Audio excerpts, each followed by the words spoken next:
Of course, the moment I start stream, it stops raining. Oh! Almost forgot that.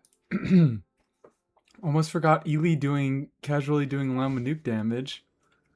Can't have a stream without Ely casually doing Lama Nuke damage. Occasion. Hi everybody, how we doing? Hello chatters. Welcome to the early stream. The stream that's an entire hour early because it was fucking torrential downpour until like 10 seconds ago. Let me check the weather app to see if it's going to come back. I think it will come back. It should come back in the next hour. So maybe this was the weather trying to tell me to be fucking patient. Skill issue.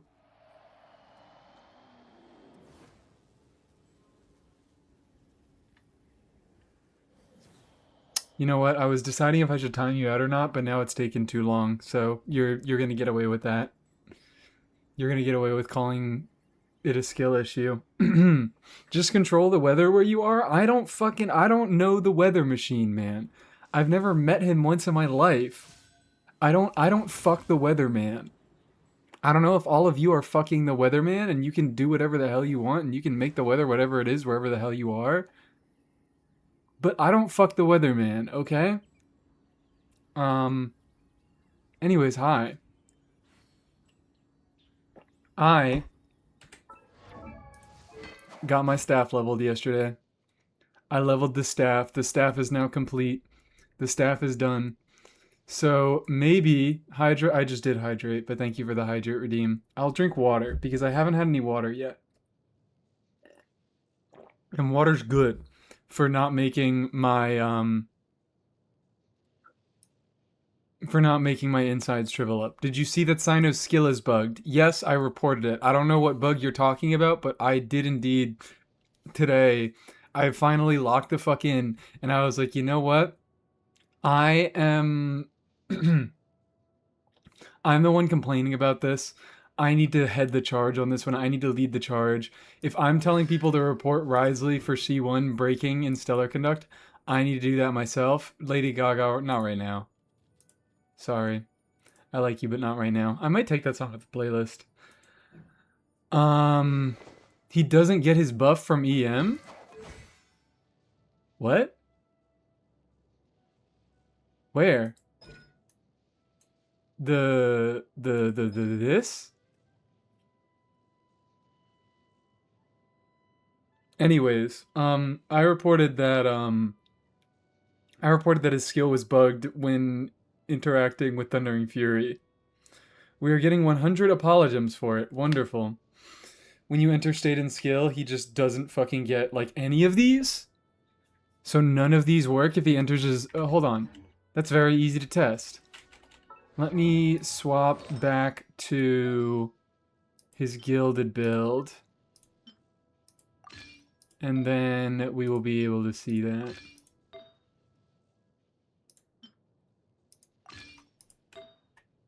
Let me swap right on back to his gilded build. And we can check that out. Very easy to test. Gilded flower. Gilded flower. Gilded flower. I can't believe I didn't notice that.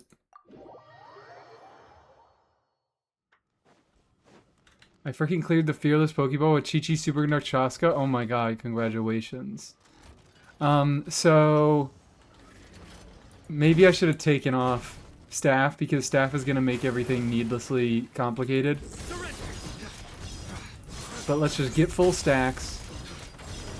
Let's get full stacks on Staff. 7,800 on that first normal. 7,800 on that first normal attack. Still full stacks on Staff. What? 7,800 to 7,500 upon using his burst. There it was 7,800.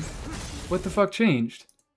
Let me get off Staff. This is making this unnecessarily complicated. Oh wait, he doesn't get his EM buff on the skill? So just on whatever the fuck it's called? Mortuary Rite? Mortuary Rite? That is the name of it. I didn't forget it. Let's just go Ballad of the Fjords to make everything nice and easy.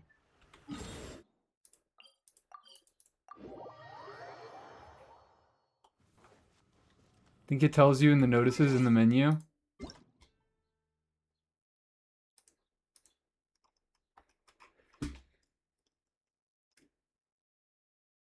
Boom. No. Here it is. Fix an issue under certain circumstances after Sino unlocked the additional talent, a star with which to start the journey, and enter the Pax from Path Clearer state via his elemental skill. The Dream of Scarlet Sands effect on Staff of Scarlet Sands had a chance to not include the...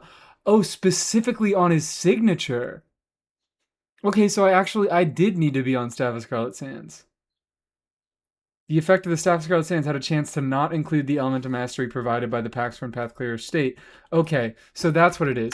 He gets 100 EM when he enters Pax from Path Clearer. Where is it? Here? It lists it here. And he gets that whether he's in his skill or his burst. So like check right now, he's at 590 EM. Now he's at 690 EM because he's in his infusion. I accidentally tabbed out. So that, alright, I actually do need to swap Staff of Scarlet Sands then to make that clear. So that's interesting. So he has what? Right now he has 69. It says actually this is also somewhat easy to test. What I can do is get full stacks and then let his infusion expire. Because now I lose the 100 EM, he's back down to 350, and he's at 2074 attack.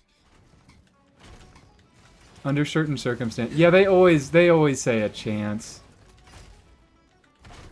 They always say a chance. So he was at 2074, right? 2126.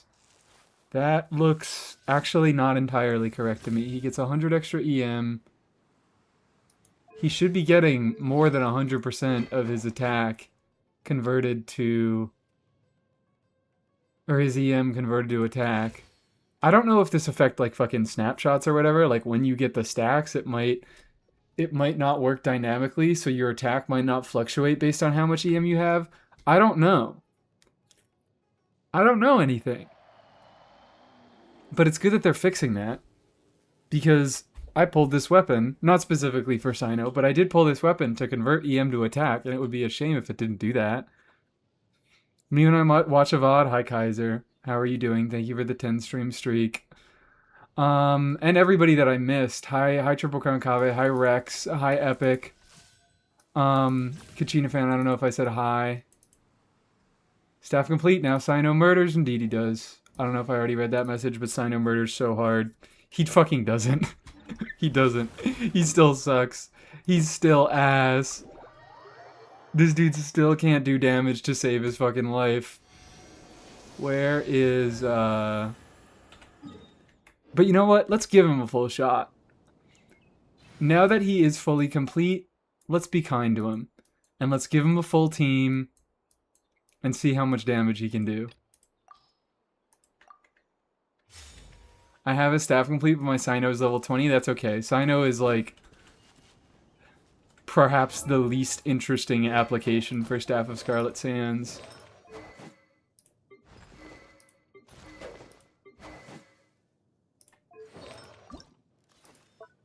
I really didn't pull Staff of Scarlet Sands for Sino. Just having a Sino increase was a side effect of getting Staff of Scarlet Sands. But I pulled it for all of the other potential use cases, like with a Nepha, like with... I really want to try some Rosaria stuff. Is that what we're going to do today? Are we just going to be doing Staff of Scarlet Sands testing? This sounds like a wonderful idea. I really, really want to try that out. Miliastra. I wish he did murder? Why do you wish he murdered? So he would be sent to jail? To prison? Why do you want Sino to go to prison? This is concerning. He is not a violent man. He tells jokes. He tells jokes and he judges. Boom, boom. I'm quite flattered. He'd be really popular in prison? What do you fucking mean by that, Petrix? What is that? How does one entail? Hi Tam, early stream. Early stream indeed. I think not. Turning point in space! Nowhere to run! Your sins weigh upon your soul. You stay condemned. Oh my god, guys, look. Getting a fresh 40% contribution though. You stay condemned.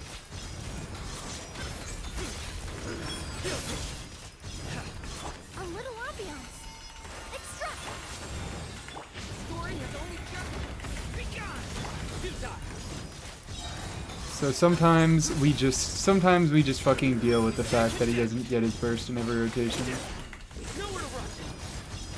I didn't mean to do a physical normal attack. Fresh and floral. Reconstitute such defiance. What the fuck is going on with Durin? I can't get my E off. Like, I'm trying to funnel my Nicole particles to Durin, and he has to do his E before he bursts, so he speeds up the rotation. Whatever. I'm gonna stop complaining. Oh, hold on. Actually, hold on. Like, look at that. I swapped to him, and I'm pressing E. Nowhere to run. Your sins weigh upon your soul. Your penance is due. You stay condemned. Holy shit, guys. Your penance is due.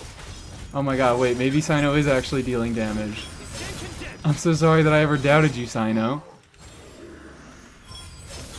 He's doing 43% in a 100k team. Oh my god. I'm sorry, Sino. I'm sorry I ever doubted you. I thought it was going to be way worse than this. Can't wait to see Stellar Sino in 7.0. We're waiting. We're hoping. We're so fucking excited. We're so excited to stack, what's it called? Just stack EM on Sino and use Staff of Scarlet Sands. It's so crazy that I'm, like, actually gonna have cracked Stellar teams. I was actually thinking about this. I genuinely might have a shot at Dire next Stygian cycle. I do believe I stand a chance at full clearing Dire next Stygian cycle. Do we want to talk about that? Maybe we start off talking about that. Because I'm gonna have a C1 R1 Risley. I don't know if they're going to reset the constellation selector by then, but maybe I could have a C... No, I can't have a C2 R1 Risley within the time. I think the constellation selector takes too long. But I will at least have a C1 R1 Risley. I'm planning on getting Odette. I have Yaimiko. I need to be working on getting the craftable for her, because I don't have that. I don't have that. And Yaimiko has fucking awful weapon options. So I need to get some catalyst billets so I can make that for her. Where is it? Yeah, Duck. Knuckle Duckle is the only potential thing holding me back. I did not clear the Duck on Dire last time. But, is Duck more or less health than... What's it called? Is Duck more or less health than, I should be looking at endgame. Then current guy, then fucking you, then dog. How much HP is dog? Why do I have to go to 2 different websites to get all my Genshin information? Why the fuck don't we have HP totals listed here? Am I stupid? I do try to lighten the mood sometimes. Why do we not have HP totals listed here? I'm not the best judge of other people's sense of humor. Why do we bother splitting them into different difficulties if we don't list their HP? Stygian Onslaught. Got my Yai going for C1 Ryo. What the fuck do I put her on? And he two-piece? What are we doing? What are we doing? Telling lies? Oh. No, it's still not any two-piece. She's got a set.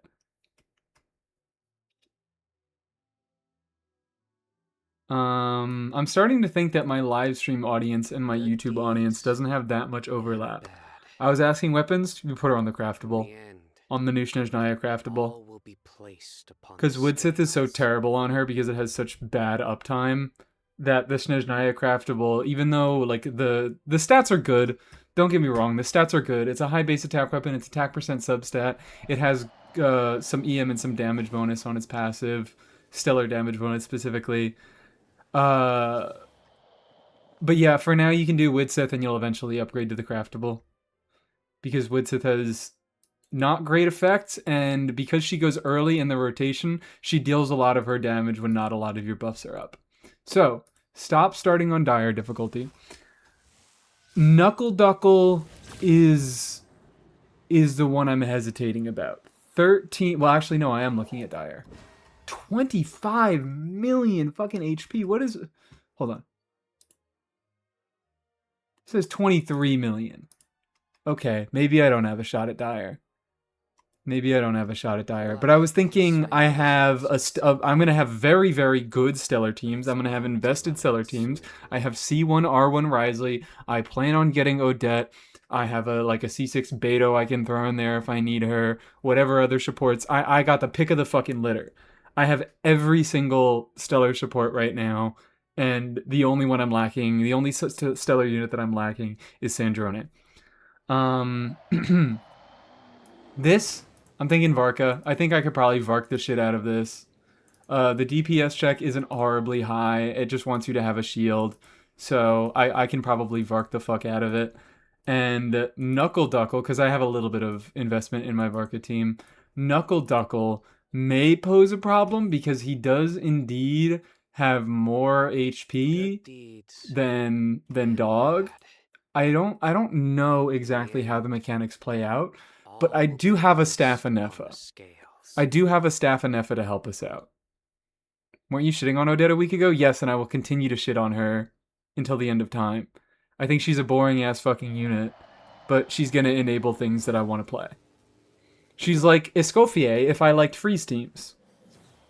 Escoffier is a horribly boring unit, but I never pulled her because I don't care about freeze teams. I think you're cooked on Knuckle Duckle? Maybe. Maybe. But hey, I can dream. Yeah, I don't like Odette, but I'm gonna pull her.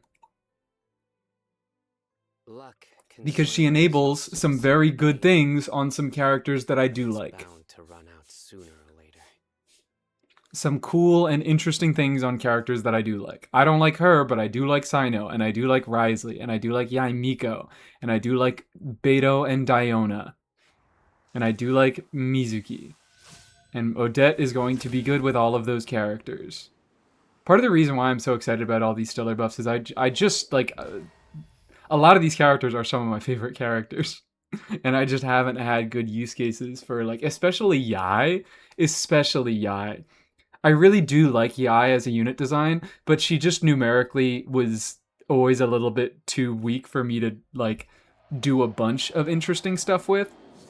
To where most of the time, if I was playing Yai, it's like you kind of just have to on-field her. Like, there's not much stuff that off-field Yai does that's, like, particularly interesting or unique. So her on-field playstyle just kind of wins out. And then it's just like, wow, I have another on-fielder. But unlocking an actual, like, very good off-field playstyle for Yai is very nice. In the end, hi, Aaron, how you doing? All will be placed upon the scales. So yeah, I don't know. Maybe I'm fucking cooked on Knuckle Duckle. But I think I might have answers into these two. And we can see about this. We can see about this. Maybe some more, some better artifacts on my Flynn's, my Columbina, and my Anefa, and some better rotations will do alright. But maybe I could, like, if I'm not using Sino anywhere here, then Staff of Scarlet Sands is free, and I can do a Staff of Scarlet Sands Anefa. And Staff of Scarlet Sands Anefa is really fucking good. I've realized. It's a big upgrade from Deathmatch. I've done a little bit of testing, and wow, would you believe it? The weapon, the 5-star weapon that has 5-star base stats and also converts one good stat for Anefa into another good stat for Anefa, Good. Flinsby Neffa can't clear it easily. Well, I'm talking about Dire. I'm not talking about Fearless.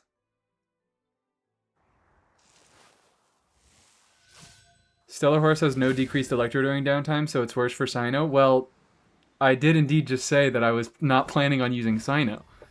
Because Cyno, I have an R1 Cyno, but I have a C1 R1 Wriothesley. So it does kind of ruin Yaimiko a little bit. It makes Yaimiko a little bit less good. But still, I think, what, Odette, C1, R1, Wriothesley. I don't know what other investment stuff. I might have to play around with certain things. I'm running Engulfing on enough until I finally got staff. I actually found that Engulfing wasn't even better than Deathmatch. In all my experience. I wanted to emphasize that staff is free. Oh, okay. Yeah. Well, that's what I was saying. Staff is free because I'm not running Cyno. That's what I was talking about, and that's why I'm saying I might have a chance at Dire, which is really funny because I've never pulled around Stygian, but I'll just be lucky enough that my high investment things align with what is of it or what is shielded in Stygian. But The few high investment things on my account are going to align with what is in Stygian, and I might be able to make a Dire clear possible. No, I know, Knuckle Duckle. Knuckle Duckle is going to be the big worry. Knuckle Duckle is the big concern. Which I wish that I could go back and test past Stygians to see if I could do this with, like, Flynn's, Bina, Staff, Anefa, Sucrose.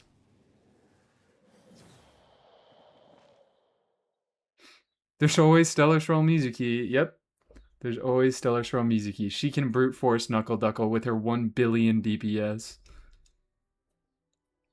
Unironically, though, if this dude... I don't think he has...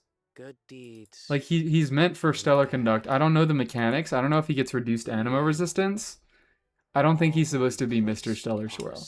I think they're waiting off... Like, they're including some Stellar Swirl compatibility, kind of like they did with Lunar Bloom, where it's like, Lauma was there, and she could do some Lunar Bloom stuff, but Lunar Bloom didn't really kick off until Nefer. I think they are putting in Stellar Swirl compatibility, but they're waiting for Vesna to start doing Stellar Swirl Shill.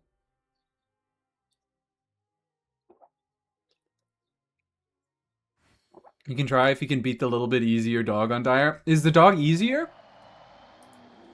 I know the dog is slightly lower HP, but this guy has HP mechanics, and Knuckle Duckle also has some HP mechanics. Although I do think that both of them kind of come out to be neutral. So I could maybe try to push a little bit. What was I doing yesterday? I think I didn't have Staff Anefa on when I was trying to do Dire Dog. I do try to lighten the mood sometimes. I know it's just a little bit lower I'm HP, not the best judge of other but does that people's actually sense of mean humor. that it's going to be faster to clear? I don't fucking know.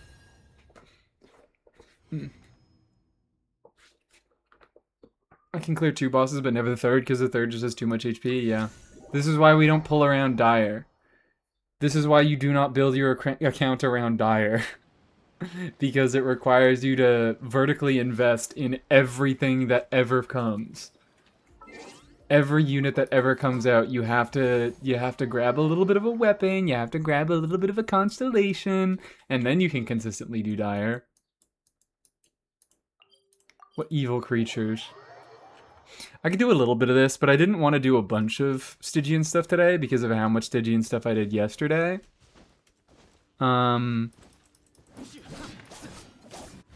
But it could be fun to do a tiny bit of testing. Dog is definitely easier. That's crazy. That's ridiculous.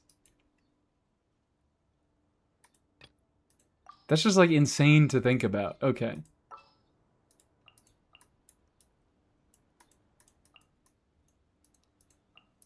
My experiment will succeed. Getting back to the Aoife clear, I might give it 1 or 2 more shots today. But no, I don't want to do a bunch of Stygian stuff today. I'm a little bit burnt out on Stygian. We still do this, right? Yeah, we still do this. And I think we still do this.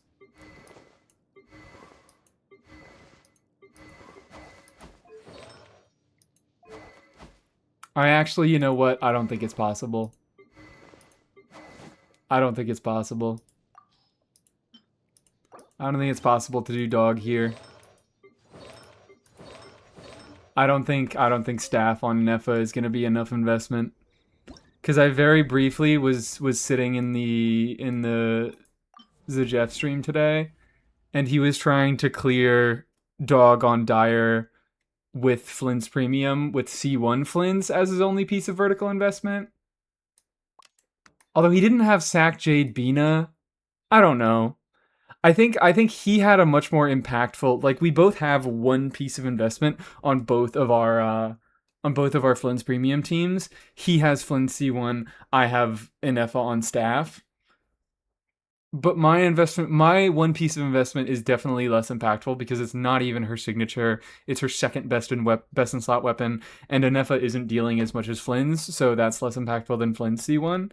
But I think I might just have better investment across the entire team.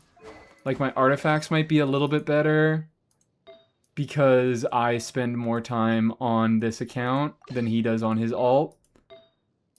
What's your crit looking like? Oh, wow. Great. I have an R5 Sack Jade Bina. I have an R2, what's it called? I have an R2 Primordial Jade Wing Spear, which is really not big, but it's something, I guess. I think we can do that, right? Get a little bit of energy recharge, lose a little bit of crit rate.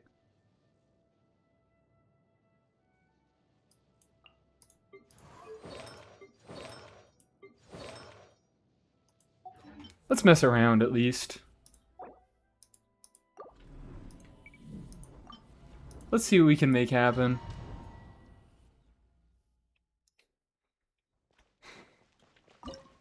Trying the Varka Clear for the dog. The Varka Clear was very difficult. The Varka Clear was extremely difficult, and remember that I did have an R1 Durin. Accelerating.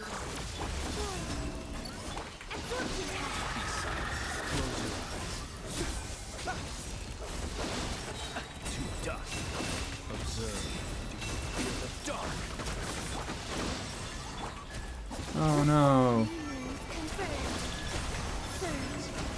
Insulation chamber. Animal testing. Be silent. To dust. Observe. Swirl. Mark 2. Preparing for dust up. Close your eyes. Night falls. Observe. To dust. Absorption test. Remove night for all. Stay clear. Close your eyes.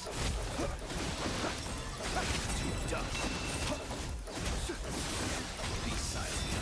Fear the dark. Absorption test. Annihilation mode. Defensive mode. Confirmed. Stay clear. Observe. Close your eyes. Night falls.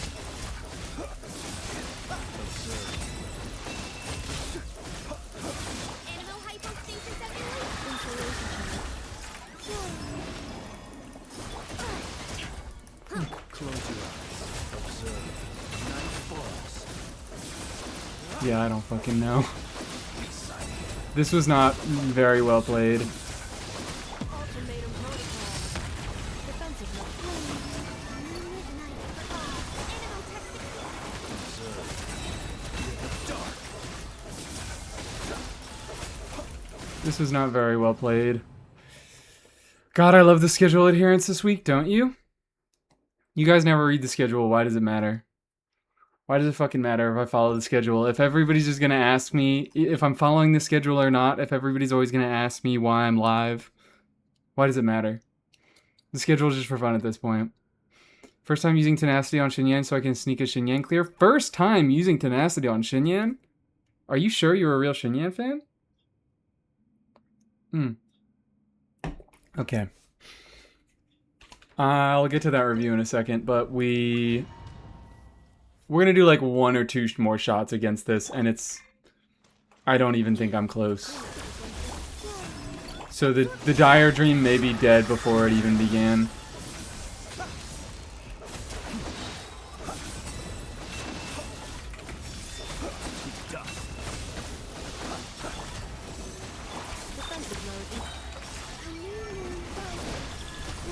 This time it's your fault? What is?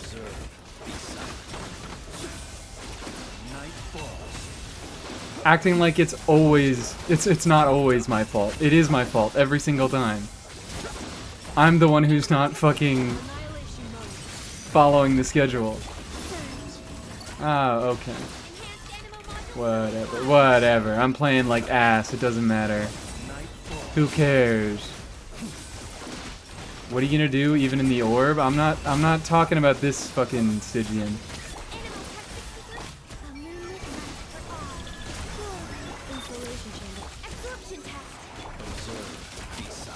I'm just doing this. I'm just doing dog to simulate. Wow, great. I'm just doing dog to simulate Knuckle Duckle in the upcoming Stygian. I do not have a shot at Dire this Stygian.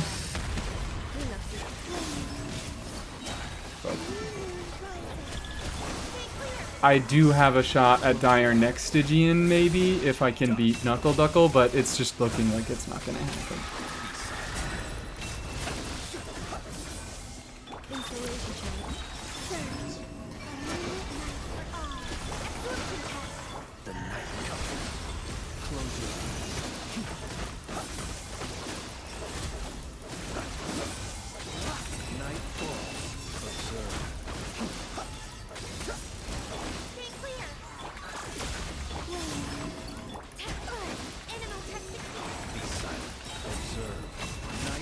It's just not, yeah, it's, I don't think it's even close. I don't think it's even close. I don't think it's gonna happen. What is next Stygian? Knuckle Duckle? Yeah, it's, next Stygian is going to be these 3. New boss, Stellar boss, Stellar Conduct. I think Stellar Swirl might work. But Animo Driver Onslaught. Guys, we have to use an Animo Driver. This is going to be the Aoife boss. During combat, the Nemesis will draws on the power of Animo. In any case, it's supposed to be a Stellar Conduct boss, and I'm going to have very, very good Stellar Conduct teams. I have C6 Beto, I have C6 Diona, so I have both of them if I need them, even though they aren't great supports. They are available. I have a C1 R1 Risley. I am going to be grabbing Odette. It's Cryo and Animo Res, but no Yes, I've known about this. No Electro Res. So I'm not using Cyno, which means I'm not using Staff of Scarlet Sands, and that means that I can do Staff of Scarlet Sands on a Neffa for Knuckle Duckle, but it's also just not looking possible. It's just not looking possible because Knuckle Duckle has too much fucking HP. Are you going for Odette now? Yes, I'm going for Odette now. I've already decided. I've said this multiple times. We're going for Odette now. Because I don't like Odette. I don't like Odette's kit. I'm gonna hate the shit out of her. But Odette is at least enabling interesting stuff on units that I do like. I like Yai. I like Risley. I like Cyno. I like Mizuki. Not that I need Odette for Mizuki. She has Cryo Traveler as an actual support. But if I want a decent support and not a dead slot for Cyno and Risley, I need Odette. And I'm hoping that Odette is going to quell my desire to pull a lot of other units in the upcoming year. That's kind of my thinking. Is that if I get Odette, who seems to be a bit more of a generic unit, who just kind of deals damage and enables all the reactions, they might do specific supports that are stronger for their specific thing throughout the year. But I don't I'm not interested in that. I would like a more generalist unit. Is Odette bad with Mizuki? No. It's just that Cryo-MC is an actual support for Mizuki. Odette's fine with Mizuki. She's as good as she is with anybody else. But Cryo-MC can't be used as a support for Stellar Conduct, but he can be used as a support for Stellar Swirl, so Mizuki needs Odette a little bit less. That's why Mizuki doesn't need Odette as much. So yeah, I want to enable all of those new characters, and also I want some Alyosha cons. How is Odette's constellations looking? I think they're a little bit. They're probably just off-fielder cons. I haven't really looked at them, to be fair. Using elemental skill deals an AoE cryo damage to nearby opponents that will be considered the corresponding stellar reaction. 200% for Stellar Conduct, 300% for Stellar Swirl. Odette summons her solo dance double. Oh. It looks like she gets a little bit better at buffing. She does a little bit of front-loaded damage, and she gets a little bit better at buffing. It's weird to... So, here's the thing. With Sandrone's cons are easy to evaluate because we can just look at them and we can be like, wow, she is an on-fielder where all of her cons are put into making her more powerful, and we can see her cons are not very good at making her more powerful. Compared to other constellations that we have, let me highlight this because this is a hilarious thing that I love. I was looking last night and I saw we have to get out of Stygian for a second.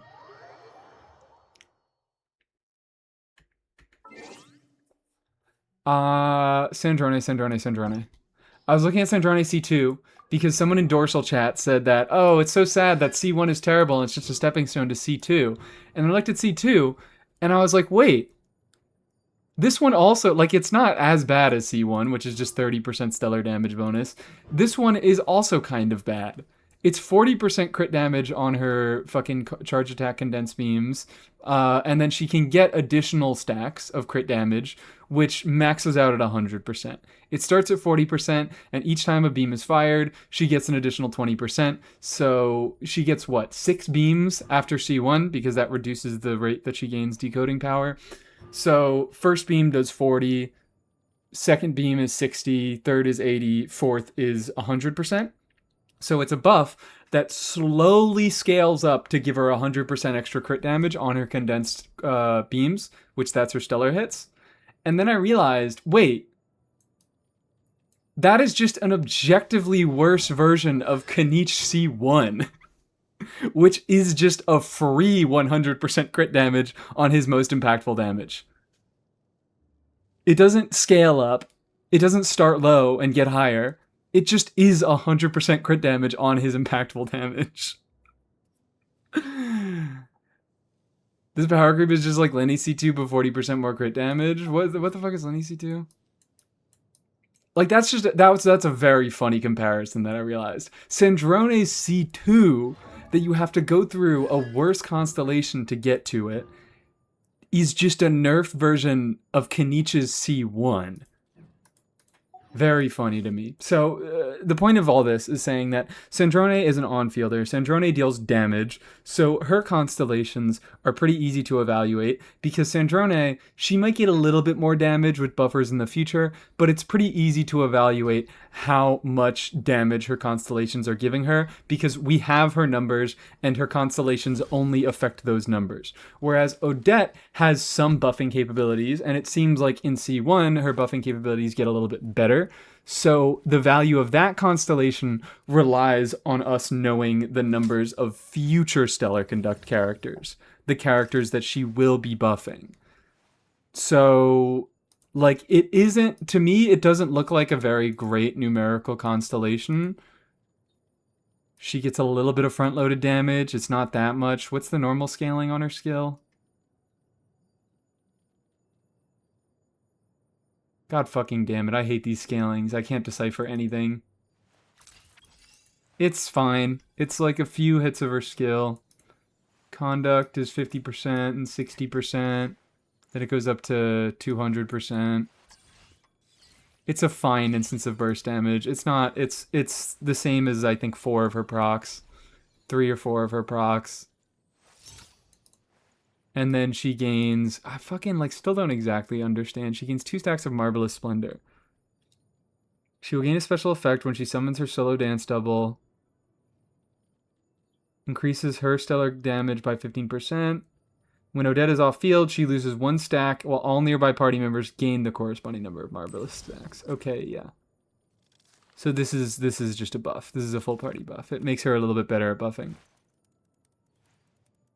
Splendor where? Here. Marvelous Splendor. It's the name of her stacks. Verdict for the late cons of C4 and C6? Probably bad. Elemental Burst.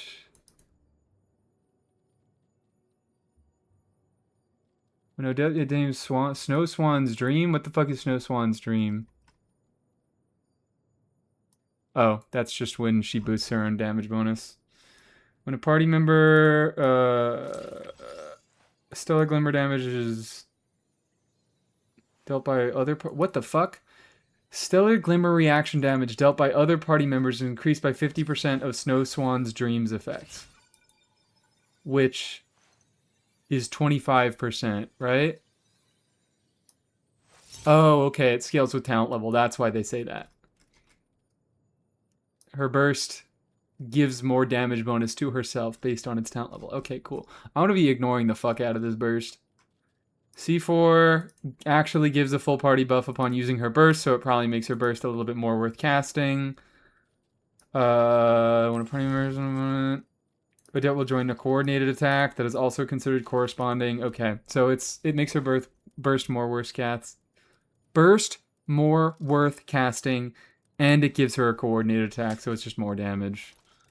Every 3.5 seconds, which that's a decent multiplier.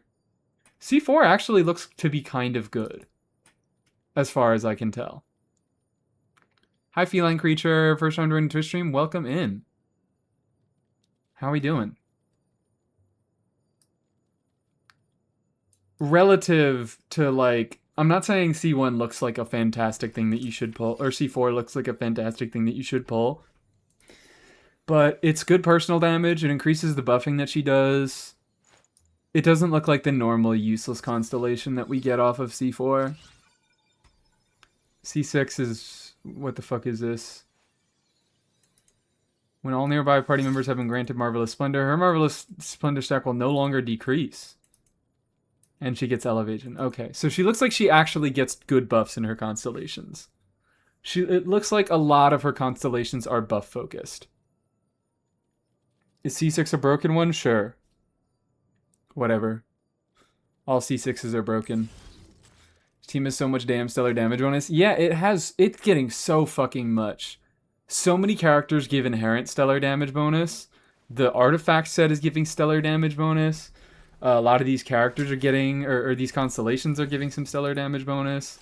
But she does diversify the buffs that she's giving in her constellations. C2 gives Red Shred, C6 gives Elevation. So those seem like big breakpoints. Wow, would you believe it? C2 and C6 are big constellations. Crazy. Yeah, 25% elevation is kind of big, but it's C6. So, like, fucking whatever. How many people are going to be looking at this? I feel like the only unit that, like, you really should be considering C6 in any respect is, like, Nicole. Because Nicole gives such generic stuff that she can provide a big benefit to a lot of different teams. Whereas most other units, it's like, they get 5 teams that this benefits.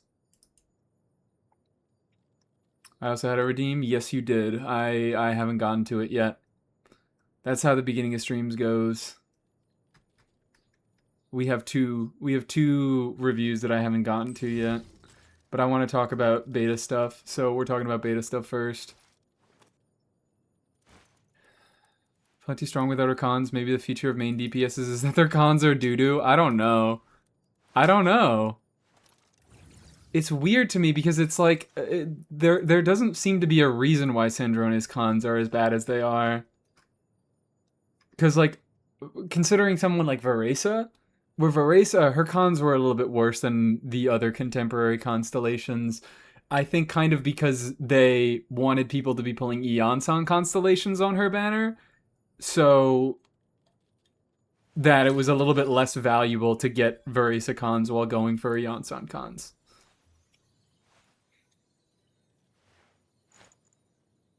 Damage bonus buffs don't diminish the way EM does. Yeah, I mean it's still what? It's still, what's the term? Opportunity cost.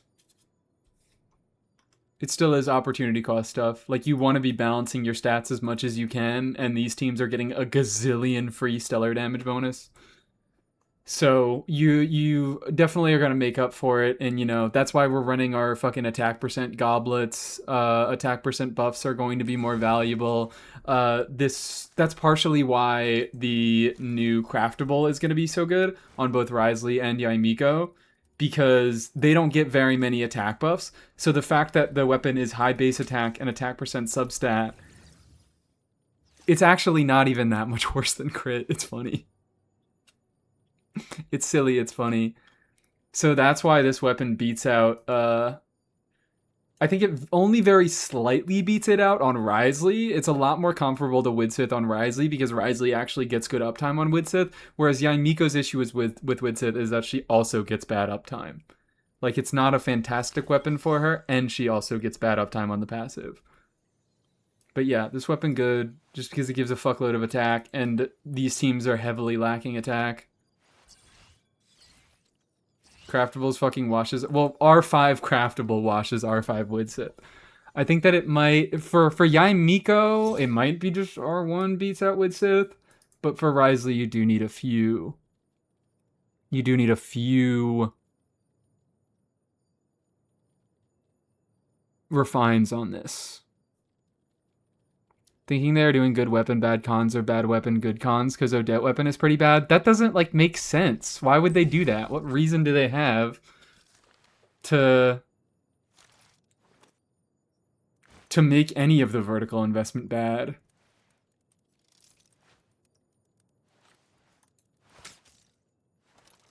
That you have to pull more of it to do Stygian?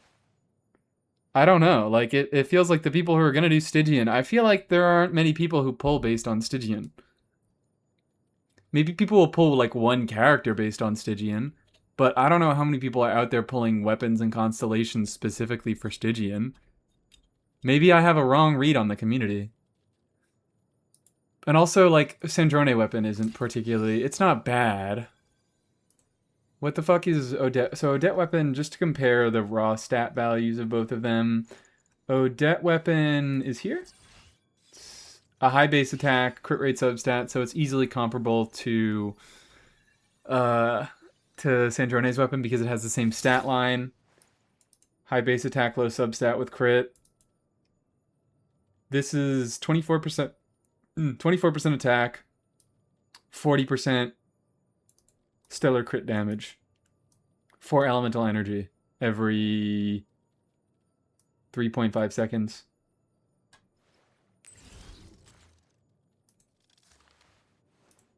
Comparing to Sandrone, isn't hers just fucking worse? 28% attack, you get 4% more attack, and you get 3 stacks, 16% damage bonus, that's 32, 48. It's the same. It's the fucking same. It's the exact same stats, slightly shifted around. Damage bonus, actually no. This one, because damage bonus, this one gives stellar crit damage, and this one gives stellar damage bonus. I feel like Odette's weapon is a little bit better, no? It's 4% less attack, and it is 40 crit damage instead of, what the fuck did I do? I already did the math. 48% damage bonus.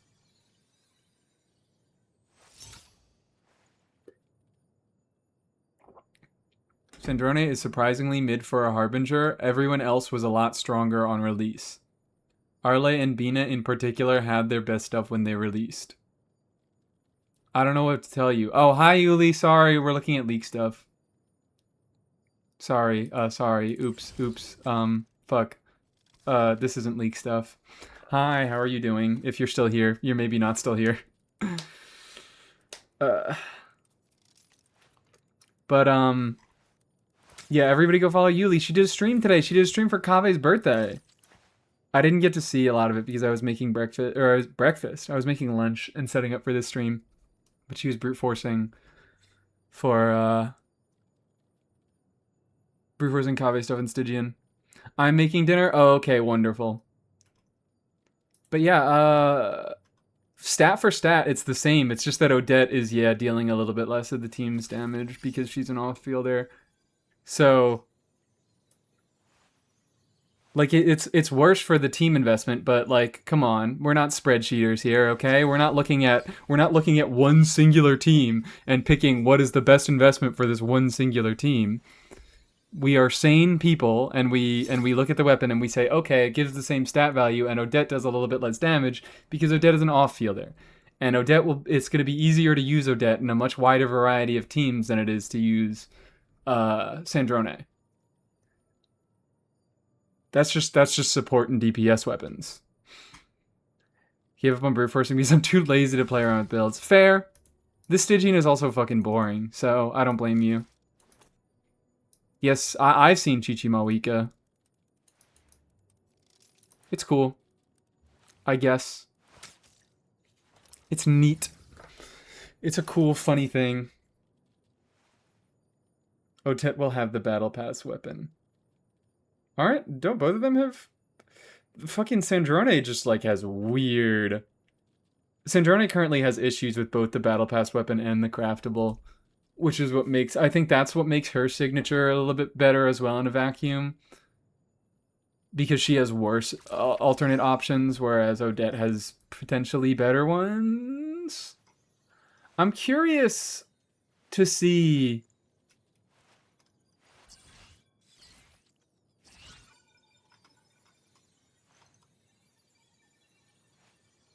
I'm curious to see if it, like, still counts this stellar damage as...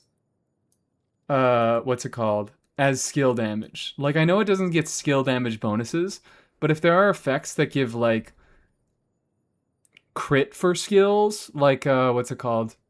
Like Wolf's Fang? Wolf's Fang gives crit for skills. Will that crit apply to the stellar damage coming from Odette's skill? I'm gonna be able to test this next patch because I have Duransig, and Duransig gives crit damage to bursts. So I'm interested to see if that impacts something like Chi-Chi Burst. We probably have answers on that right now, but they're too deep for me to... They're buried too deep for me to bother finding. Hi, Pepper, how you doing? Oh, should we... Now that Pepper's here, should we do the fucking Genshindle to see if it's riding today? You missed it. You've missed it. 2 days in a row. It was Kujo-Sara one day on the quotes. It was Kujo-Sara one day. It was, and it was Raiden yesterday. Kujo-Sara on Tuesday, Raiden yesterday. It's fucked up. Anyways, Chongyun. It's not damage bonus, so I assume so. I don't know. Because it has to be tagged as burst damage that can't be affected by damage bonus. I think maybe because a lot of the wording... Sorry, I'm leaving Genshindle. Like, there's shit like, what? I was looking at this weapon... The reason I originally was like, oh, I don't think that's going to be the case. I don't think that, like, stellar damage that is coming from a talent will be tagged as damage that is, like, from that talent. Like, a stellar charge attack won't be tagged as charge attack damage. But then... I looked at, where is it? Fucking Battle Pass weapon. And this is using an elemental skill. This effect can trigger once every 12 seconds. When an opponent is hit with a charged attack, while the aforementioned effect is active, the effect is extended by 6 seconds. So Wriothesley doesn't do normal charged attacks in his Stellar playstyle.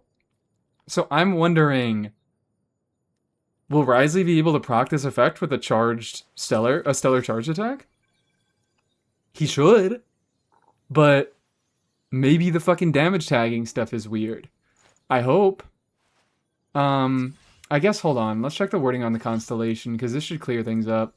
I mean, surely, you would think, but you underestimate how much they fucking hate Risley. Because, like, what? C1, it's like he gets extra damage bonus.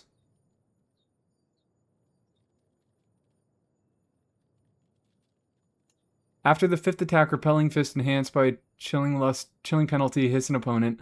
Luster Vaulting Fists that hit. Luster Vaulting Fist?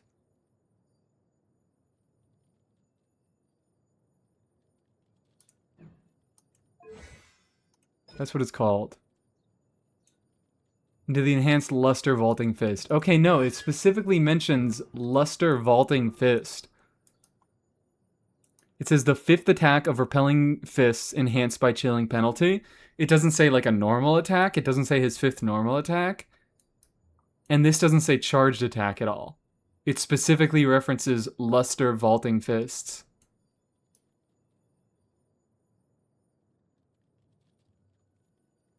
So I don't know. Instead of saying normal or charged attack, this refers to the specific abilities, the names of the abilities.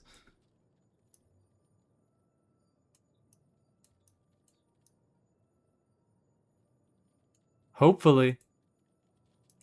I mean, if so, it's not really a big deal because you could just do like a normal into a charge attack with Risley. Because as long as he doesn't drop below 60% HP, then you still get a normal cryo charge attack, so you can still activate this effect. It just changes your rotation.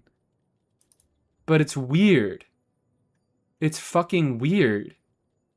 Gotta buy Battle Pass to find out. You know what? There might be a way to... Could I steal Sandrone? Could I steal Sandrone in theater? That might be very time consuming. Because the easiest way to check this out right now that I've been thinking of is going on Chi-Chi. Because Chi-Chi... Where is she? Chi-Chi deals stellar damage in her burst. So I have 2 identical 5-star sword stat sticks.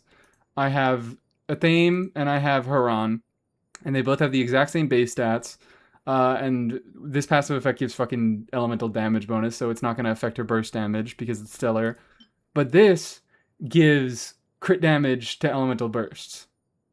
So I could like use 2 identical different builds on Chi-Chi and see if she does more damage on this than this, but that's very time consuming because that means I have to go into Imaginarium. I have to pick someone Sandrone. I have to get lucky and get... is Chi-Chi a starting character?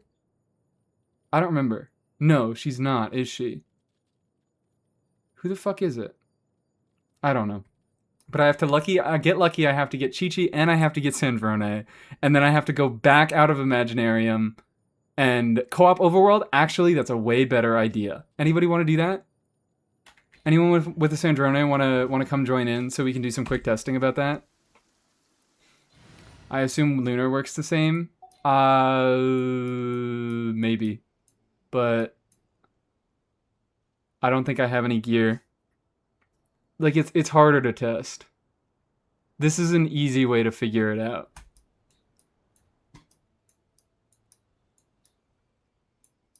Because what? I'm like thinking about... I don't think I have any gear that gives like elemental skill, crit rate, or crit damage.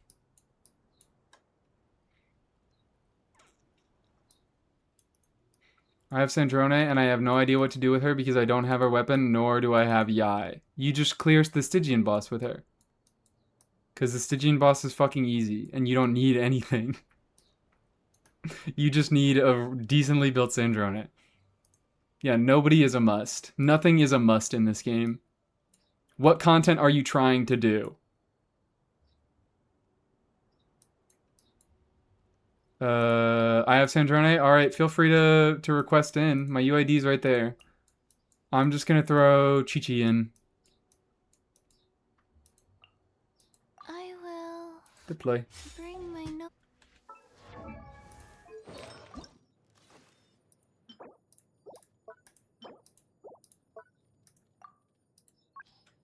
Just gonna go attack. crit rate.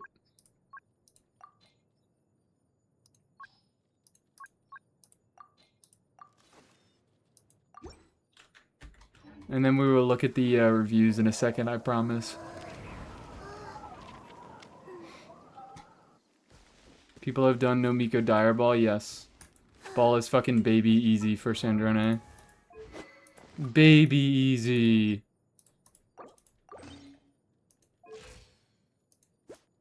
$92 crit rate. Alright, this'll be easy.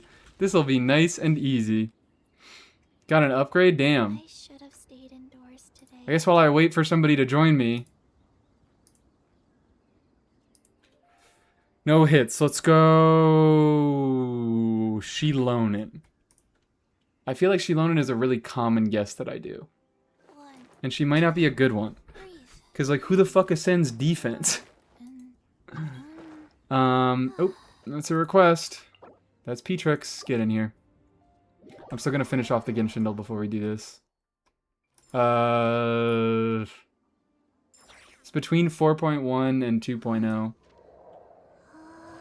So it's an Inazuma or a Sumeru unit. Fuck it, let's go Kujo-Sara. Oh shit, she ascends attack. God, I forgot. 3.1, okay, Sumeru unit. Sumeru unit. It's not Kole, because she's a bow unit who ascends attack.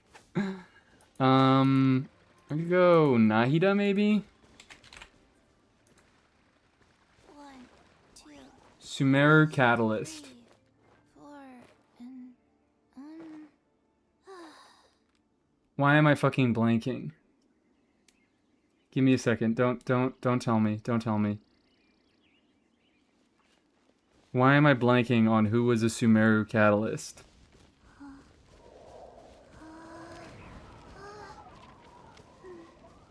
Not Dendro. They can't be Hydro.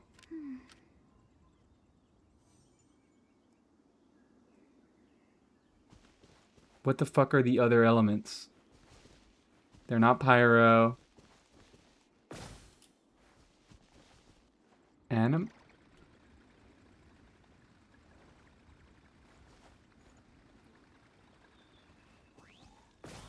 Why am I genuinely blanking? you know what?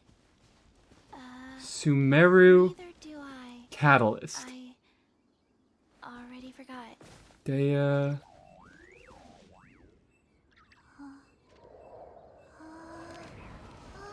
I feel like I'm going insane. I should know this.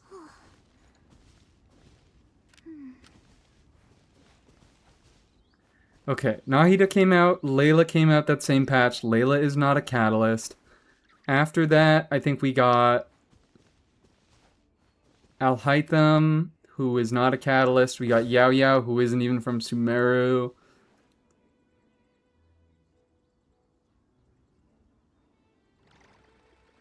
Let's go. We didn't get a cryo catalyst until Fontaine, so it's not. I mean, it's none of these elements. So it has to be Hydro. It's not Hydro. Animo. It's not Animo, I don't think. Or Pyro. The only two Pyro catalysts are Yanfei and fucking Klee, aren't they? Who am I forgetting about? Who the fuck am I forgetting about?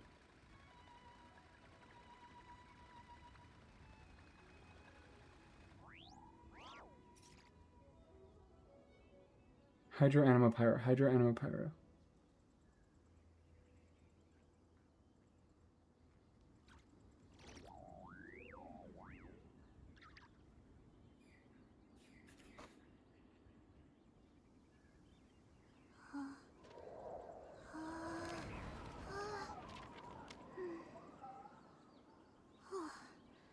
I'm gonna feel so stupid when I like if I look at chat.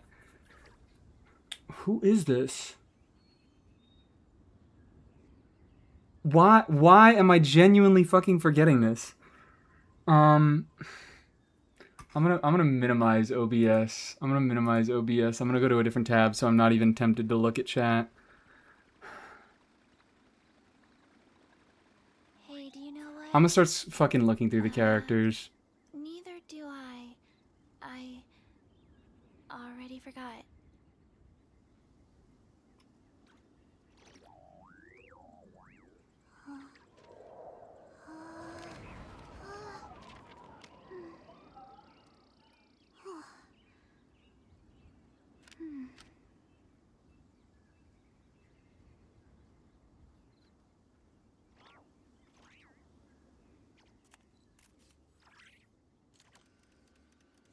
Who is it? Rara, Klee. Let's go somewhere cooler.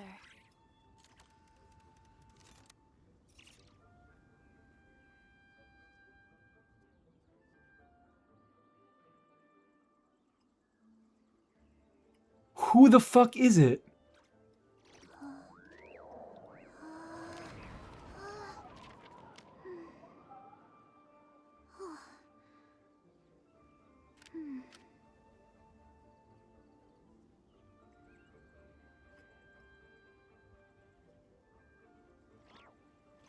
I looked through the entire cast list, and I was able to rule out who the fuck is this? Oh my god, it was Scara. Oh my god, it was Scara. Breathe. Oh my god, oh my god. Um, Oh my god, it was Scara. I genuinely fucking forgot about him. I completely forgot about him. 1, I always forget about him. 3, I always forget about him every single time. 2, Why? Why the fuck did that take me so long? 4. These are the calmer things. You know what? No. We're not gonna do the rest of this. We're gonna do our testing. Petrix has been so patient. Where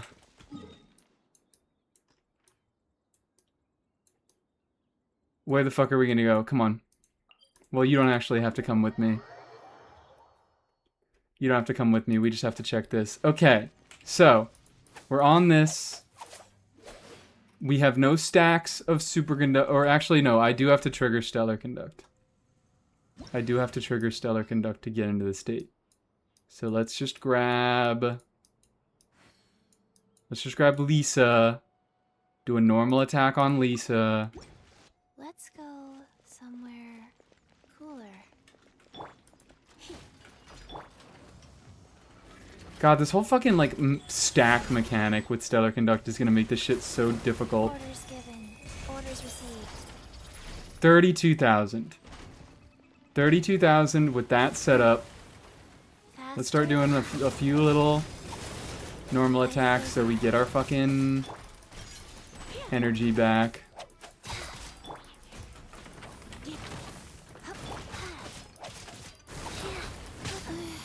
Ow.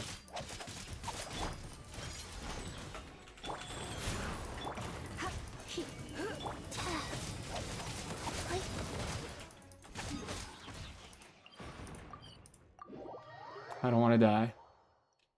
I don't want to die. I'm going to finish farming energy. Do I have anybody here? I don't have anybody here. I'm gonna go finish farming energy on these motherfuckers down here. Completely blew off their tea invitation? Oh, sorry. I'm busy. I'm busy. I have things to be taken care of. Very important things to be taken care of. Alright, now we swap Chi-Chi to, it was 32,177 or some bullshit like that. Now we swap Chi-Chi to Haran. We do a normal attack, we do a skill, we hit twice there, and then we do a burst. Fortune preserver.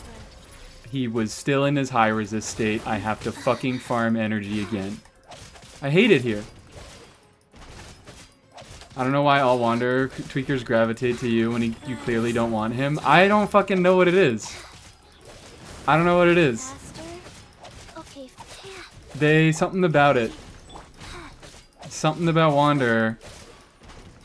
People love their worthless little blorbo. And maybe that's just me. I'm the person who attracts people who like their worthless little blorbos.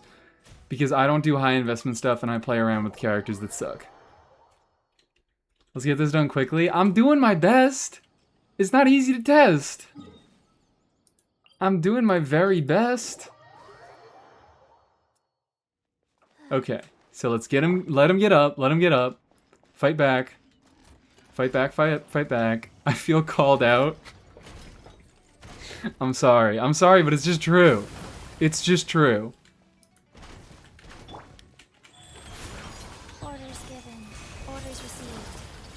20k. 20k? 1, 2. I feel like I missed out on something. The difference shouldn't be that large.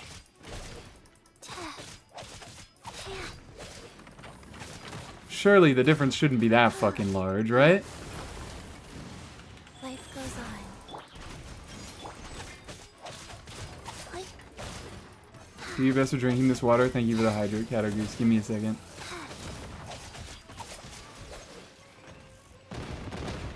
Oh, you know what? I just realized.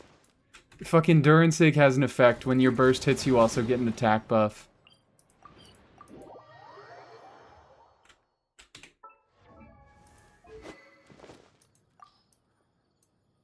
So there's not an easy way to test this. There's absolutely not an easy way to test this.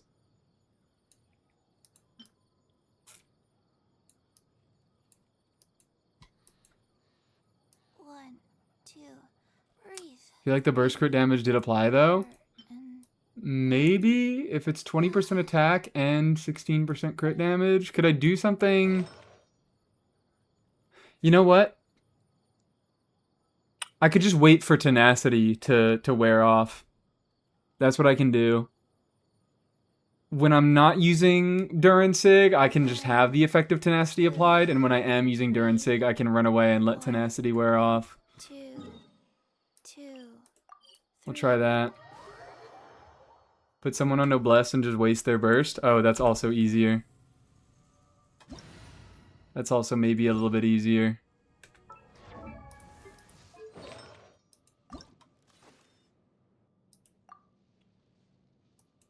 It's maybe a tad easier. Fuck you. I'm not gonna do this auto-equip bullshit. This bullshit. Where's Noblesse?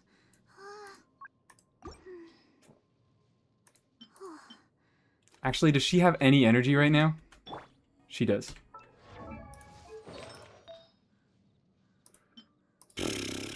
Energy recharge, whatever. Crit rate. Whatever. You're on 4-piece, you're on Fav. You're in for a little shock. You're in for a little shock. Me when the piss merchant is offering to administer an electrical jolt, and he asks what I have to trade for this service. You're in for a little shock. I'm sorry, everybody.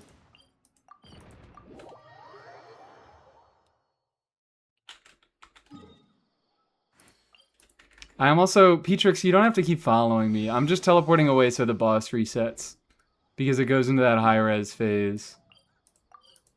Did the boss reset? The boss did reset. Oh, hello. We'll have tea after. Actually, can I even have tea? I can sit, but it looks like I'm gonna have to sit on top of you. Okay, okay, okay. 20 whole days of me swattering. Wonderful, thank you so much. Let's spark things up a little. Okay. No, fuck you. Defense, whatever. Defense shred doesn't fucking matter for stellar damage. Sacred name. Fortune preserver. 22.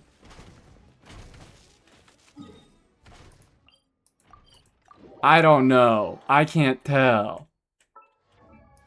This is finicky and weird. But I feel like it does. I feel like it does. I feel like it does apply.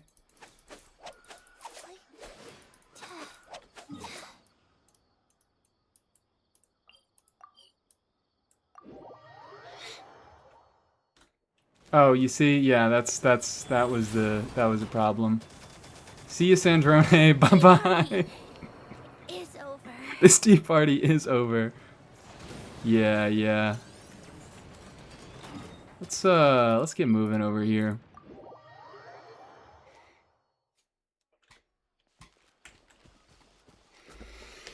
Is there a multiplayer DPS test on me? I don't believe so. Which that could also make things a little bit nicer. That could make things a tad easier. In any case, I have very low crit damage. 32 just seems high. I feel like I got... I don't know what I feel like I got. Life goes on.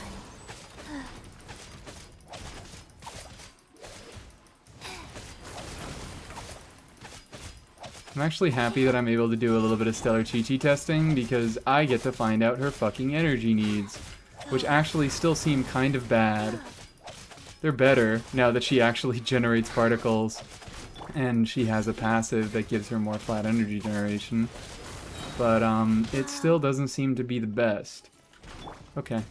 Boom. Wheel of life. Orders Skill given. first. Orders received. That's 21k. That's lower now. How the fuck did I get 30k?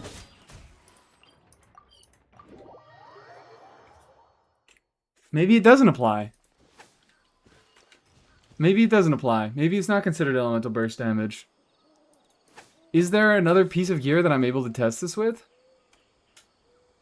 Or less bad in double electro? I mean, I guess. Okay, fast. Yeah, it's probably less bad when you have more than 2 fucking units on the team generating energy. It's the first time I have a stellar field buff that wasn't there the second time. I think potentially. That's why it's so weird to do this with stellar damage. Because there's the fucking effect of stellar conduct where you increase the base damage. Lisa Burst? No, we weren't doing Lisa Burst that time because we were equivocating. We get 20% attack when an elemental burst hits. So we were using Noblesse to simulate the 20% attack from Durinsig. And welcome to chat, Sleepy Grayson. 1, Guess who's on lunch? Andromeda. 3, I think Andromeda's on lunch. 4, and Is there a way I can better test this?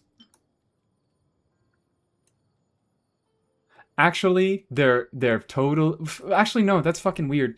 I was gonna say there is a better way to test this in Inefa, because I was like, well, Inefa, if she's on Staff of Scarlet Sands, when you use her skill, when you cast her skill, you get 1 stack for casting the skill, and you get 1 stack for the first discharge, but you don't get a stack for the lunar damage, the lunar charge damage. But I was like, oh shit, well, the lunar charge damage isn't coming from her skill. So even, like, that would never count. That is considered Ascension passive damage. But, like, what does Flynn's Sig say? Maybe this is a way to find out. Maybe this is a way to find out.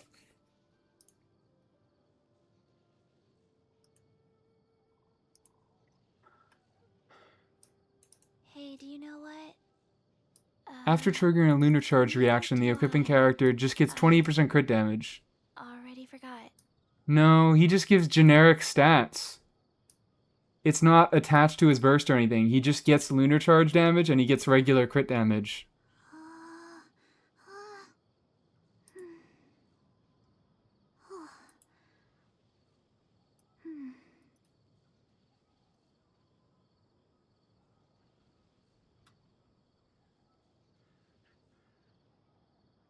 You know what? Maybe Nefer solves everything.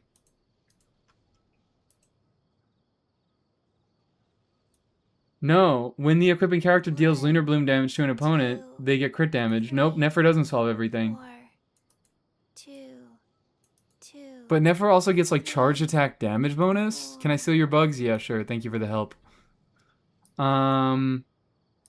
This will be your tax. Like, Nefer gets charge attack damage bonus Let's go. with this shit. Veil of Falsehood stacks.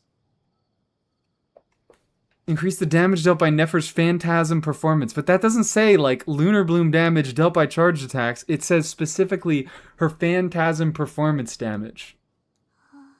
I'm back. What are we trying to do? We're trying to figure out if talents that deal direct reaction damage get buffs from shit that, like Duransig.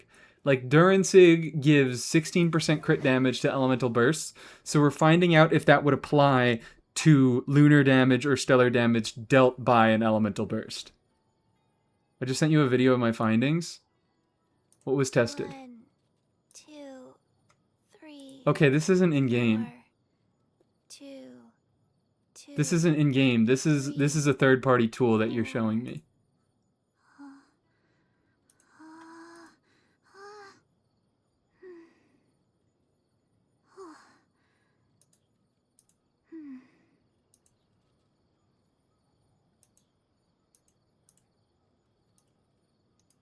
This is a third-party tool I'm being showed.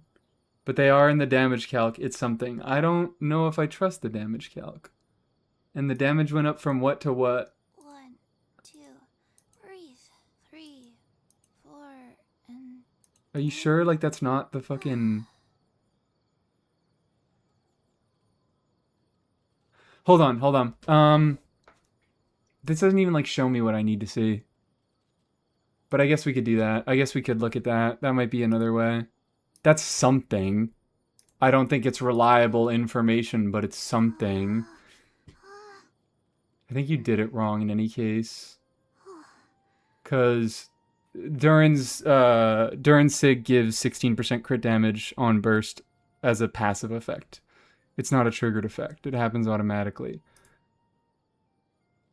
The fuck out of here. Select a character. Chi-Chi. I swear I'll get onto these reviews in a moment. I swear I will get onto these reviews in a moment. No, shut up. Revelation. Level 90. Let's compare. Theme. 90. Burst. Stellar Conduct damage. 3592 versus Haran. Level 90. 3592.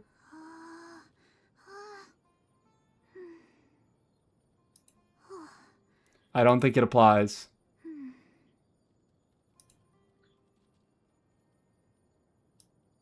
Two 516 versus 2275. Yeah, I don't think the crit damage. Oh wait, there. Still, I don't think the crit damage applies. 2, breathe. 3, 4. I don't think the crit damage applies.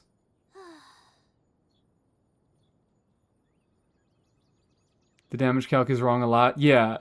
Going by the damage calc, which is often wrong, the damage calc says no. Somewhere cooler.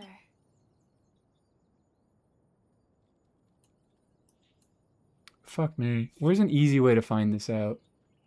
Where is an easy way to find this out?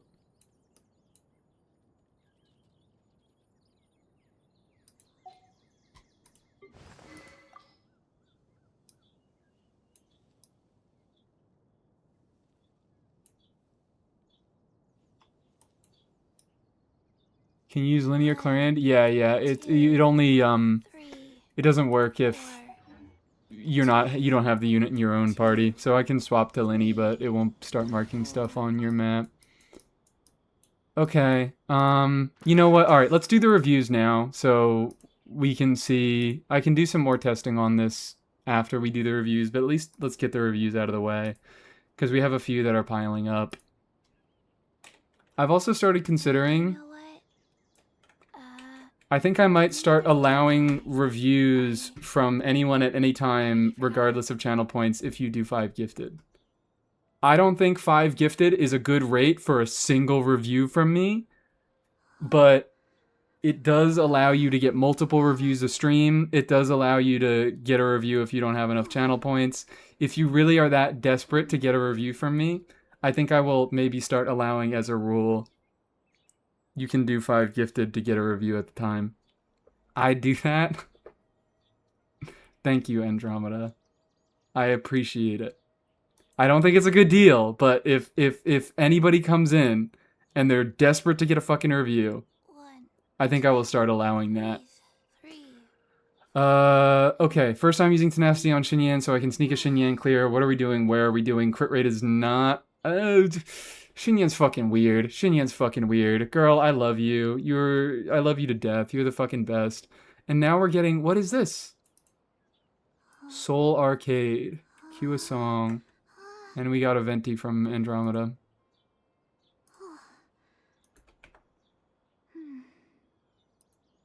Animal Jam track. I have half a mind to refund you right now. Xinyan and Flynn's team? Okay. Oh, so energy needs aren't as bad. Because you got double electro. 199 does look a little bit low. But I did just say energy needs are a little bit better. 1, If anything, the defense looks a tad low. 3, Is this Flynn's against 2, Dog? 2, 3, Is this Flynn's v Dog? 4. I assume this is Flynn's v Dog. I'm surprised if this clears, if it does. I don't know if you're still attempting, but, why are we on a physical damage bonus goblet? What the fuck are we doing? We need more defense. We need more defense. Stop fucking around with this. It's giving you, I guess it's giving you 20% energy recharge, but that shield is gonna break, and then she's gonna have no offensive utility. I guess the dog doesn't attack that often, so you can dodge it if you need to. Xinyan is alright into it, but if that shield breaks, I don't have a defense one, then use a fucking off-piece. Use an off-piece. And swap to a fucking... what? Swap to a tenacity feather. Because this one, it's a little bit better stats because it's giving you some crit rate for that Fav proc. But the energy recharge is giving you nothing there. This feather doesn't do anything for the build. Yeah, more defense. I know you got her crown, but more defense. She needs more defense so that shield doesn't pop and her application doesn't stop. And she doesn't stop having an artifact set. Because if that shield breaks in the rotation, she just doesn't have an artifact set anymore. 1, 2, breathe. 3, But it's chill. 4, and... It's chill, I guess. It is a build where you can deal a tiny bit of damage with her burst, because her burst has auto crit on it. But I actually might... You might be able to get away with sacrificing some crit rate, building more into energy recharge and defense, and then relying on that auto crit on burst to proc your fav. That's my preferred build path. It doesn't always work out, and I usually have to end up... But that's usually an Abyss. When, like, energy stuff is weird, rotations can be weird. Rotations should be smoother against Dog. And also, I just realized, never mind, you can't give up your crit because it's Stygian, because you don't start with your burst. So you do need crit to actually proc your Fav in the first place. Level that Fav up! What are we doing? I'm leveling your Fav sword anyways? Perfect. Then level that Fav sword and we'll be getting there. 1, 2, breathe. But yeah, it's funny. It's alright. 4, and... Xinyan is a rough character to build. Mies, when a character has their entire kit in their skill, what? Who? Xinyan has her entire kit in his skill? In her skill? Stop lying to me. It's not true. She needs her burst.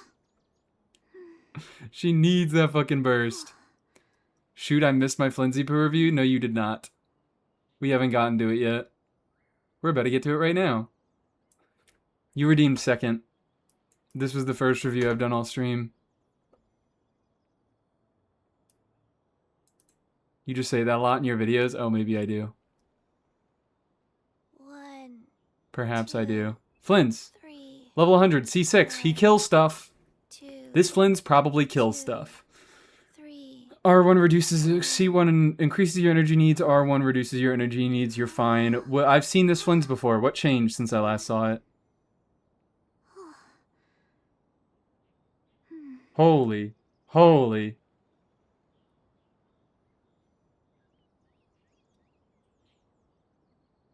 Holy. Jesus fuck. The sands? The sands is... Is this sands crafted? Do we have to add one to the counter, guys? Let's go. Is this... Tell me if the sands is crafted. We have to know. Because then we're going to add another one to the counter. Of builds where the crafted piece is the worst one there. Rerolled, okay. Well, still, the rerolled piece is still the worst one there. It's not a bad piece by any means. It has a lot of low rolls of crit damage, which sucks, but what can you do? You still have 5 rolls of crit damage on this piece. You have 2 dead stats, and that's it. You have 3 dead stats on the whole fucking build. Jesus Christ, this is really impressive. Especially because you don't have any, like... Sometimes when I'm trying to make people sound good, I say that they have X amount of dead stats when I count, like, flat attack or flat HP. But you don't even have any flat attack or HP. These are all really, really high value rolls. Yeah, crazy build. I don't even know what to say. 4-liner. That's a 3-liner. But, like, how are you even going to do this any better? This is a fantastic... It works with your ratio. It gives you the energy recharge that you need. And it gives a lot of other good stat value.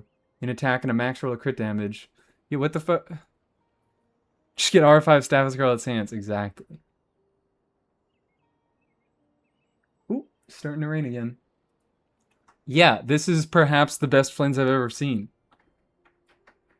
1, 2, breathe. 3. What is there to say beyond that? I even love the fucking 130% energy recharge. Would crit rate be useful for the testing we're doing? Crit rate would be much harder to test. I'd prefer if we can test with like attack or EM or just a regular damaging stat. It's a labor of love and hard work, so it seems. So it seems. He's doing well. This is a healthy boy. Venti. Venti, right? No, no. I'm assuming this is Kujo Sara alt. I wonder who we're going to be reviewing. We're still rocking a Primordial Jadewing Spear. That's something. 2, 3, 4, 2. 75, 200. You said you got an upgrade. I don't know where the upgrade is. I don't remember the last time. It's been a while since I've seen this Raiden. Energy Recharge Sands, good Energy Recharge substats. You're not on SIG, so Energy Recharge does have a point where you actually want to stop building it. So, pretty healthy attack subs. I like that. The Sands changed. The Sands is quite fucking good. The Sands is indeed quite fucking good. I don't even know how I would improve this. I don't know if you can improve this. Jesus Christ, you're still at 75 crit rate on a fucking crit damage circlet. I know Primordial Jadewing's helping you out a little bit, but this shit ain't easy to do on Raiden. Raiden is not a unit where it's easy to get a good crit ratio, and you have done that while also getting good other stats. You have a few more dead rolls. You have 4 dead rolls. But you also have a little bit of flat attack going on. But this is similarly one of the best Raidens I've seen. The crit ratio is a little bit lopsided. I would prefer a little bit more crit rate, but like you have so much crit rate in your subs, you obviously can't swap to a crit rate circlet. And like your lowest crit rate piece is your flower, and it's like you're not gonna get a better flower than that. Actually, this one was a 3-liner. You might be able to get a better flower than that. 2, 3. It's a 3-liner, and it has actually not a lot of low rolls. I was going to say it has a lot of low rolls, but it doesn't. It has 2 minimum rolls, 1 low roll, and then the rest of them are high or max rolls. Maybe you could get a better one by going a 4-piece flower that rolls a little bit more into crit rate, but, like, it's going to take a long-ass fucking time. 2, I already have Staff of Scarlet Sands? Oh, yeah, get on that. 4, and Hold on, actually get on that. I mean, you're gonna have to swap the build to actually get some EM because you have no EM at all. But that's gonna absolutely solve your crit rate issue. Raiden's crit rate issue, I should say. It's not yours. You have plenty of crit rate. It's just Raiden's fault. You know what? Neither do I. Resolution of the Sojourner increases charge attack crit rate by 30%.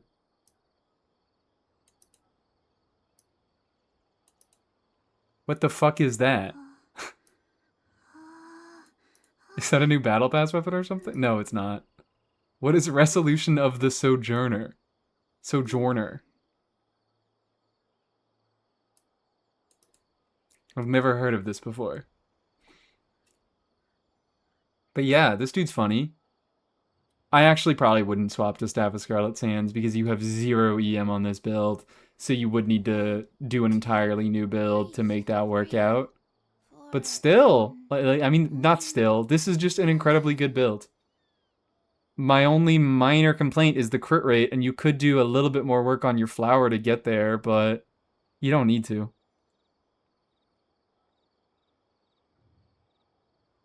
It's a 4-star artifact set. Oh my god. If you just called it Sojourners, I probably would have remembered that. Because you said the full thing of a resolution of the Sojourner. I'm like, is that like some weapon effect? Is that some fucking passive somewhere? Okay, alright, I know Sojourners. Do I even have a Sojourners? That's a good call out though, thank you. If I have a Sojourner set, we can put that on Nefer and we can try it out. Alright, venti time, venti time. 3, 4, and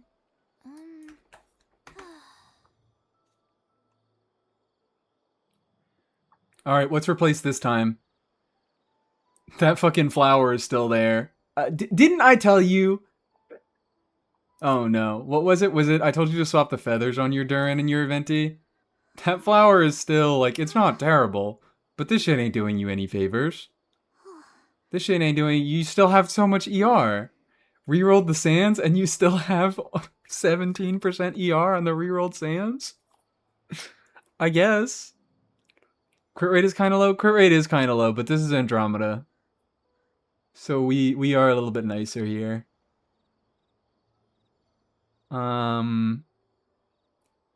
You still have 3 artifacts that have next to no crit rate in their subs. They all have other good subs, which it makes it hard for you to get rid of them. Probably the Circlet is going to be the one to go if anything does. 2, But yeah, you're only at fucking 77% crit rate. 2, 3. Peep AR-57. We always have to peep AR-57. Keep that one in mind. It's getting me crit damage? What's getting you crit damage? 2, This?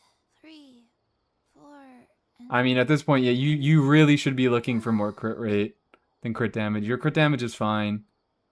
It's just your crit rate mostly that's suffering.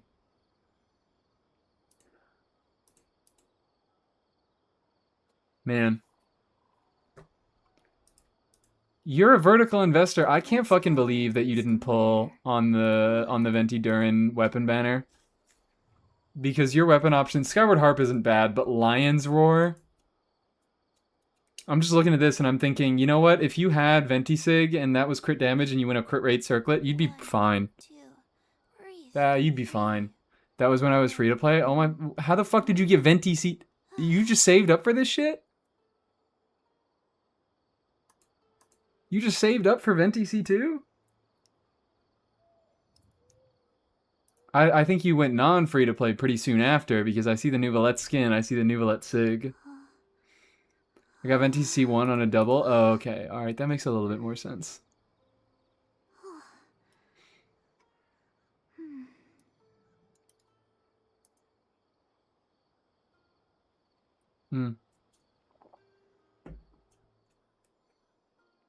I mean, no, you don't go crit rate circlet. You still go on crit damage circlet. You just need better crit subs. And you need less ER. 2, So if you can afford to lose some ER on these pieces and get more crit rate on everything else, you're balling. 2, You're balling the fuck out. 3, 4. These pieces, these is... What is the best piece on here? Goblet. Still Goblet. Which I guess that's the off piece, so it makes the most sense. But yeah, get that up there. Come on. As I'm re-rolling as fast as I get feathers, I think you should just be farming, in all honesty. I don't think you should be re-rolling. I think you should just be farming. I think it would do you good to get more fodder, to get more artifacts in general. Unless you're doing both. Unless you're doing both. Miko build on Lisa. Miko sends crit rate, so that's an extra, what, 14% crit rate. So that is going to be up to 70, just below 70. It's 69 crit rate. I'm not counting cryoresonance. I'm not fucking counting cryoresonance. If you tell me that this build is built with cryoresonance in mind, you're lying to me. You are lying to me. Miko does get occasional cryoresonance, but she applies Electro right before she hits with Stellar. So it's very likely that she does not get... she just gets no aura at all when she hits with her Stellar hit. Because what? Triggering a reaction, triggering a Stellar Conduct will just remove the aura entirely. So, yeah, you maybe need a little bit more crit rate. Because you should not be building everybody as if they always get cryoresonance on this set. Because they fucking don't. Especially Yaimiko. Yaimiko doesn't, Sino doesn't, and even though Sandrone and Risley can, they also have a lot of team archetypes where you go double Electro, and those teams also have suspicious uptime on cryoresonance.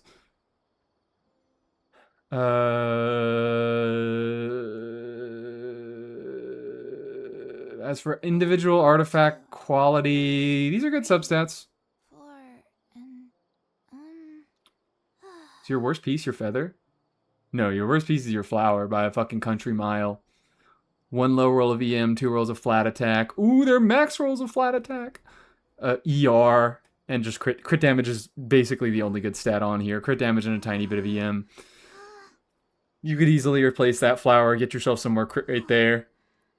Circlet is real heavy on these. These are real good stats. These are less good. Yaimiko just doesn't really need very much energy recharge in stellar teams. It can be nice. You can do funny burst casts of a rotation if you want to, but it's not particularly good. It's just nice that her burst doesn't consume her turrets anymore, so it's less of a loss to do it. You can just look at the pretty animation if you want. 3, 4. A lot of rolls into EM there, a lot of rolls into attack there. That's funny. Your attack Sans has good EM subs, and your EM Goblet has good attack subs. Yeah, it's a pretty alright build. It's a functional build. I think your Feather and your Flower can stand to get to a lot better, and you're lacking some good crit rate. Is my main thing. And Widsith. Oh, actually, this is a good point. Widsith is kind of carrying your crit ratio here, and I imagine you're going to swap for the Craftable? And then without Widsith, you're what? You're 145. Okay, you could stand to get more crit or more crit of both stats. Hi, Kahir. How are you doing? Hi, what's going on? You being funny? You being funny as always? Yeah, everybody go follow Kahir immediately. Or you'll get doxxed. You'll get doxxed by small goblins. If you don't follow Kahir. I'm always being funny. It's just who I am. I shouldn't have even asked. I shouldn't have even asked. I should have assumed. Whoa, really? Yeah. Hold on. Look at this. Look at this, guys. These are the goblins that will dox you if you don't follow Kahir. They'll come to your fucking house and they'll dox you. It's probably against TOS. The goblins aren't on Twitch. They didn't sign any agreement. After swapping Yai to the new set, I still prefer two-piece. Neither do I. I already forgot. Okay. We can be wrong. That's allowed. We're allowed to be wrong. Just because you prefer a set doesn't make it better. Okay. Baron Bunny Gums, Sandrone, and then we will get back to testing shit. Is the old stream starting up screen for sale? I'd start the bid at $5. Yeah, sure, fuck it. I got the backing of Gambling Goblins. Dude, that's awesome. Yeah, yeah. And they're really good at gambling, too. They never lose. 2, Prepare to be whelmed. 3, 4, 2, I am whelmed. 2, 3. Yep, so as I was mentioning, she doesn't even get full uptime on Cryo Resonance, so depending on the team, this can still be a little bit suspicious. If you're going triple Cryo, you're fine. If you're doing what? What do you even do triple Cryo? Sandrone, you can do Odette. You have Yaimiko. You're such a Yaimiko type. I'm not even going to add. Do you have Yaimiko? She's not displayed up here. I feel like I haven't asked, but Yaimiko is such a bunny gum type of character. Let's go. I was a day 1 C0R1 Miko. Yes. Okay, so I was right. My soul read was correct. We could do what? We could do fucking Yaimiko, Sandrone, Odette, Diona, Chi-Chi, whatever. Everyone said she was bad, so I was like, okay, C0R1. It's fucking crazy how evil time has been to Yaimiko. Maybe that was their plan all along. They were like, ooh, let's release mediocre characters. So people say that they're bad and nobody pulls them, and then years down the line, they'll get a buff. Like, that happened with fucking all of the all 4 of the 5 stars that got buffed. Mizuki's a little bit different because she was a standard, so it was sort of a little bit more reasonable that she was as terrible as she was. But, like, Risley, Sino, Yaimiko, mediocre-ass characters that people really didn't like. Anyways, yeah, I'm very whelmed. I'm very whelmed. I am extremely whelmed. Functional crit stats. You don't have enough energy recharge. She casts her burst every rotation. Some EM, some attack. Nice circlet. Nice enough circlet. Okay, goblet. Could definitely afford to be a little bit better, given that it's your off piece. It's a 4-line starter that rolled all good stats, so maybe I'm just tweaking. Yeah, maybe I'm just tweaking. It's 2 high rolls, 1 max roll of EM, so maybe the goblet is fucking good, but that Sands could definitely be a little bit better. Feather's looking okay. Flower's looking alright. Jesus, 3 minimum rolls of attack percent hurts. When is it Ayato's turn? Ugh. Surely in Lunar 2. Vodyanitsa's best team will have Ayato in it. Trust. Hey, do you know Trust. what? Yeah, I'm whelmed. This is a functional Sandrone build, and there's not much more I can say beyond that. Oh, these EM, I'd realize that these EM substats are also losing a little bit of value because number 1, she already kind of oversaturates the fuck out of stellar damage bonus. And number 2, you got mailed flower. That's 110 EM on the sub, 96 on the passive. So they are good subs, but like you definitely prefer to have more attack percent. This is a high base stack weapon. It only gives you 24% in the passive. And you have no ER. Fuck this Sandrone. Fuck everything about this Sandrone. Alright.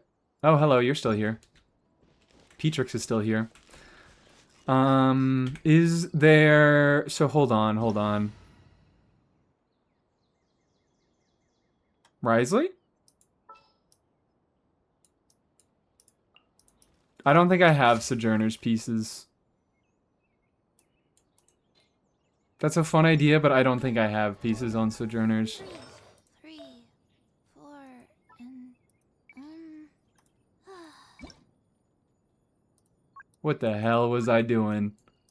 What the fuck was wrong with me? Nope. I have no Sojourner's pieces. What domain can you get Sojourner's pieces from? Because I could do a little bit of farming in Stygian and see if I can get a set of Sojourner's pieces.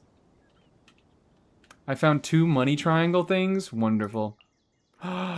In Fontaine, this is actually wonderful. craft sojourners. I don't even think you're fucking allowed to. As much as I would love to for the bit, I never use these things. As much as I would love to craft sojourners, I think you only can do 5 stars. Yeah. No 4-star sets. Sorry, I can't stay. I'm getting kidnapped. Alright, hire Scatum, buyer Scatum. Have fun on your date.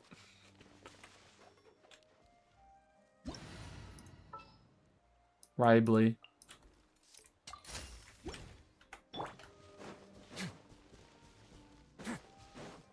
It's an emblem, I know, at the very least. Okay, well, all due respect, I'm not fucking farming emblem.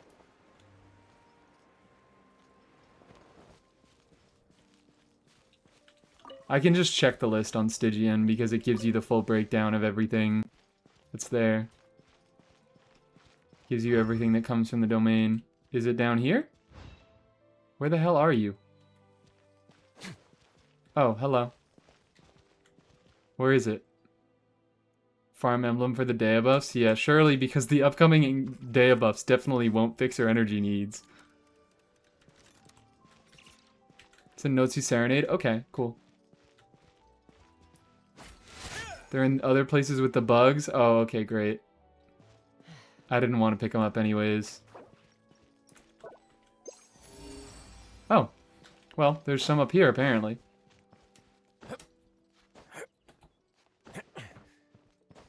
Money triangles. That's like money trees, but it's triangles instead of trees.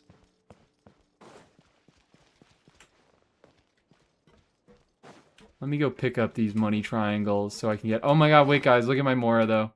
Look at my Mora. I'm so, like, a little bit further from broke. Because yesterday... Ooh. I guess now that people are here, I can do a little bit of bragging of what I did yesterday. Yesterday, I was grinding the fuck out of the moon to get staff to max level. We got staff to max level. Staff is now maxed out. It is now level 90. We might be able to push some Aoife Stygian clears. And I was just like, fuck it. I'm so close to completing the moon that I'll just complete it and I will turn in all of my lunar sigils into Mora. And I got 2 million Mora now. Can you break rock with Risley NAs? Yes. His charge attack is blunt damage.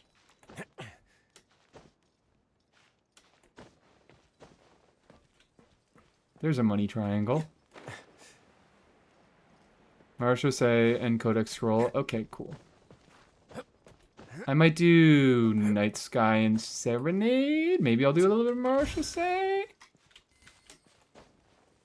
Okay. Watch this. Crazy tactic. You can do it with normals, but, like, takes a long-ass fucking time. His charge attack is just way better. It's really nice when you have a Gracious Rebuke and his charge attack doesn't take stamina. Are we done, Petrix? Can I kick you out now? Or actually, hold on. Before I do farm... No. I have to farm first so I can get the pieces. I have to farm first so I can get the pieces. Have you ever seen any stickers on my back? Do me a favor and take them off. Is there really nothing that gives you, like, play pranks sometimes. crit damage on charged attacks? Crit damage buffs would be so fucking nice. If I get a specific crit damage buff...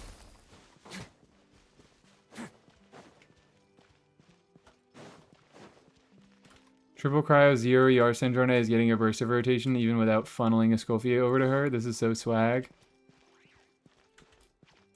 Am I leaving or do you still need to use the what?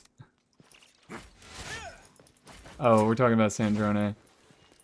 Yeah, I think I need to kick you out for now because I need to farm up Sojourners. We're still trying to see if the fucking if things that buff, like, specific types of damage apply to stellar damage and lunar damage. I guess I could just test it on Nefer, though. So let's just do our farming. Let's do our farming. Why don't we?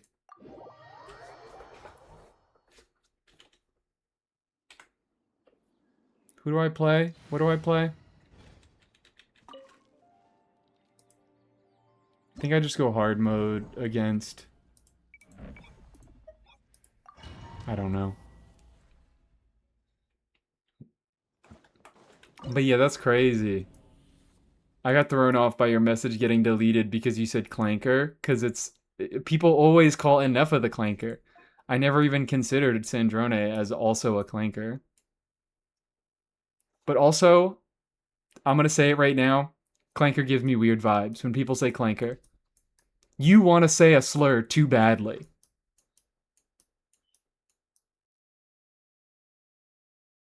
Like, why the fuck are we making up slurs? Just like it gives me weird vibes. It gives me such weird vibes. Why do you want to say a slur so badly? Why do you feel the need to make up a slur?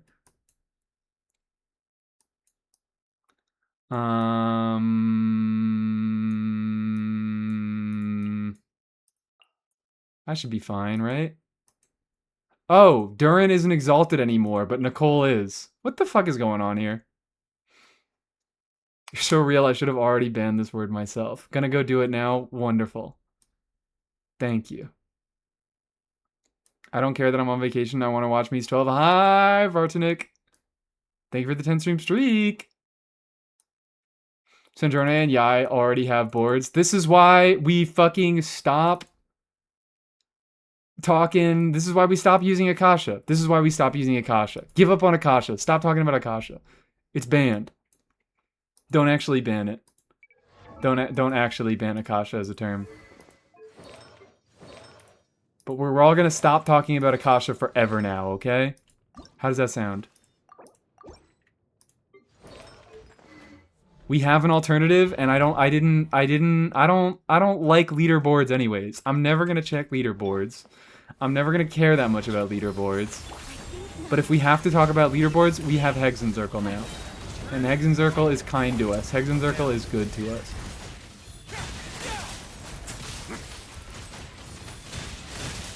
Cautious is my Shenhe is top 0.3%, so I low-key forgive them. Register her on Hexenzirkel. Or Hex. What do you think about the alternative? I went over my thoughts about it in the pre-Stygian stream. It's basically, it's still going to have problems. Any leaderboard ranking website is going to have problems and is going to be misrepresentative of what actually happens in games. But they seem a little bit more dedicated to communicating to people that it is not a useful tool, and they seem a little bit more dedicated into actually including useful tools on the website. So they're promising to do a lot better stuff than Akasha, and I hope that they follow through with that stuff. But it's still not crazy useful as of right now. I should have changed my set. Return. Hex makes me log in with Discord. I don't trust this. No, it doesn't. You can just put in your UID. You can log in with Discord, but you don't have to.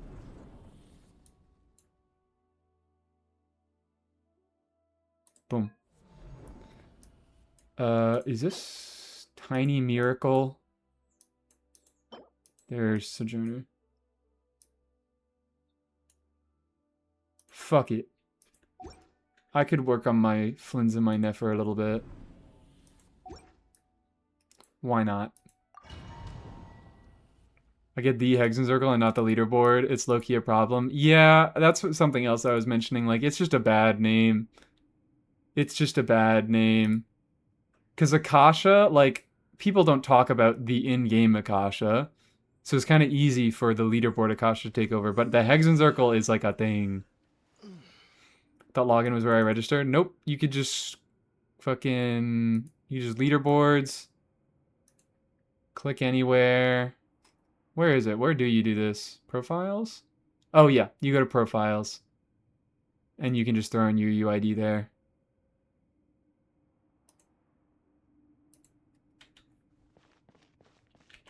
Let's punch. Let's Risley punch.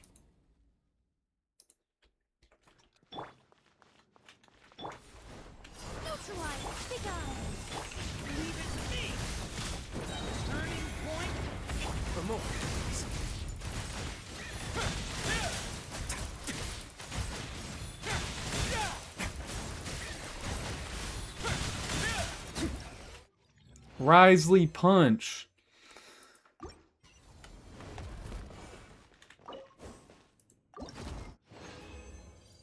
Okay, Sojourner's pieces. I have Goblet. I have Sands. We need 2 more Sojourner's pieces before we can test. We constitute such defiance. Leave it to me. Turning point. Let's begin.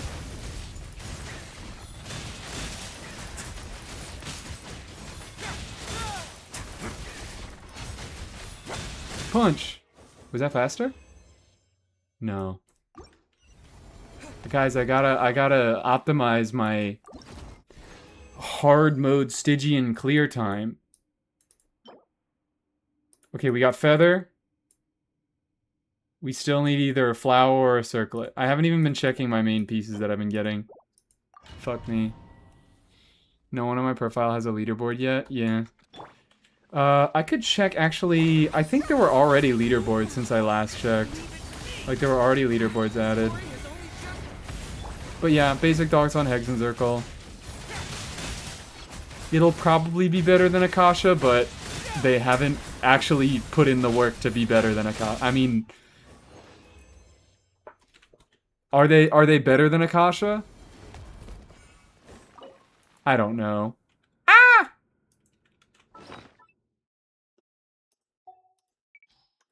Akasha's terrible. Maybe they are already better than Akasha, but like, it's not a good service yet. It's too early on. If they actually implement the things that they are talking about.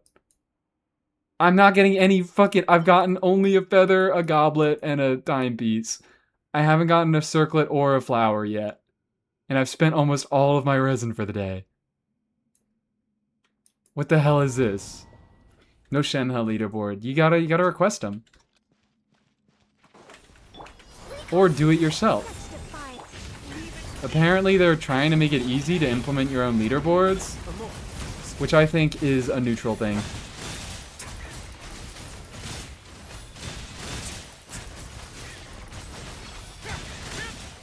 It's taking the exact same amount of time to clear every single clear. It's always 18 seconds. Please. What the fuck? Am I stupid?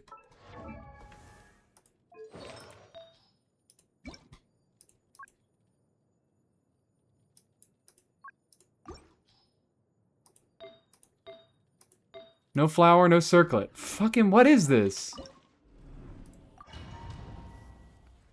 Who cares about main pieces? Exactly. You get it. We're all in this for the Sojourners. Can I just spend a weekend making an IFA leaderboard? I don't know. With the way they're saying it, hopefully. But I don't know the specifics of it. Please? Thank you. Did I get a circlet? And I didn't get a circlet. I got 1 flower. Okay. Whatever. I got some decent stuff. Not really. Hopefully I got 1 good piece. So, now. Nefer, get the hell over here. Nefer, get the freak over here.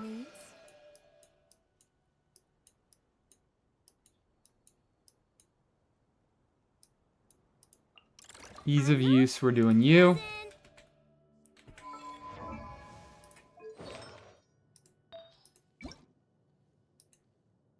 Come on, what the fuck?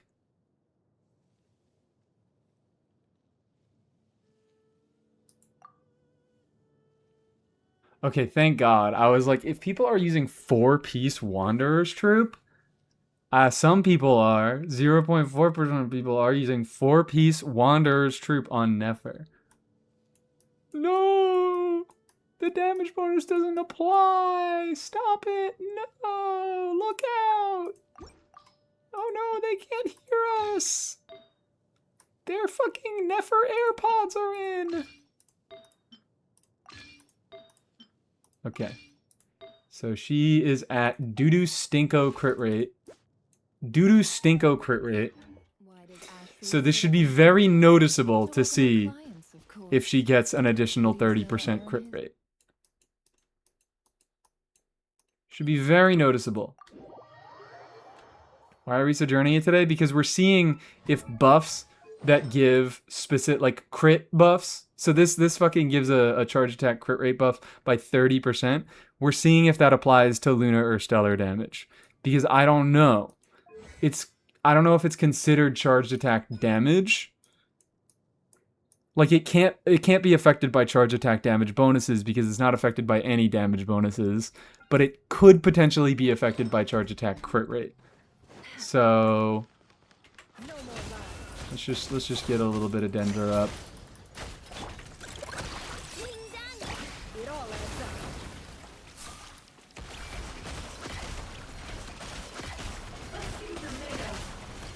One of those Lunar Bloom hits crit, which lines up with my current 10% crit rate. Can't hide the truth. Again, one of those Lunar Bloom hits crit, which aligns with my 10% crit rate. Oh dear, Aino is on fish because I thought it would be funny.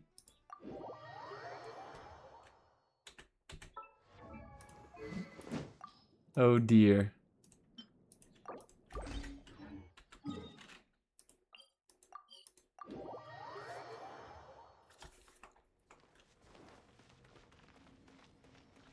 Would this be easier to test than Miliastra against the Perma Hydra energy? It would be, but this isn't difficult. It all adds up. One hit crit, Can't hide the truth. one hit. I am getting one crit consistently out of my 9 Lunar Bloom hits. Is that Forest Regalia Shinyan? Maybe, but it was probably incorrect. Yeah, I am consistently getting one hit out of my 9 Lunar Bloom hits that actually crits, and if that 30% crit rate applied, it would be more like 3 to 5. Yeah, we might be able to safely say it doesn't apply. Let's do a little bit more testing in Miliastra, just so we have good data. More data is always better.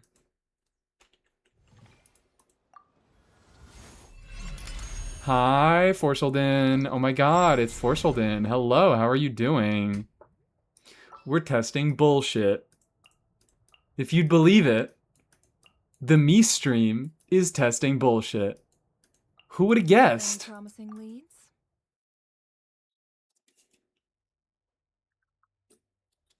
We're doing stupid shit over here.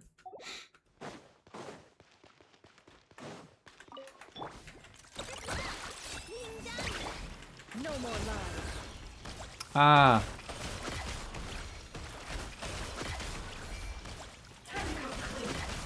I got no crits that time. Let's do the full thing so we can see my fresh 9% crit rate.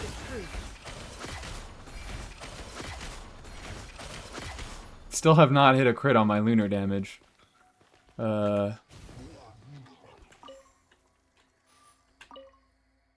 This is actually, I say I'm testing bullshit, but this is actually useful. This is actually pretty good to know. Because this may affect how,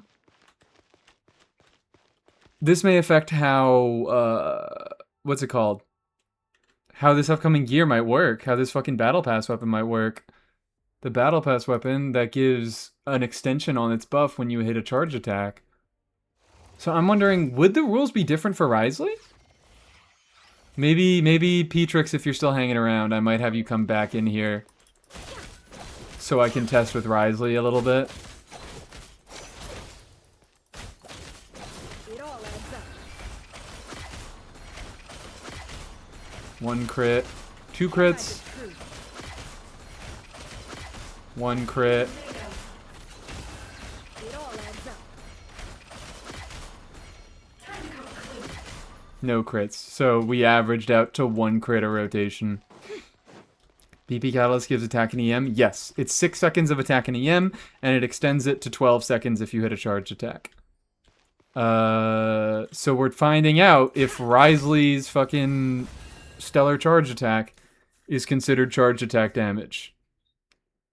Also affects how good Mavsig is for Sandrone burst, I believe.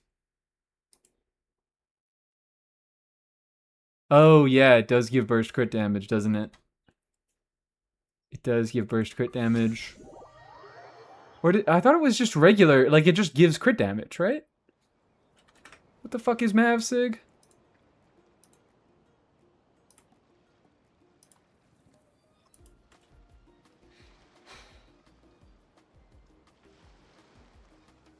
It's just crit damage.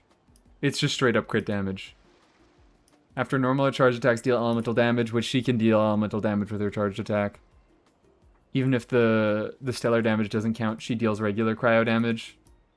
So this shouldn't affect how good Mawika Sig is for Sandrone. Shame that attack is wasted and crit rate is much worse on Nefer. Oh. Eh. I don't know. Nefer's got good weapon options, so I don't really think it's a shame. Black Marrow Lantern, good. She's got that fucking, that BP weapon. Not the BP weapon. She's got the gotcha weapon that I'm using on her right now. I think Nefer has fine weapon options without this upcoming Battle Pass weapon. Vanessa Hudgens, Sneaker Knight. You got it. All right, if Petrix wants to jump back in and help me out again, I would appreciate that.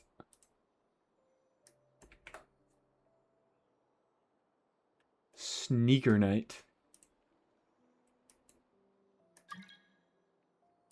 Wonderful. Get in here.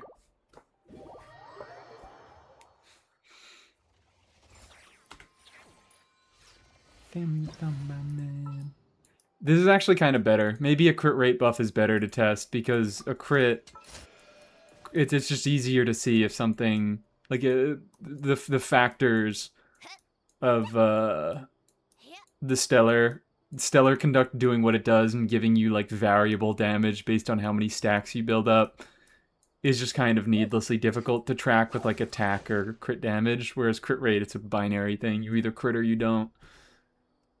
Okay.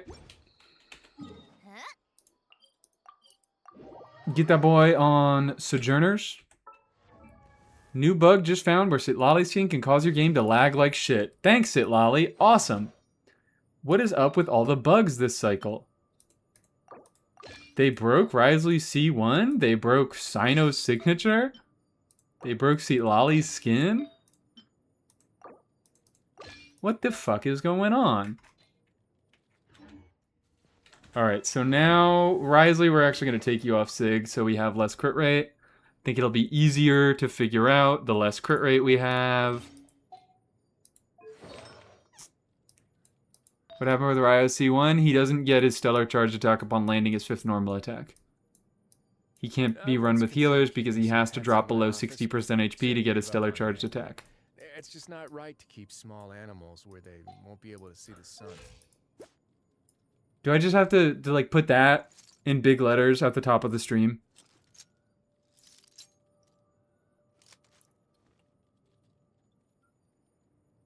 Spent too much time. Yeah, they spent too much time fucking around with Stellar Conduct. This crazy ass, weird ass reaction. I kind of forgive them because it's interesting in how it works. But they just spent so much goddamn time. Okay, 11% crit rate. We do get cryo resonance here. Let's see how suspicious the uptime is.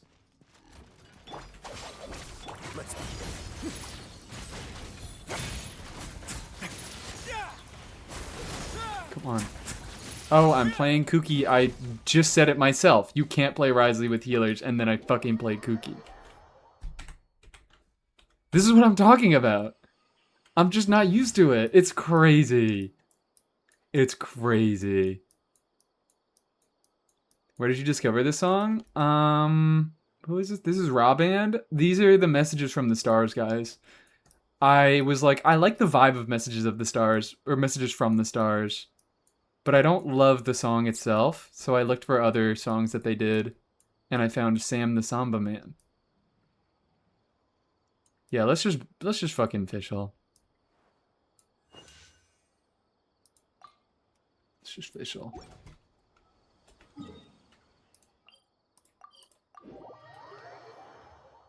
Who requested the song? You can blame Cannoli for this, or thank Cannoli.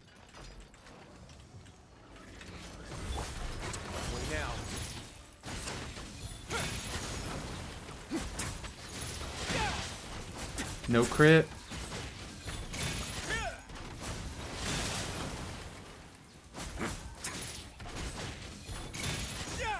Fuck this. No crit.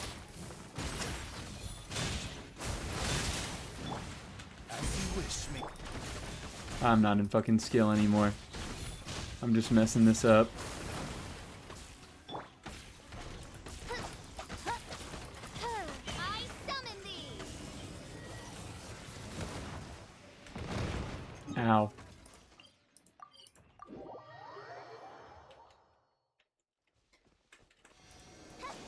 Look at you, Sequence of Solitude, Fischl.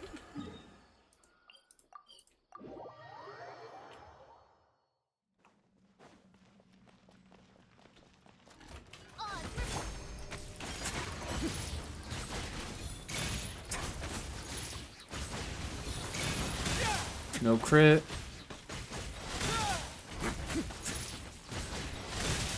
One crit. This is across like 4 different charge attack. Ooh, one more crit. This is really, it's a lot more difficult to test with Wriothesley. Because like Nefer just hits so fast with her charge attacks that it's easy to just get a bunch of hits out.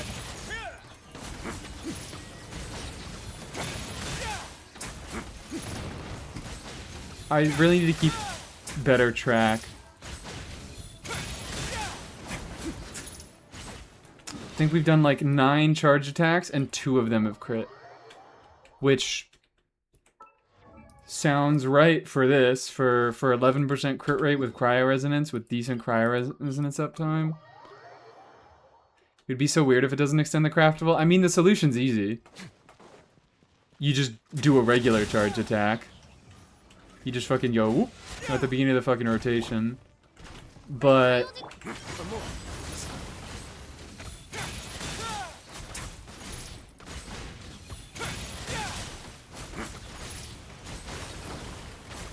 yeah, our crit rate, if we were getting affected by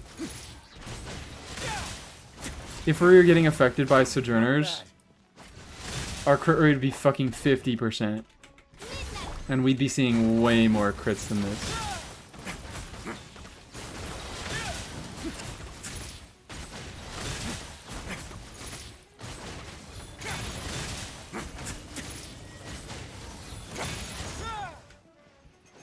What the hell is that? We'd be seeing way more crits than this. It's so stupid that the field buffs Stellar Conduct and they might just make the multiplier bigger for Swirl. Why is that stupid? I think it's cool. I think it's... I genuinely do like the Stellar Conduct reaction. I think it's kind of interesting how it works. Incentivizing characters that hit a bajillion times.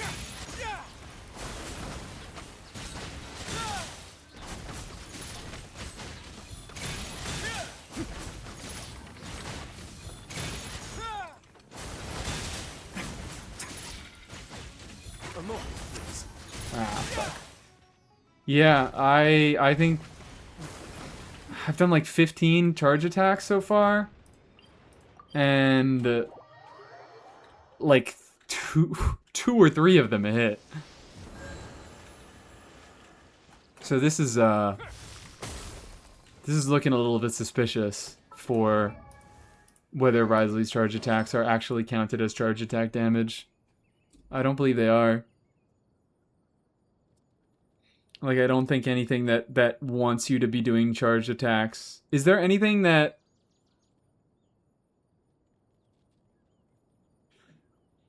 Is there like an ability that only procs on charge attacks? Malazines like to play pranks sometimes. Remember when Wriothesley put out a showcase and he got Sandrone just to leave her at level 60? Yeah. I was thinking Beto, but Wriothesley is fucking weird as a charge attacker, or as a catalyst unit, where he has to do a normal attack before he charge attacks.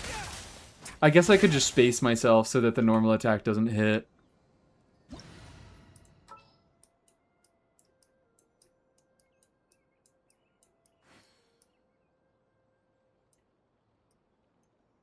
I'm testing her right now with Beto. Like, fucking what? Nefer already has, or Nefer also has, like, normal charged attack damage tagged in her special charged attack. She deals regular Dendro damage twice.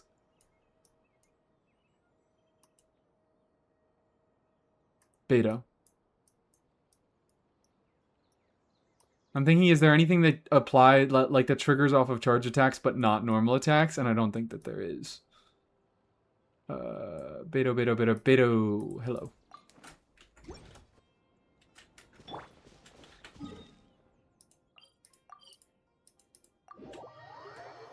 Do I have to be in combat? Unless I'm wrong. Oh, Bina totally can, yeah. Bina totally can.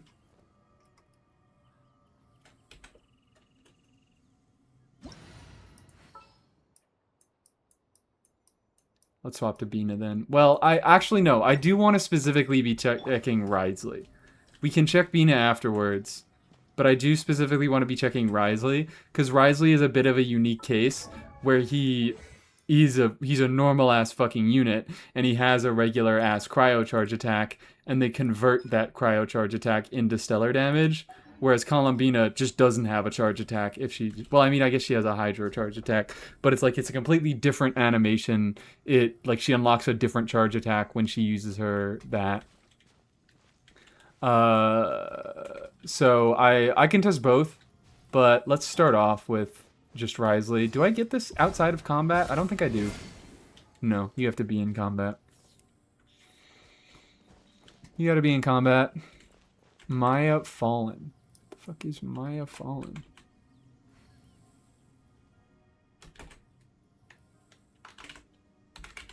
Wanna request a song? It's on cooldown. Just wait for it to come off cooldown. I put a cooldown on it so people can't spam requests.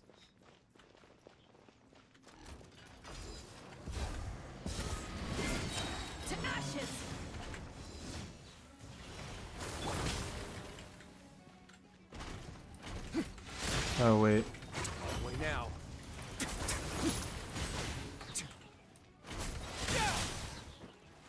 Nope, no beta proc there.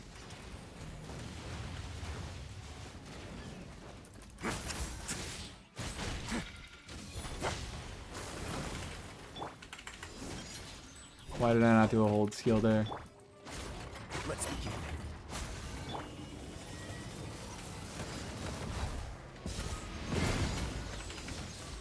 Oh my god, Beto feels so fucking good now. Oh my god, Beto feels so fucking good now. I was like, oh no, I don't want to have to bother. When Aqua suggested Beto, I was like, fuck, I'm gonna have to spend a bunch of time building up her burst. But I don't have to now. Beto is fixed. Okay.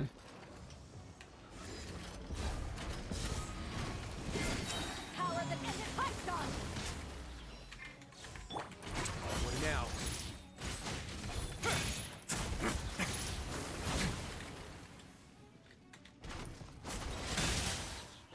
No proc off of Beto. No proc off of Beto. Okay. That is good to fucking know. Genshin doesn't hate anyone but Risley, it seems. I mean... Again, it's not like a massive issue with the Battle Pass weapon, because you just do a charge attack at the beginning of your rotation and you're fine. You do a normal ass charge attack at the beginning of your rotation and you're fine. This is more just me testing stuff for general purposes. Like whether what's it called? Whether abilities that need certain types of damage to proc, or like certain buffs that buff certain type of abilities actually apply to lunar and stellar damage is important to know for a lot of reasons. But yeah, it's fucking weird. It's weird. This is so weird. Who? I need a lunar thing from you. Or I need Dendro. I need to be able to trigger Lunar Bloom. Oh, wait, never mind. I don't. I already have one Verdant. Does Beanie get Dawning Frost Charge attack EM? That's a very good question. Probably fucking not. Oh, come on, girl. You can't be serious. Good afternoon, Vibes streamer Mies. Good afternoon, Vibes watcher D-Cups. How are we doing?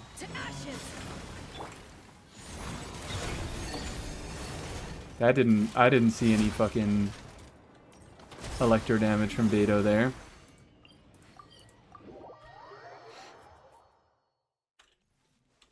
Have fully decided I'm quitting my job. Congratulations, Zella. Good job on being decisive. This is a very good question. That probably would have been a very easy way to say that. After a charge attack hits an opponent. 72 EM.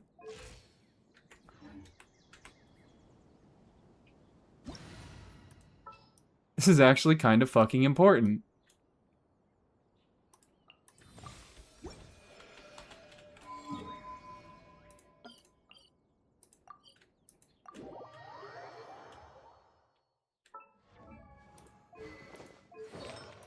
So EM right now, 135. Let's just take off a Serenade piece. 82. You don't have any sort of buffs, right? You don't have any sort of buffs. 82 with skill, she's 130.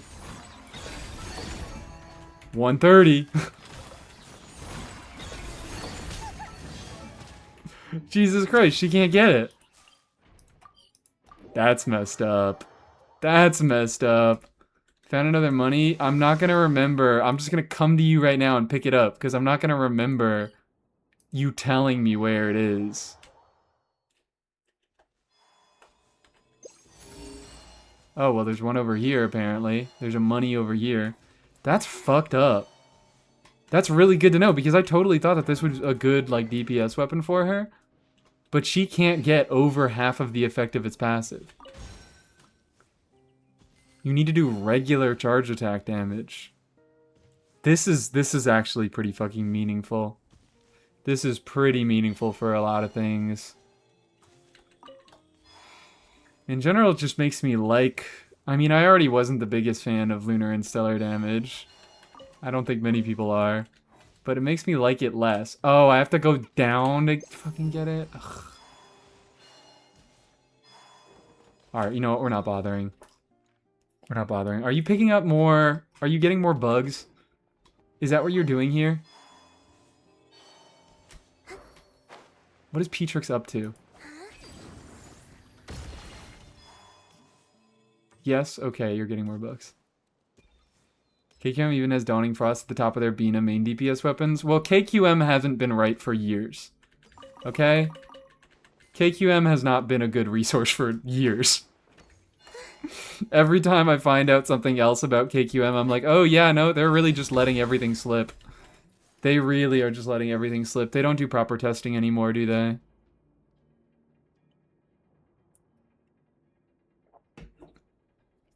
KQM started out as a pretty good resource, but it's not one anymore. It kind of fell off early Fontaine. Oh, hello. Nice to meet... Oh, it's right over here. Or you were just standing in the corner. Lovely. I don't need more of that desperately. It's worth to show the community doesn't really seem to know this. Yeah, yeah. I'm really, really happy that I tested this because I was like, yeah, I could probably find this information online somewhere. But I don't think that this is immediately available many places. And am I gonna make it immediately available many places? Probably not. Probably not. But yeah, very good to know that lunar and stellar damage, even if it comes from a specific source, like even if Columbina needs to do a charge attack to access your lunar bloom damage, it doesn't proc effects that are triggered off of doing charge attacks. It's real fucked up. This is fascinating. I love science. This is like maybe one of the most important things I've tested in a while. I usually test bullshit. Ooh. Hello. I was thinking of doing more event stuff today as well. Hydrate, thank you for the hydrate. I might make a Reddit post about this. Well, that's also gonna get lost. I don't know where I could put this information to where it wouldn't be immediately, like, buried. And, like, how much stuff does this matter for? Being a Dawning Frost, I think, is probably one of the biggest situations. Because, you know, Hoyo knows how their game works.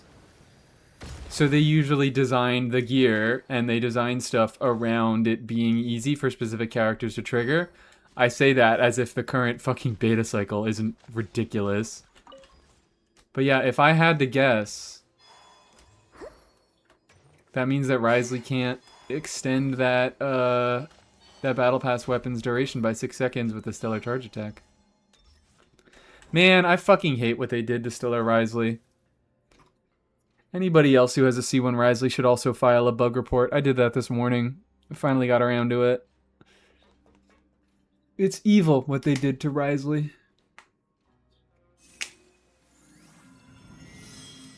Yell into the void of the KQM server. Is the KQM server even like active anymore? I should leave it.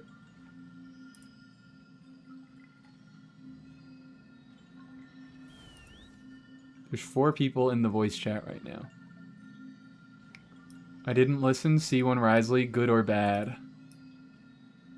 I think you're asking all the wrong questions around here. It's not good or bad, it's that it used to work in a certain way, and they've changed the way that it works in his new Stellar playstyle. Why is Columbina yellow? Why are you asking questions?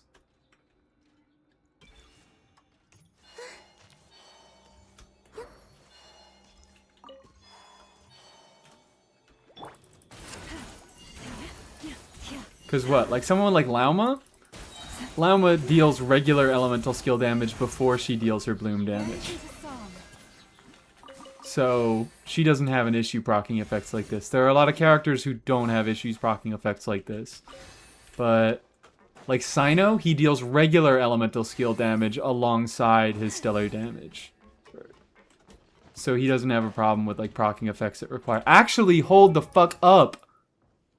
Never mind. Oh my god, hold the fuck up. Hold the fuck up. Hold the fuck up. Staff of Scarlet Sands needs an elemental skill to hit to stack. So holy shit, wait.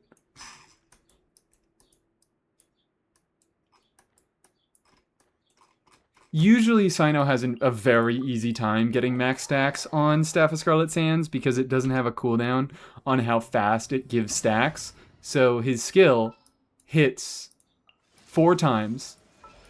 His initial cast hits, and it hits those 3 Dust Stalker bolts. So usually, Sino has no issue getting max stacks on Staff of Scarlet Sands. Like, look at this. I'm gonna walk up to him. I get my eye. I do my enhanced skill. He has all 3 stacks. You can see all 3 symbols there. But holy shit. If his Duststalker bolts are converted into stellar damage, that means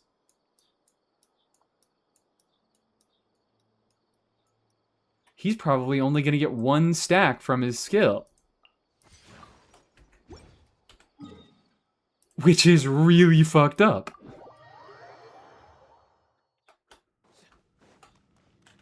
I mean, the stacks aren't like the biggest thing ever.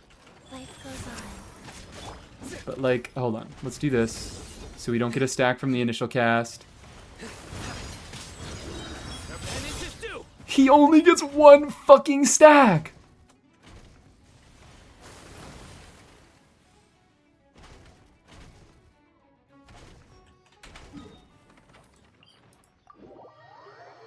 Dude. Dude. What the hell is this? What the hell is this? It's still, like, not a massive deal, because what you normally do with Cyno anyways, whether you're getting his infusion through his skill or his burst, he starts off with one, so you fuck around, you do a little bit of this, you have one stack, and then you get your second stack upon doing your skill. So it's like, alright, he has 2 stacks, he gets the vast majority of the effect. It's not a big deal that he's missing out on 1 stack. But it's like, what? What? I don't think devs know their own game. Like, what the fuck is that? What the fuck is that? That's kind of evil.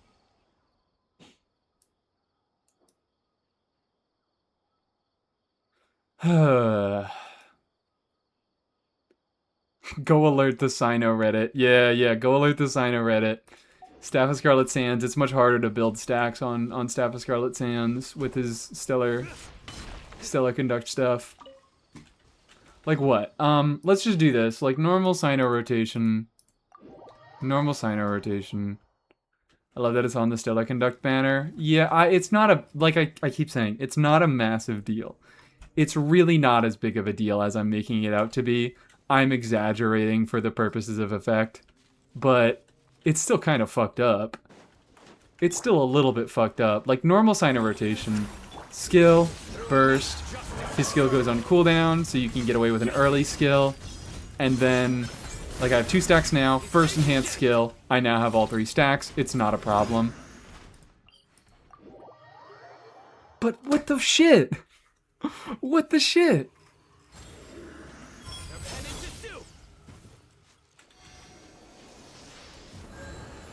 Alright, yeah, let's look at the C-Buy, and then, yeah, Mr. Wick, you may redeem a character review.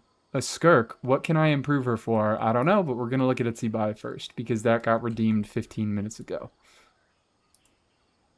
This actually is kind of big. This actually is kind of big. This might have bigger repercussions than I initially thought. Does the first enhanced skill get buffed from all 3 stacks? I don't know. If I had to guess, probably not. Which, that's not a massive... Like I keep saying, it's not a massive deal, because it's fucking 28% of his elemental mastery converted to attack. You'd be getting an additional, like... I don't know. How much EM does he run in his Stellar Conduct teams? Like, 600, 28% of that. It's like fucking 100 attack. It's like 150 attack. You're missing 150 attack, which... actually, maybe isn't small. Maybe isn't tiny. In the end, all will be placed upon the scales. Maybe isn't tiny.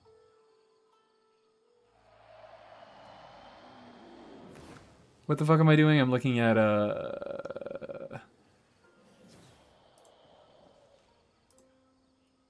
Boom.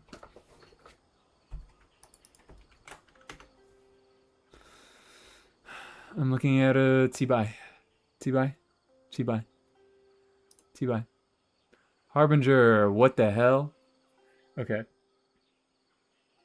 This is a Harbinger ratio. Swing the results of a single game. 65 with Nosu. Eatlua, I don't know the Eatlua constellation.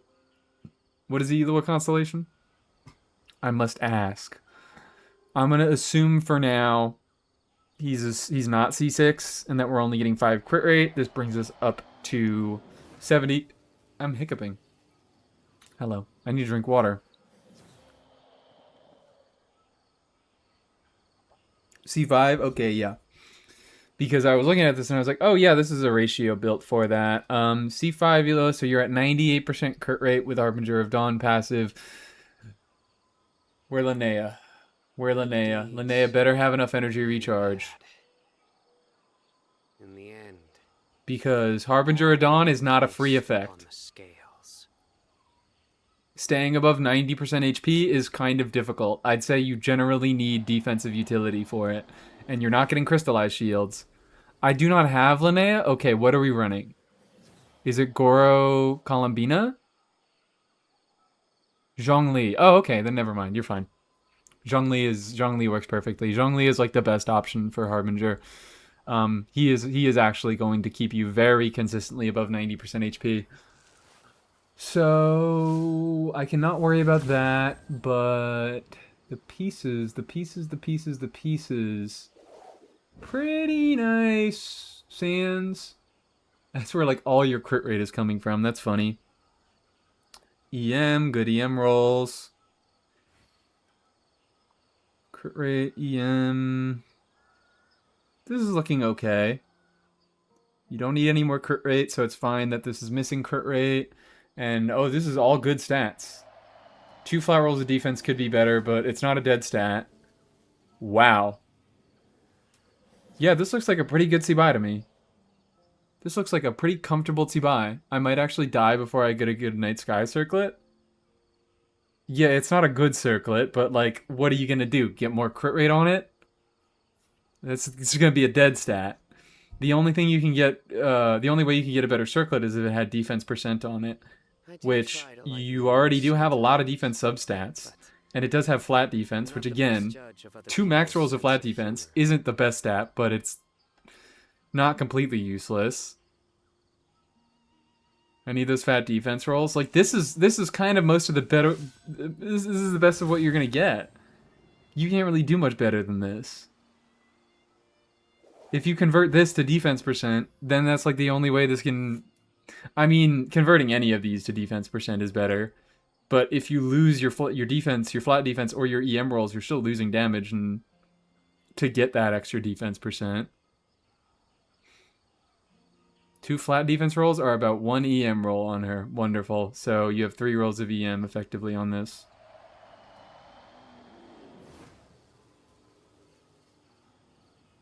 If anything, I might try searching for more energy recharge. Because you got some dead stats on the sands. I don't know. It'd be difficult.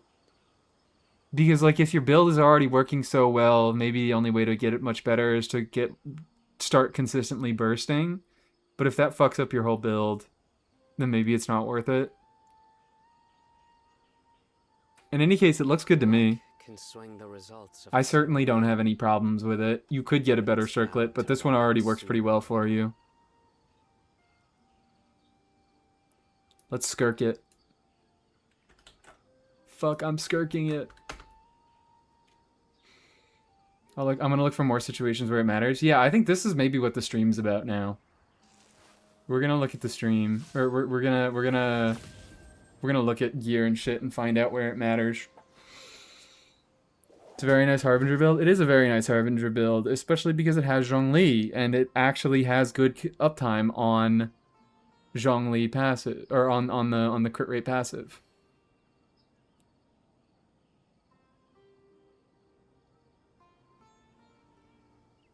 Is a Nefa and Tsibai being Nefa team enough defensive utility for Tsibai Harbinger of Dawn?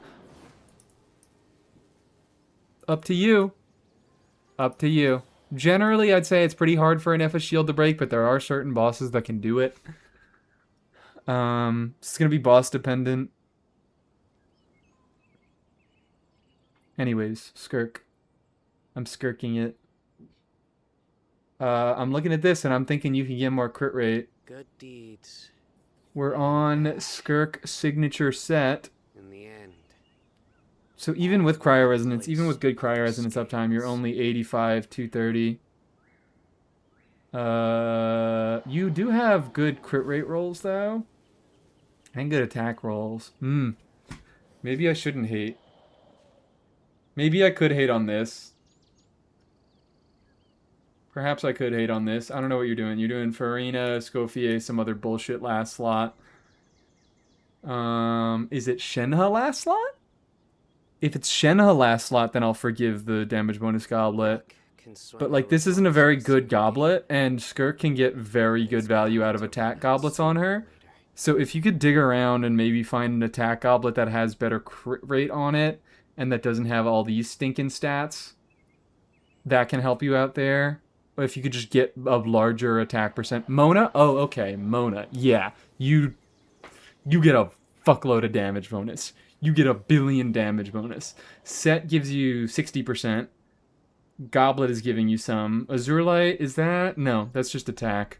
But Farina's giving you 75%. Mona's giving you 60%. You could definitely start looking around for an attack goblet, or just more attack percent substats in general. I only see 2 significant attack substats on this build. The circlet's nice. I like the circlet. It's a little bit low on the crit rate, but the attack percent kind of makes up for it. These obviously aren't great. But to me, the goblet is looking like the worst piece here, because your current team setup could definitely favor an attack percent goblet, and also this isn't like the only stats that it's giving you are making for a lopsided crit ratio. It's giving you not a lot of crit rate and a decent amount of crit damage. So if you could dig around and find an attack percent goblet that gives you a decent amount more crit rate, I think you'd be fucking set. Do some testing and make sure that an attack percent goblet is better, but you're on a high base attack weapon. And you have very few attack buffs going on in this team, so I think it is definitely possible.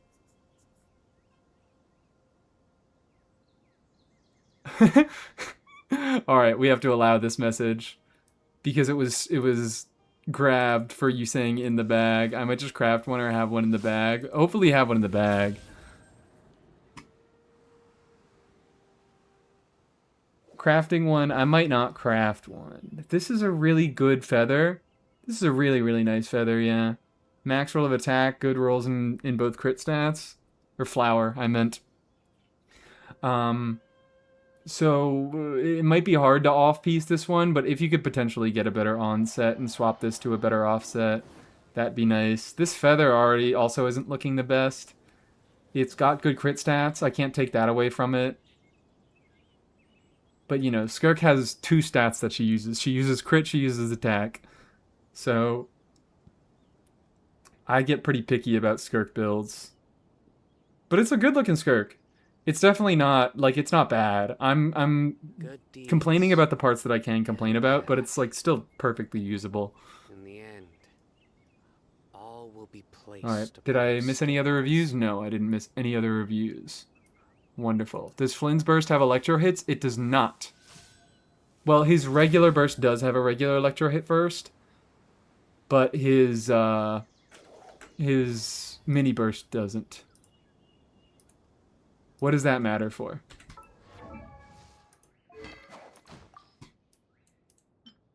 Who's affected by that?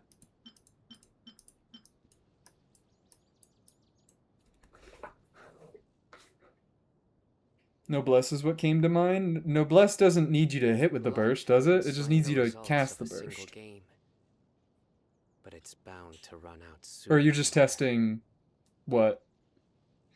The damage bonus?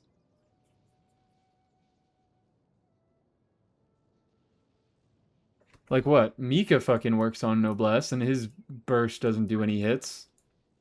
Right? I don't know. I've never bothered to check if Mika works on Noblesse. I've just assumed. Because it's a cast trigger, it's not a hit trigger.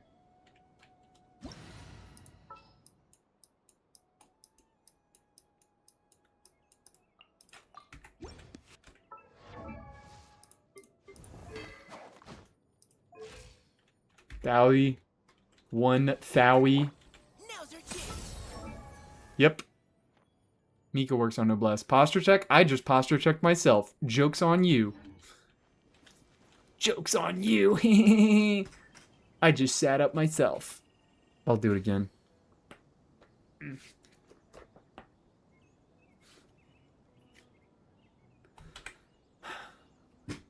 So yeah, what other potential gear things might this be relevant for? Oh, now we got a self-timeout. You guys can take care of that. Moderators can take care of the self-timeout. What other things could this potentially be important for? What? Shit, I still need to reply to a comment on my Mizuki video of someone saying that, like, oh yeah, you can go triple Animo in Mizuki teams because there are Animo units that absorb and reapply element. And I'm like, okay, I don't know what Animo units we're talking about. but there aren't that many, and the ones that do don't have particularly good application. And Mizuki is still going to need to trigger swirls to get her stellar swirl damage. Nymph stream, but that's not very relevant. Yeah. That's a hit trigger?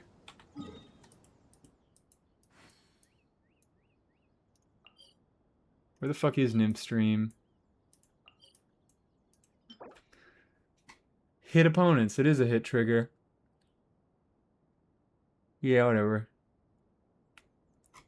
People won't get up in arms about that. Sino working less well on his own signature is maybe the biggest application that we'll find about this. Wriothesley having a little bit worse. Wriothesley having a tiny bit of a worse time with the Battle Pass weapon. Desert Path Chronicle is a hit trigger. I'm just like trying to think of places where this matters. I'd say two biggest ones, Columbina on Dawning Frost. Sino on his weapon. It stacks slower. Who else? That is kind of fucking throwing me. That is kind of fucking throwing me that he works less well on his own ass weapon.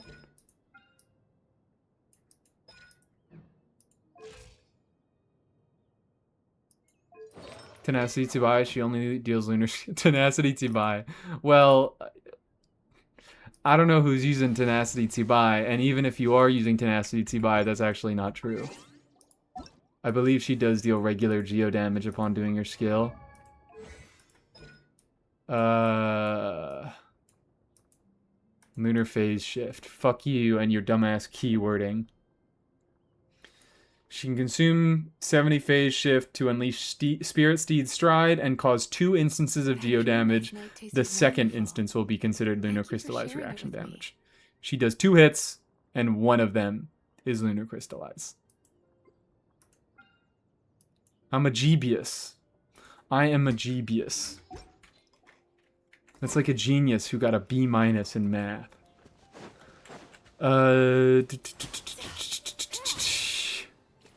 Trying to think of characters who...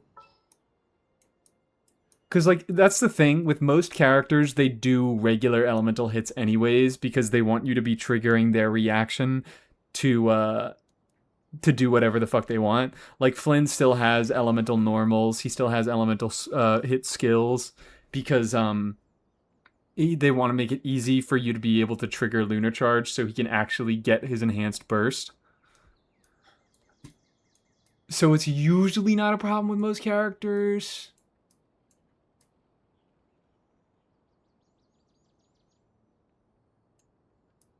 Like, Yai does coordinated stellar damage with her regular electro damage. I'd say it's probably a bigger problem for characters who, like Sino and Wriothesley, who they've replaced existing damage in their kits with stellar damage. So they deal less elemental damage, they get less application, or less normal elemental damage. And they get more reaction damage. Are you a whale? Yes. That's not even a funny lie. That's not even a funny lie to tell. Why the fuck did I tell that lie? No, I'm not a whale. I am not a whale. I do my best to not spend money on this game, but I'm bad at it, and I buy battle passes anyways. Yay, Miko! Yay, Miko! Yay, Miko! Why the fuck are we on Golden Troop and Twin Nephrite? What the hell is going on?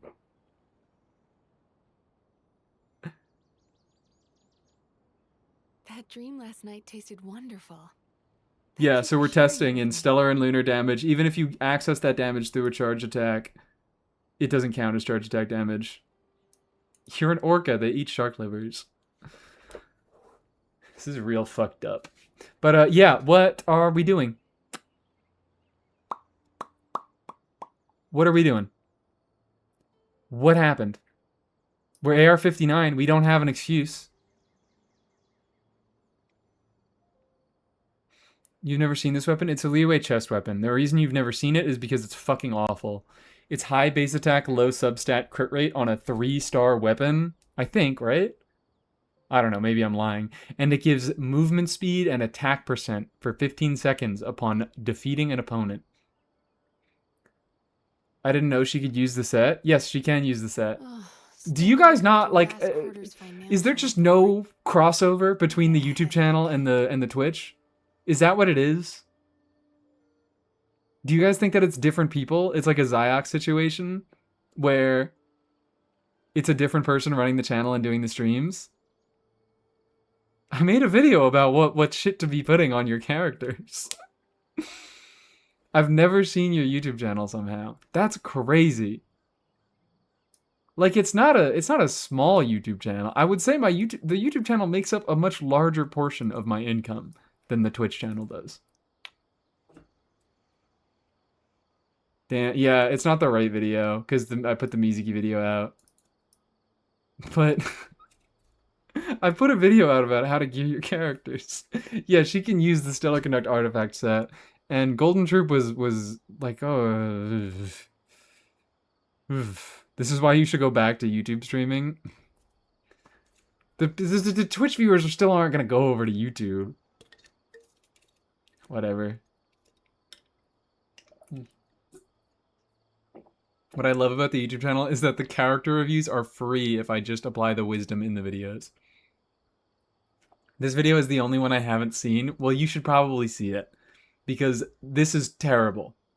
She doesn't use damage. I mean, unless we're talking normal Yaimiko, you're playing non-stellar Yaimiko, which in this case, it's still not a very good build. It's all right. You have good crit stats there. You have all right crit stats there. That's actually very good crit stats there. That dream This is kind of this is kind of with me. This is pretty nice. But what the hell are we doing on Twin Nephrite? What in God's name are we doing on Twin Nephrite?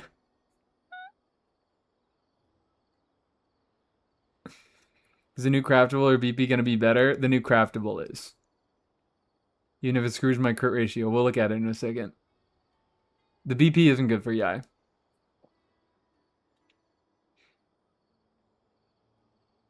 So yeah, I don't know what the hell's going on here, but no one ever uses Twin Nephrite for anything. This is a weapon that you have for collector's purposes. What refine is my Twin Nephrite? That's a good question. You go anything. You go literally any 4-star weapon and it's better. Twin is the replacement for the craftable? Sure. The craftable doesn't give crit, so you're gonna have a lopsided crit ratio if you build around Twin Nephrite. Which if you're gonna be using the craftable, then you don't have enough crit rate. I mean, these stats are you're gonna have to rebuild. If you're using the craftable, that means you're using Stellar Conduct, so you're not using this set. But as we're just discussing, even though her Stellar Conduct damage comes from a skill, it does not get skill bonuses. It is not considered skill damage. It doesn't get any effect when a skill hits. And it doesn't get any damage bonus from Golden Troop. Just drop everything and go out for some fresh air. I love the Golden Troop misinformation around Yai. Why have I seen so many Golden Troop Yais in like the past few weeks? Sacrifice your staff is a skill trigger, but that's not relevant for anyone yet. I mean, in the same way that like Staff of Scarlet Sands is a skill trigger for Inefa. Both of those matter a little bit for Inefa, but Sac Staff works off field, doesn't it? So it matters a lot less for her. It just means she builds it up slightly slower. Beep boop. Twin Nephrite. Oh, it is R5. Yeah, this thing's terrible. This thing's awful. Never use it ever.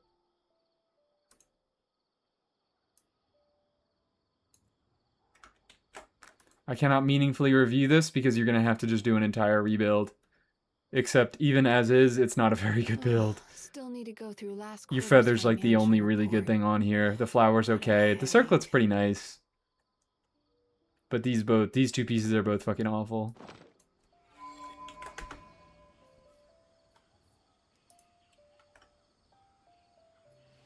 Another Yaimiko. Craftable. Yaimiko. Your crit rate isn't even fucked by going off of Wid Sith. You'd go up to like 170. So this is like 90, 170, which is looking pretty good. Yeah, Witsith has a terrible passive effect on her, so you go new passive, or you go new craftable.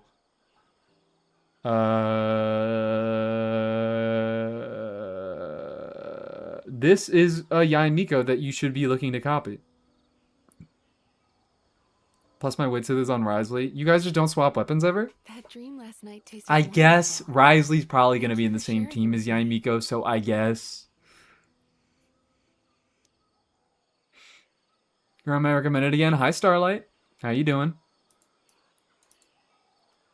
They will release more stellar units and maybe even more stellar buffs. I don't know about more stellar buffs. Like I said, like that's why I think Mizuki got buffed in this wave. Because they were like, well, we're not going to do specific buffs for Stellar Swirl. So let's just throw Mizuki in there and she can get her buff later on. Maybe. I don't fucking know. Rhymegrass buffs surely will happen. A great thing about Stellar Yaimiko is that she basically doesn't need her talents. Skill helps to do a little bit of extra damage, but most of her damage is coming from the new buff passive, which is not... Like, it doesn't deal damage based on the original scaling of her stuff. It just deals a flat 200% Stellar Conduct damage. So, that's a cool thing. You could probably stop here and you'd be fine. As for stats, a lot of EM. Love the EM substats. Love the EM substats. Jesus. Honestly, I'd maybe start looking for a few more attack percent substats. Especially if you're going for the craftable, which is high base attack, gives an attack percent sub. I guess your attack will be a little bit better Still then. need to go through last quarter's financial But report. stellar teams lack a lot of attack, so attack subs are a little bit more valuable. And do you have any? You have 3 flat attack rolls. Is it still recommended to go EM attack crit for Stellar Yai? Right now, yes. Potentially in the future, she might go to attack crit. Because, as I'm saying... There are a lot of damage bonus buffs for Stellar, and there are very few attack buffs in the Stellar teams. So, she might swap to attack builds because of oversaturation on damage percent. Trying but not finding any. My Sandrone needs a lot of work too. Fair enough. Oh yeah, we do have a Sandrone. Not easy to build these 2 units at the same time on the same set in the same domain. For now, I'd say you're fine. Even losing the crit damage when you swap to the craftable, you're fucking fine. Quite the functional build. Not crazy, but very, very functional. Is an Alyosha with Noblesse a good attack buff? Yes, but that's like the only one, and also you kind of want C6 for him to be a particularly good attack buffer. C0 is 25% attack. What the fuck is his skill constellation? What is the skill constellation? C0 is 25% attack. Tasted wonderful. C3 it with me. is 30% attack. C6 is 60% attack. Talking crown skill. Hydrate? Oh, Walwer. Thank you.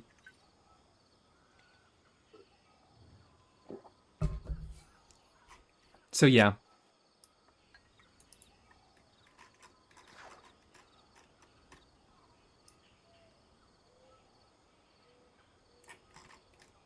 You definitely want some constellations on Alyosha for him to be a particularly good attack buffer. He does give a full party attack buff, but it's kind of small until C3, and then it's still not really big until you get to C6. Still need to go through last quarter's financial What a fucking report. unit. Why the hell is this loser so cracked? Why is this loser so crazy? Posture check? Shit. Alright, I actually kind of had bad posture there. What is going on with this man? I'm just mad that all his power... Like, I'm not mad that he's as strong as he is. I'm just mad that the fucking power is all on his C6. Doubles all of his buffs and gets 100 EM. Don't call him that. He is a loser. He is a fucking loser, okay?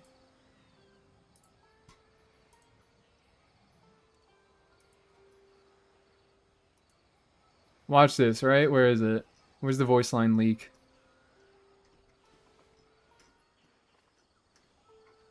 Here it is. Dude knows 5 people. He's a fucking loser. He has voice lines about 5 people. I'm considering getting staff on him. There's not really much reason to build EM on Alyosha. Because he's specifically a Stellar Conduct guy, and the Stellar Conduct reaction doesn't deal any damage. He's unlike Aino, who, you know, she can trigger Stellar, or she can trigger Lunar Charge and get some value out of EM there.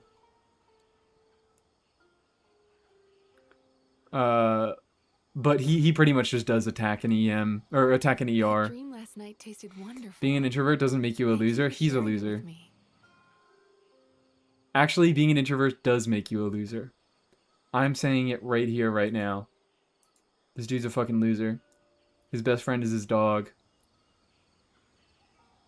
Drumming Song by Florence and the Machine. That might have also been on the playlist and I took it off.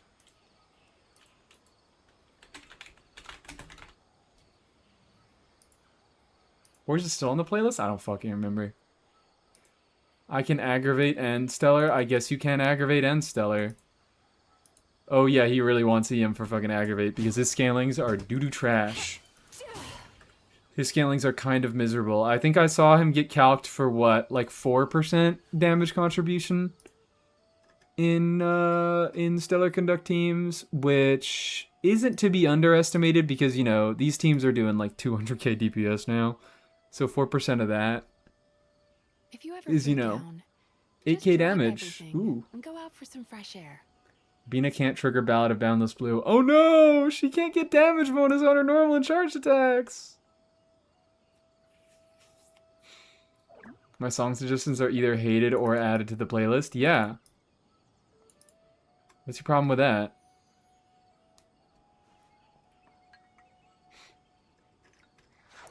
Anyways, yeah, let's check these scalings.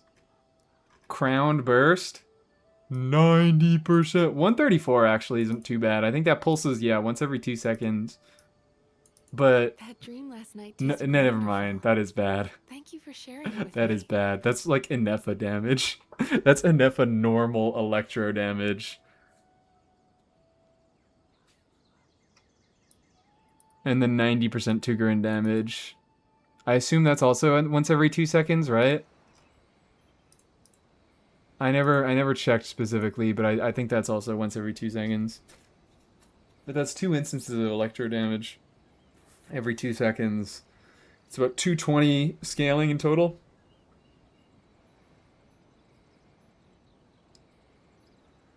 That's not even good in aggravate, dude. It's not even fucking good in aggravate. Like, it's pretty slow application. It's usable in aggravate. Have you seen the people using Black Tassel for the new slime boss? I've heard. The only people who should be using it is fucking Hu Tao. Nobody else is allowed If to you ever use feel that down, weapon. Just drop everything. Have they been and go using out Hu for some Tao? I fresh sure air. hope.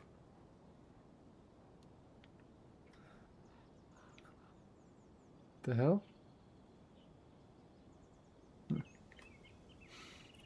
And Ryo can't get the 16% attack from Dodoko Tails. Oh, alright. Are you just going through the entire roster? It might be useful for me to check. There are no bow characters that can deal. Yeah, like I'm thinking what? Most characters deal regular elemental damage alongside their reaction damage. So, like, fucking what? Linnea, she can easily hit with her elemental skill alongside her regular lunar damage. Catalysts are the main one worth looking at. I guess, yeah, for Bina and Risley. Cause what? Who aren't? Let's just check through everybody. Like Sandrone does normal charge attack damage alongside her stellar charge attack damage. Linnea is the same. Sebai is the same. Columbina, yeah, has only the Lunar Bloom charge attack damage. She doesn't do any normal charge attack damage. That dream last night tasted wonderful. Nefer does do regular charge attack damage alongside. Flynn's Burst. Flynn's Burst is maybe another thing worth thinking about.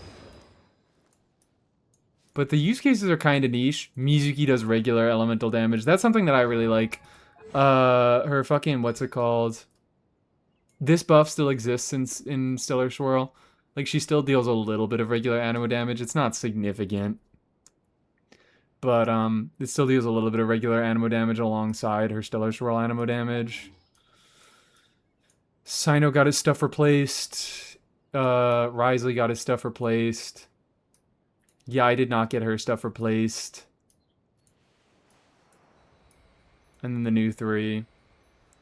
Odette is going to be dealing regular elemental skill damage alongside her her stellar damage.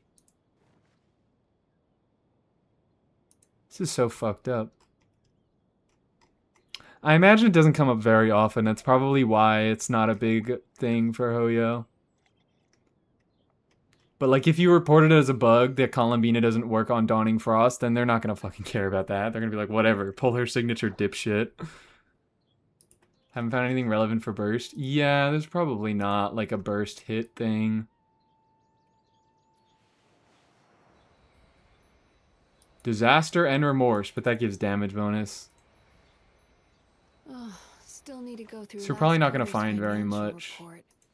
Staff of Scarlet Sands working worse on Sino is likely going to be the biggest thing. Who this? It's either Dawning Frost Bino or Staff of Scarlet Sands working worse on Sino. Wouldn't Dodoko Tails be decent otherwise? No. Not for Stellar Risley, because it gives damage bonus. Dodoko Tails is kind of a shit weapon. It's just been outscaled. It's just been outscaled. If we really want to talk about Dodoko Tails. I still see people bringing up Dodoko Tails in my fucking comments all these years down the line. Oh my god, it's even worse than I remembered. I thought it was a mid-base attack percent substat. No, it's a low base attack percent substat. God. Yeah, normal attacks increase charge attack damage, charge attack increase normal attack damage. 16% damage bonus on charge attacks. 32 on normal attacks at R5. Like, these kind of look like R1 numbers nowadays. There aren't that many 5-star pole arms. I think we just... How many are there? There are a lot of 5-star Catalyst characters. Catalyst is just kind of a premium weapon type because you can do elemental stuff on normal attacks. Oh wow, there really aren't. Shit. Even less claymores, right? Yeah. Oh my god, there are no limited claymores. Who the fuck is the Unforged even for? If you ever feel down, just drop everything. There's and 8 go out for some limited fresh air. claymore characters. Surely it'll be a weapon skin in 7.1. Fucking don't will it into existence. Don't will that we're gonna be getting a weapon skin in 7.1. I don't want to hear it. The only weapon skin I'm accepting is this one because we're getting another free. We're getting multiple free things. We're getting a traveler weapon potentially. I still don't know. I'm trying to be so careful about talking about traveler weapon because I don't know when we're getting it. I don't know how we're getting it. I don't know how soon we're going to be able to level it all up. Because right now all we know is that we can you get levels on it by unlocking more statues of the 7, but I don't know if we're going to be able to max it out in 7.0. If Shao Plunge theoretically got turned into stellar damage, that would be pretty big. That was my thinking. Whoever the fuck said Shao is going to have to get a new set, he's going to have to refarm, I was thinking, oh yeah, they could just convert Shao damage to Plunge. Is it a good stat stick? It's fine. It has literally no passive if you equip it on anyone who isn't the Traveler. But like it still is a 5-star weapon. It's 608 base attack, 33% crit rate. But crit rate is a worse stat than crit damage for all of the reasons that I've talked about before. Crit rate eventually becomes useless. You can overcap on crit rate. There are a million free sources of crit rate. Whereas crit damage is always useful. So that's annoying that it's a mid-base attack with crit rate because it makes it pretty easy to overcap on certain characters, on certain sets.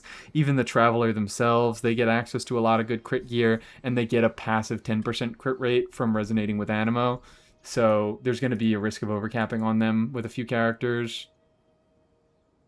And I think even, like, it'll be a little bit better than most 4-star weapons. It's not a crazy improvement in any case. Like, it should be an improvement for a decent amount of characters, but there are characters like fucking what? Like Skirk has really good 4-star weapon options in Calamity of Eshu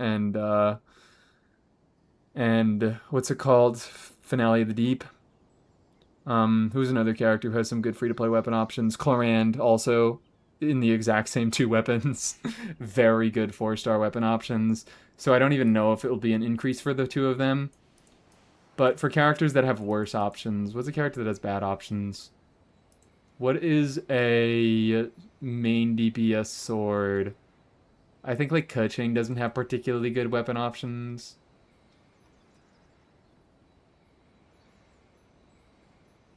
Oh, Durin. It'll be a good Durin option. If you only have like an R1 Moonweaver, it should be a good Durin weapon. Tsibai has pretty good free-to-play weapon options. Chiori has pretty good weapon options. They don't have a bunch of attack percent scaler, sword scalers. Ayato has similar weapon options to Clorand and Skirk.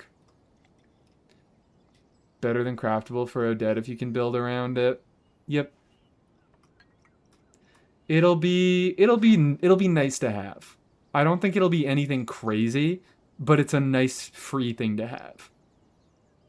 That boy is stuck on Umbrella. I mean, also he has Harbinger. If you can get away with Harbinger. Like, that's the main thing, is that a decent amount of these characters, like Tsibai has Harbinger as a free-to-play weapon, Alhaitham has Harbinger as a free-to-play weapon, but if you can't guarantee good uptime on Harbinger, then it might be worth it, not for Tsibai, but for Alhaitham, to swap over to the Traveler Sig, because he actually does have some attack scaling. So it'll be a cool thing, but it's nothing game-breaking. Because weapons that don't have passives are not particularly good. For burst albedo, true. True.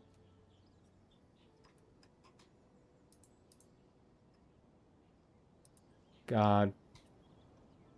I'm thinking so much about all of these battle pass weapons. I'm like, do I really want to get any of these? I'm a little bit tiny interested in this. In the craftable polearm, triggering an elemental reaction gives you 4 elemental energy. Refine brings it up to 8 once every 9 seconds. Can still trigger when the equipping character is not on the field. 40% attack if it's still... Well, that's lame. 40% attack when you trigger a stellar reaction. But I like that. I like 8 flat energy every 9 seconds whenever you trigger a reaction. I don't think it's going to be that useful. But, maybe there's something funny to be done with it.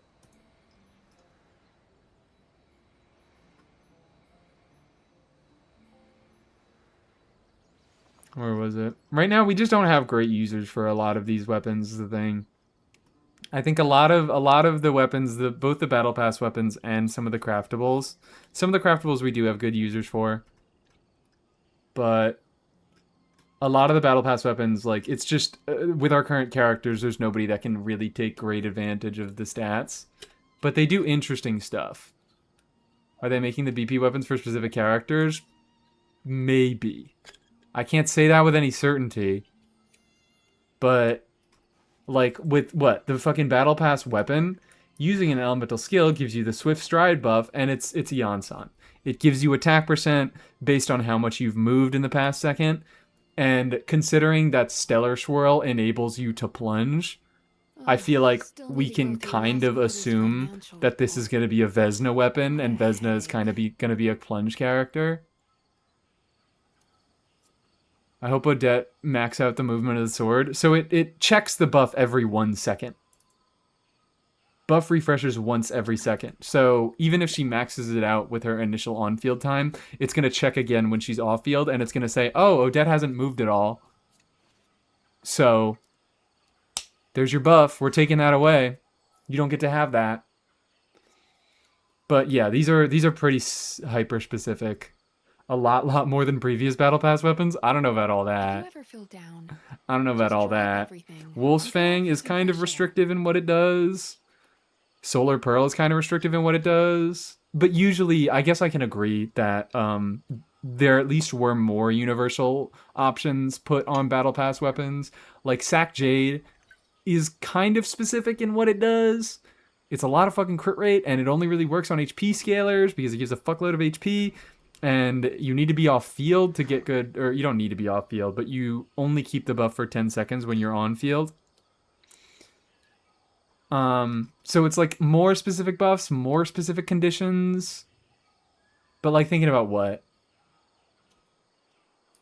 Fucking, Still need to go through last what is that shit quarter's even called? financial. Scion? What a headache. Scion of the Blazing Suns, hyper specific weapon. It's like you want to be doing charged attacks. You really want to be doing charged attacks. This is only for charge attack scaling on fielders. It doesn't feel as hyper specific. I don't know. Fucking Talking Stick. Talking Stick is like weirdly specific in its effects. Her shade moves, maybe this counts. I highly doubt it. And is removed when your character leaves the field. And is removed when the character leaves the field. Didn't even read that part. We don't have to assume shit. Royal Sword is much more flexible. Like, I would say that these weapons, like what? The Battle Pass Bow, is kind of a decent generic stat stick. For every character in the party who belongs to the same region as the equipping character, including said equipping character, you get 8% attack and 32 elemental mastery. That's a pretty generic effect. It's not the hardest to meet. You already get 1 stack just for existing. You get 2 stacks for having 2 units in the party. And then at higher refinements, it's like 2 stacks, that's 32 attack, and fucking 128 elemental mastery. That's not terrible. But then they have shit like the new polearm, which says you need to trigger a cryo or a hydro elemental Just drop reaction everything. to get Go off 20% with some attack fresh air. and do a full party 6 elemental energy. 2 mannequin kit, wonder what they will do. Any stellar lunar burst only can't trigger luxurious Sea Lord damage. Oh no. Santorini does regular cryo damage on burst, right?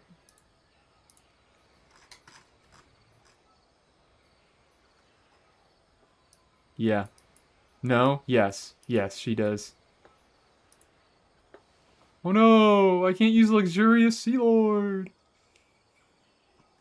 Melt Ganyu with Xiangling angle? What? Oh, this? Well, kind of the reason that this sucks right now, and it's not going to be good until we get a specific user for it, is that it doesn't give energy to the wielder. So Xiangling, if you put Xiangling on this shit, you're going to have a bad time. I guess it has ER substat, but... The bow, I meant? Oh, yeah, the bow. And, like, the Catalyst is also a kind of generic stat stick. It gives 20% attack, 100 EM when you use a skill. If you hit the charge attack, it extends the duration from 6 seconds to 12 seconds. That's a pretty generically usable weapon. That's a decent stat stick type of weapon. Catalyst is good on Yanfei, I think. Indeed, Catalyst is alright on Yanfei. Pretty decent on Vaporized Yanfei. I just spilled Celsius on myself. Oops.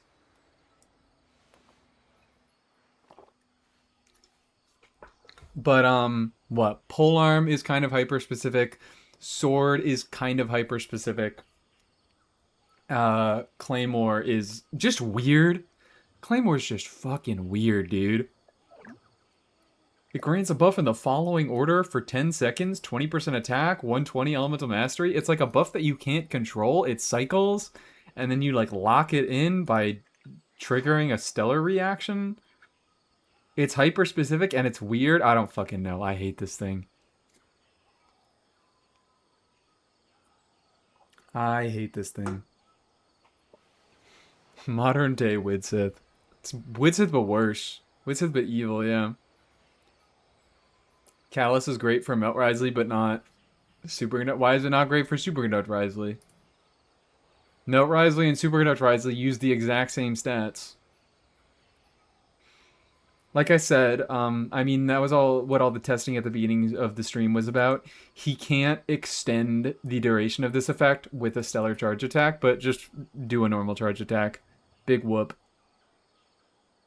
Just do a normal charge attack. Weave one in there. It's not that big of a deal. I mean, you should just use the craftable. You shouldn't bother getting a bunch of refines on this thing because it gives you a fuckload of crit rate. And he already gets a lot of crit rate from the team, from his artifact set, and it might make him harder to build. How good would the Traveler's Weapon be if the passive could be triggered on others? A really good weapon. It'd be fucking incredible.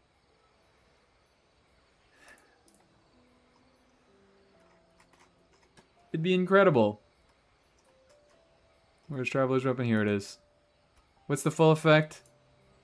6% for every element they resonated with 7 elements, that's going to be 42 crit damage?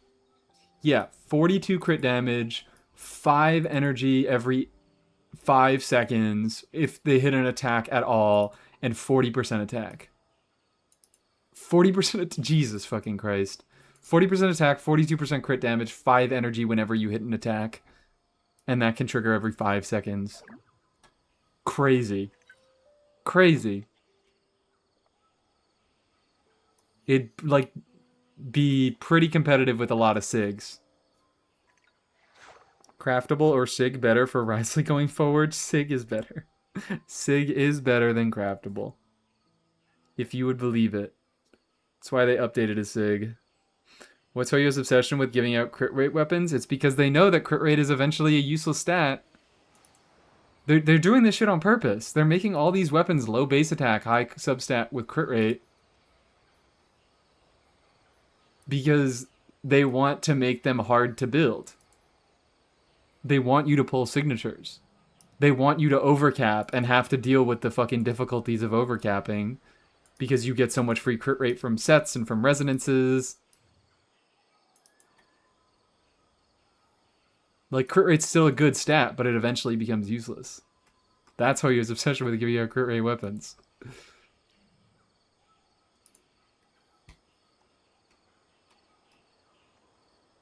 Bajanita will be a polearm user with that BP weapon in mind.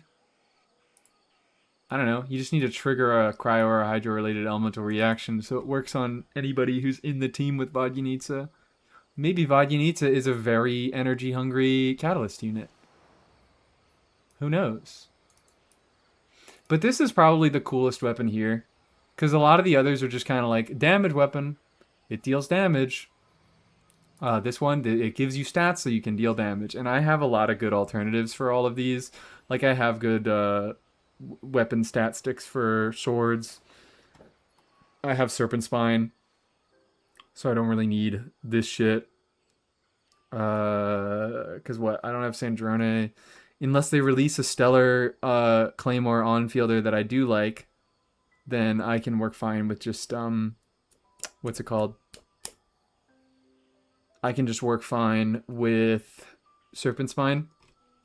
If you ever feel down, just drop. I don't really need everything more and catalyst go out stat for sticks. some I don't fresh really need air. more bow stat. I am an older player.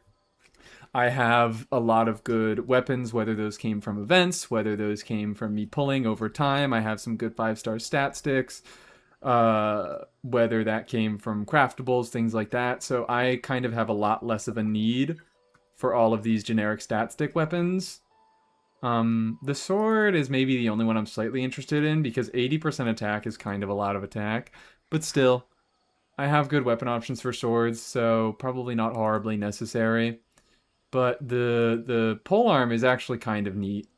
The polearm is actually kind of neat. Full party energy generation, 6 energy once every 16 seconds. It's annoying and it's weird that you need to trigger a cryo or a hydro-related reaction to get that.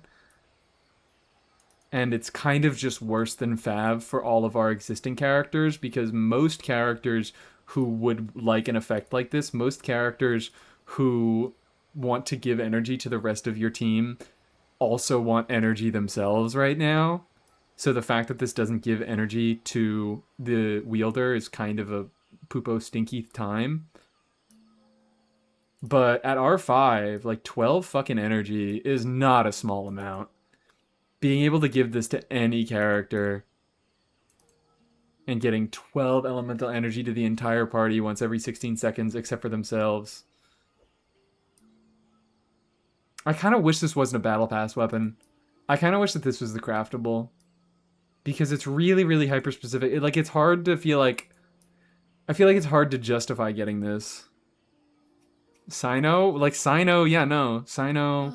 Still need to Obviously, go through Sino last wants a weapon that lets him deal financial damage because report. he's dealing a lot of the damage on What a Stellar Conduct headache. teams. His current Stellar Conduct teams don't really want energy. He's the only one on the team who wants any energy. So if you're really going to put a fucking ER weapon on him, you probably should just go Fav.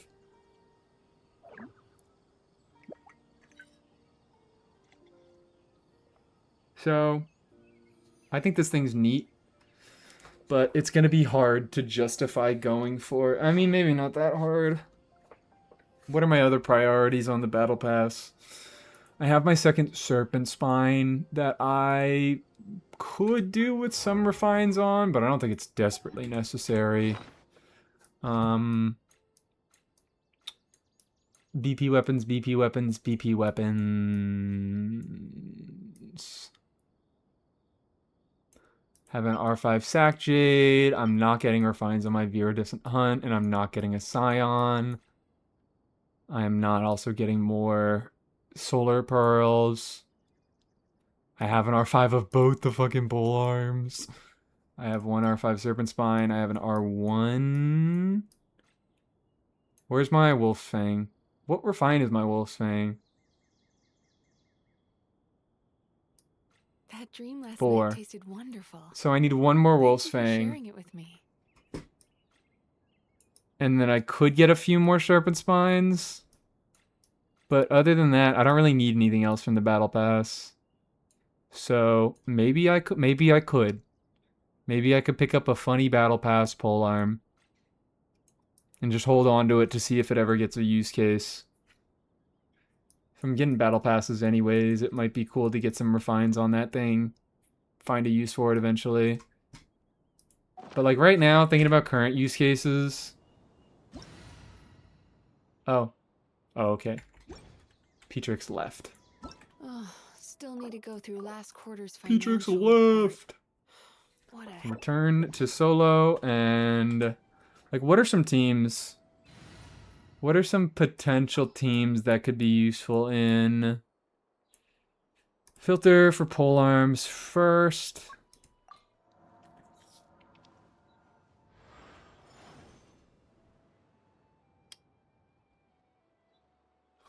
Zhongli Lunar Crystallized teams. Zhongli Lunar Crystallized... I don't have any Lunar Crystallized stuff. I don't have any Lunar Crystallized stuff. But actually, hold on. I know I do what? I do like... I don't play this anymore, but I had fun when Colomina first came out. I had fun with Zhongli Geo Traveler, Colombina and Nefa. And that is potentially a team where I could get a little bit of use out of that, but also Zhongli is mostly on crit stuff in that for the additional resonance damage that he gets and for the Lunar Charge procs. Maybe Hu Tao. I use Farina and Mona in my current team. Well, if you use Farina and Mona, then you should have less energy issues with both of them.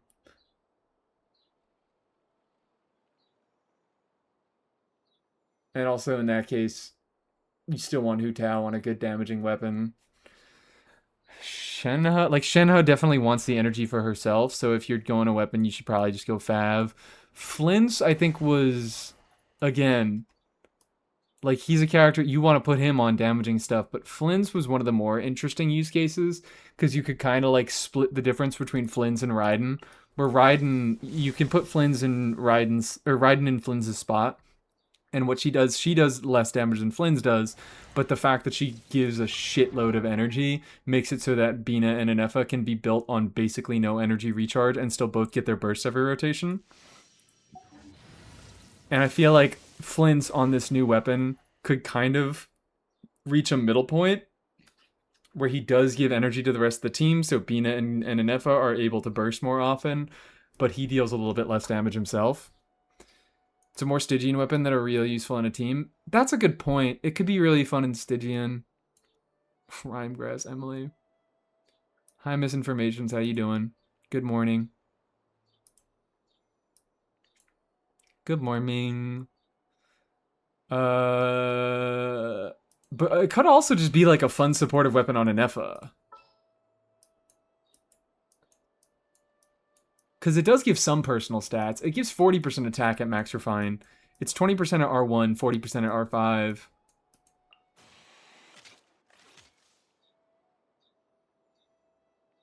I don't think it's necessarily a terrible idea. I think Raiden is just kind of overkill on. She already gives so much free energy that you don't need more from a weapon. You'd rather just put her on a more damaging build. You need the energy yourself. I can't think of a use case, but this is kind of setting off my alarm bells. Because he doesn't really need to be doing any sort of damaging stats, so the fact that it's lower base attack than Fab doesn't really matter. He doesn't usually build crit, so he has to build less crit to provide a full energy team thing. He doesn't build any stats, so he gets his burst very, very easily. He doesn't really rely on Fab all that much.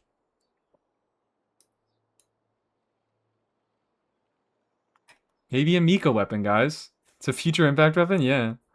Are we talking about Raiden weapon? I'm low-key considering pulling it for myself. Is it good for Flynn's? It is not good for Flynn's. We are not talking about Raiden weapon. We are talking about the new Battle Pass polearm because I think it is by far the most interesting new Battle Pass weapon.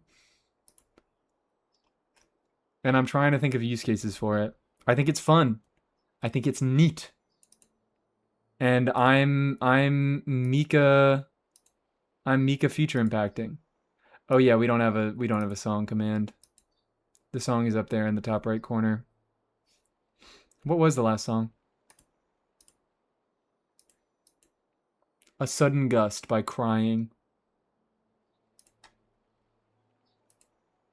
Sorry, I'm not technically able enough. Chevreuse? What, like against Hydrotopla? Or car seat headrest. Okay, car seat headrest, yes. Rosaria, like Rosaria is a character that you just build crit on.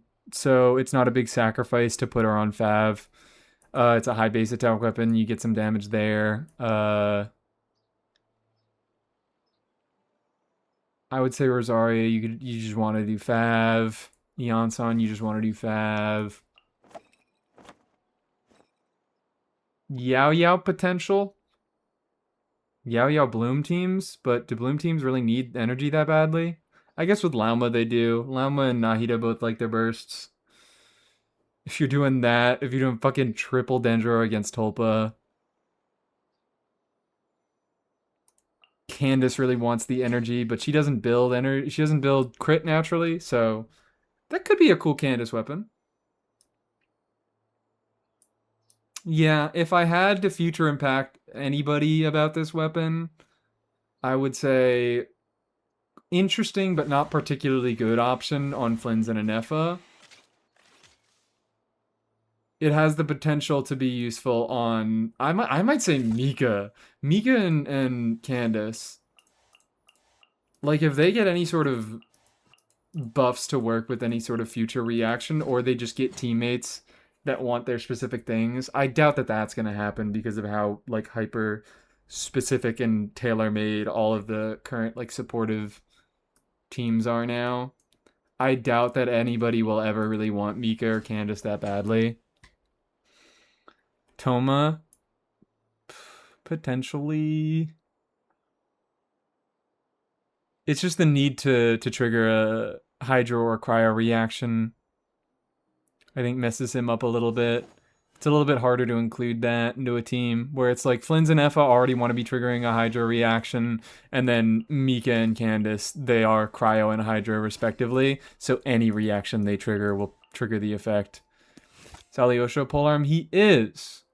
And that's another good call out. That is another good call out. I don't know why I didn't think about that. That's totally an Alyosha weapon. I've definitely thought about that before, but I just forgot to mention it. Good fucking call out. It could be a little bit difficult to trigger the reaction on him depending on your team setup, because this effect can't trigger off field. You need to be triggering it on field. But good potential Alyosha option. I think Fav's still better because he doesn't really bother building for anything, so he can just build crit rate, and that gives really good energy to the entire team. It's a high base attack. Maybe it's not better. It's probably fairly equivalent on him. Lunar Kachina. I guess.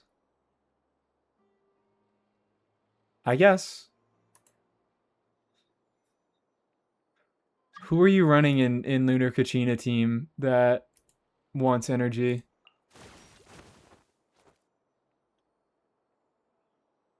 Because that's my main thinking. I'm kind of future impacting when I'm talking about Mika and Candace, so I'm not having to provide evidence there. But it's funny on both of them. Dina? I guess so. I guess I'm the moron. I guess I'm the idiot. I was talking about Columbina the whole time. But I kind of like the combination of Columbina and Inefa when we're talking about it on Flynn's. Because that's 2 units that you get value out of. Because it's a full party passive, so you kind of want to maximize... To maximize the value that you get out of it, you want multiple energy-hungry units. With Refined, it offers more energy than Fab does. Yeah. It's more energy for everybody else, less energy for the wielder. And it doesn't require that you build crit. I think it's cool that they are providing a kind of Fav alternative. It's just a different Fav. It has a different trigger condition that doesn't require you to build your character differently, but it requires you to meet some team restrictions instead. And then it gives more energy to the rest of your team and less to the on-fielder. And also the difference between Fav and this weapon is that Fav refines don't give you any more energy. Fav starts out giving you as much energy as it does, and then refines only reduce the cooldown and increase the chance that you trigger the effect upon landing a crit. But usually Fav refines reducing the cooldown of Fav doesn't mean that you get additional Proxima rotation, because usually you use it on off-fielders and it can't be equipped on off-fielders. It's actually, yeah, Escoffier. Why didn't I think Escoffier? Again, you might have a difficult time actually triggering the effect with her teams. It might be difficult to set up a... Oh, no. I guess you don't. I guess not, because you just do Farina straight into Escoffier, and you can easily trigger a freeze. The crit you could build could instead be more ER. Yeah. Yep. Which the particles matter more for different characters. Like characters who have shit particle generation, like fucking Candace and Yunjin, would prefer to just have extra particles. Yunjin's maybe not a great choice because she doesn't like Fab because you have to build crit for it. But like Candace would just like the extra particles. Scofia has ER issues though. And Escoffier already builds crit. Yeah. Yes, that's the issues with Escoffier. Is that she likes the extra particles from Fav. That provides more energy to her than an extra, what is it? It's like 15%, 20% energy recharge.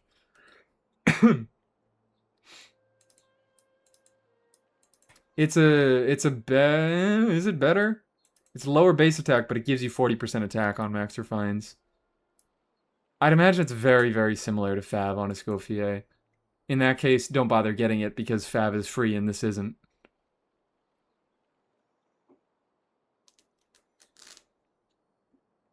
Put it on Shenhe since she doesn't care much about crit. No, you don't put it on Shenhe because Shenhe has shit for particles and she really wants Fav. And Fav is higher base attack. And she builds a shitload of attack, so that 40% attack, like it's lower base attack, but it gives you attack. Lower base attack, but it gives you attack percent, but Shenhe, because she already saturates so much attack percent, she likes to have higher base attack weapons. I like this thing, though. Does it have to be the character equipping the weapon? It has to be the character equipping the weapon, and also it's cryo or hydro, not cryo or electro. And they have to be on field.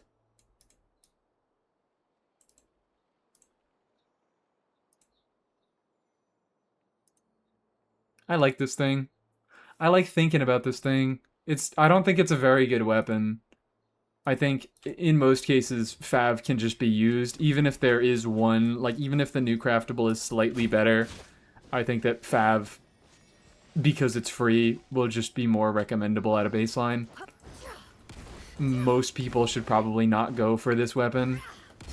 But it has some interesting use cases, and as a person who likes buying battle passes to build characters faster anyways, I might pick up a few refines. I might end up picking up a few refines. What is this telling me about? Yippee. I am kind of thinking about going to alt. I don't have that many things to do on main today, so I did my testing, I did my talking for almost 4 hours. Where does the fucking time go?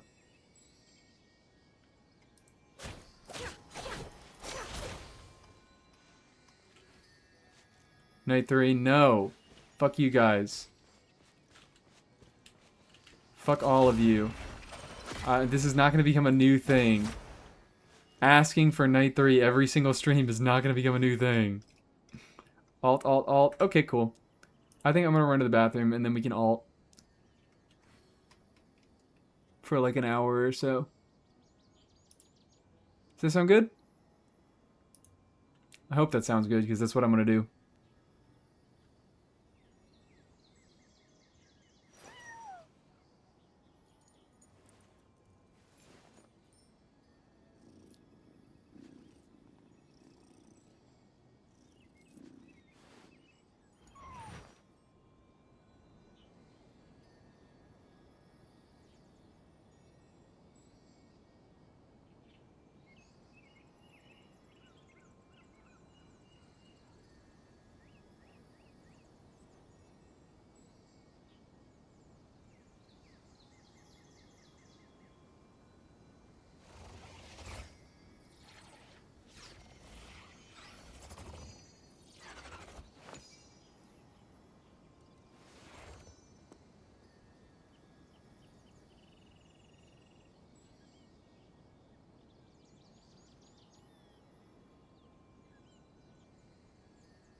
Emotions are like a raging torrent that surges through the mind. More often than not, if you try to hold them back, you'll be swept away by their unstoppable force. And if you try to ignore them entirely, you'll end up tearing yourself to pieces.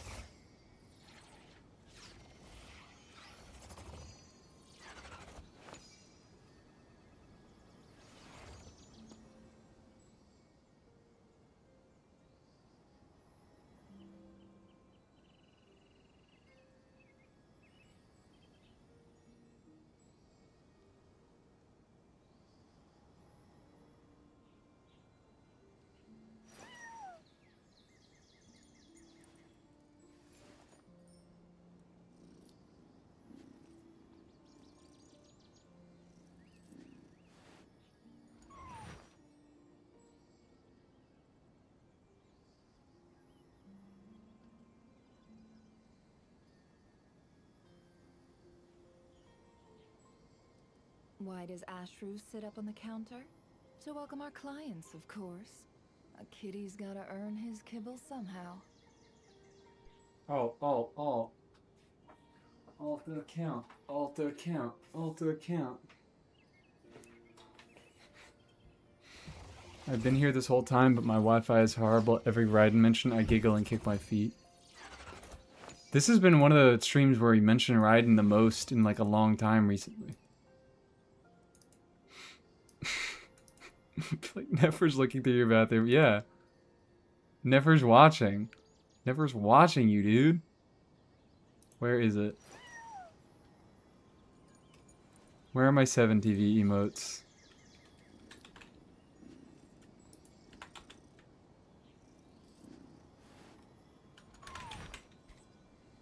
There it is. I'm all ears. I'm all ears. Okay. Don't trust your eyes uncritically. Boom! Boom!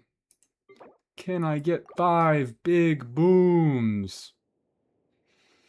Okay, so I've already done my dailies because I logged in very late last night and I got my dailies for both yesterday and today. My week of progress check for me. My week of progress check. My week is doing okay. Nefer's story presence is so bad, it's compelling. I love Nefer's story presence. She's become my favorite Nod Cry character. It's so fucked up. Malika is becoming my favorite Natlan character, additionally because nobody in Natlan had a personality.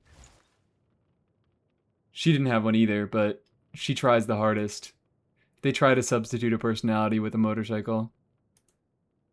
Can we please, refund that song queue redeem? I'm not playing Blazing Heart. I'm not doing that shit. So yeah, currently I'm only held back by fucking pyro gems. I am held back by pyro gems. You are just a hater? I'm a hater? This is news to me. What am I a hater about? That there's no characters in Natlan? Name one character in Natlan. Or I'm hating Blazing Heart. Yeah, I'm hating Blazing Heart because it's a bad song. Aoife and Auron, they weren't in the quest. Auron was for like 7 seconds. And then he got fucking sidelined. That slime guy was funny? Slime guy? Are we all caught up on redeems? If you refunded the Blazing Heart redeem, then yes, we are. Okay. Let's grab, boop. Oh my god, look at this. Look at this, guys. I'm making so much progress. I'm about to do a standard wish. I'm almost able to do a standard wish. Mawika, Kenichi, and Mualani aren't characters. They're just like normal people. They're personality traits. They are singular personality traits. Okay, so I need more pyro gems. I need more pyro gems. How much resin do I have? I can do 2 claims of a boss. Oh, wow. I've been ascending Auron because he is a non-pyro character that uses a boss that drops pyro gems. I guess I could just pre-farm. I could do more claims on that boss and hope for some more pyro gems. Because I also have Mualani. I fear few Genshin characters are believable as people. Yeah. I don't think there is a single one. I don't know. It's very heightened reality. Anyways, guys, look at this, look at this, look at this, watch this. Final warning! Farewell. Tell me what you see. Quick as a flash! Let's ride! Pyroclastic surge!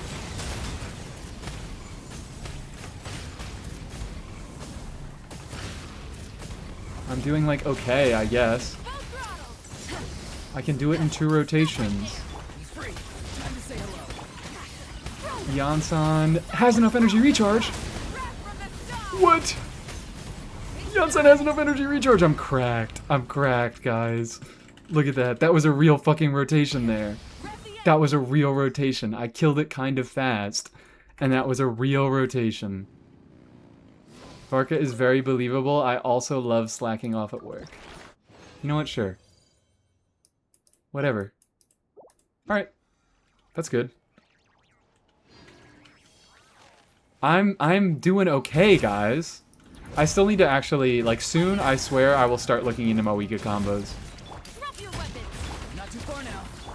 Quick as a flash. Oh, Eon-san, fuck you. Plastic surge. You don't have enough energy recharge. Incinerate. Incinerate. Full throttle. Farewell. Go. You're free now. Final warning. Let's move. Light of the blazing sun. Incinerate. Look at that. Look at that. This is a real character. And I'm having fun with her. I'm having fun with this fucking character. I wanna learn Mawika combos of my own accord. Look into them now, you coward. No. We're not doing that. If we're doing anything, it's not that. Let's check if we have enough gems now. I could also wait just 40 more minutes until I can do another claim. Or I could use one of my billion fragiles. It's possible.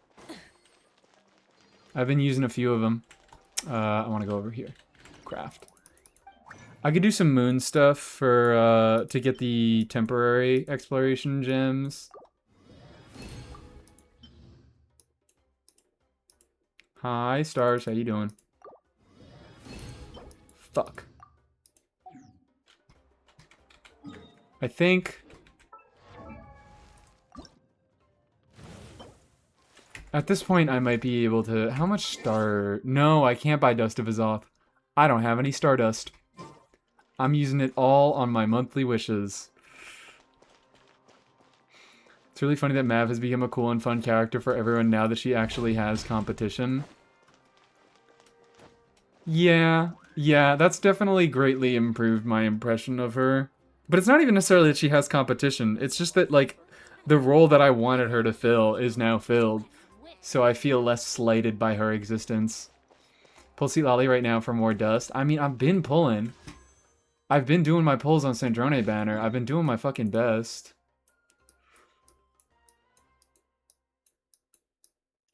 We never hated Mawika, we hated the meta. No, I hated Mawika. I actually don't really hate the meta. I don't have much of a problem with the meta at all. I'm kind of like, whatever. Like, I was a little bit mad about it when it first happened, but now I'm like at the point where I'm like, it's a gacha game. They're gonna do it. They're gonna fucking do it. So the best thing that I can do is keep playing the characters that I like and do the content that is enabled by the characters that I like. If I don't like a new character, I'm not gonna be like pulling them just to clear. I have to like something about their kit, something about the things they enable. I hated both Mawika and the meta she brought over. I think I resented her more for how the content started to be designed around her. Like, I don't give a fuck that the teams are dealing more damage. It's only really a problem when they start going, oh, you have to have Night Soul damage and Pyro damage and Burst damage, and it needs to be upfront, and you need to be triggering Melt, and it's like, okay, one character is able to meet all of these conditions, and she's already the fucking best character in the game. So did we really need to bother doing all this hyper-restrictive shit? You could have just given the guy 1,000,000 health, and it would have been clear. That's more of what I had a problem with. Which I guess you could probably extend and say is the meta. And I'm being pedantic about this. And that was like annoying, but now I'm at the point where I'm like, I don't really care. I'll do the content that I can do, and the content that I can't do, I'll just deal with it. Because I'm not gonna change my pulling plans just to complete certain amounts of content. Like right now, I'm at the point, I started the stream off saying, wow, I think I might be able to get a dire clear against next Stygian cycle. And then I did some testing, and I was like, fuck, I don't think I'm going to be able to get a dire clear against the next Stygian cycle. And that doesn't change my pulling plans. I'm not going for an Epha weapon so I can do dire. I'm not going for an Epha constellation so I can do dire. I'm just saying, fuck me, I guess I can't do dire. I'm further ahead with the Moon Quest so I won't be spoiled. Yippee! Yeah, I'm very early on in the Moon Quest on this account. So, no spoilers abound. Yansan, no! Whatever.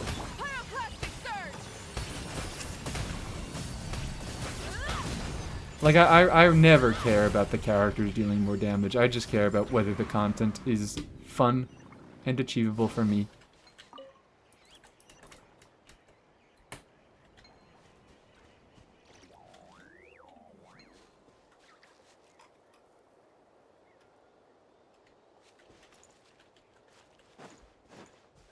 I think I remember what to do here. I think I did this yesterday. When I was grinding out levels on Staff of Scarlet Sands. I only do what gives me primos. Anything else is TikTok content. I don't know if I know exactly what that means, but sure. I do care when buffs disable my SIG weapon. Alright, I think we're being a little bit... I think we're being a little bit overzealous here. It is annoying. Have you heard that we're getting apologems for a Sino bug? Yeah, I heard. Yeah, we're Risley mains, we're fucking locking in. I reported the bug. Everybody who plays Risley, report Risley as having a bug. Or report Risley as not doing a thing. Like, seriously. I didn't spend money on the game to get Risley C1. I got lucky. I planned a little bit ahead and I got lucky. But there are people who spent money on the game because they wanted Risley C1 because of what it did. And they have changed what Risley C1 does. They haven't changed what it does at a baseline, which is probably going to be their defense against it. But they have changed what it does in Stellar Conduct. So I think that's grounds to be angry. First apologem since Noob charge attack. That's crazy.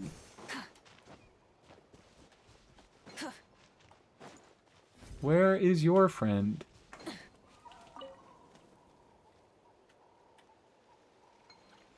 Where is your friend? Fact, they'll only give 100 Capan to newbies, 1600.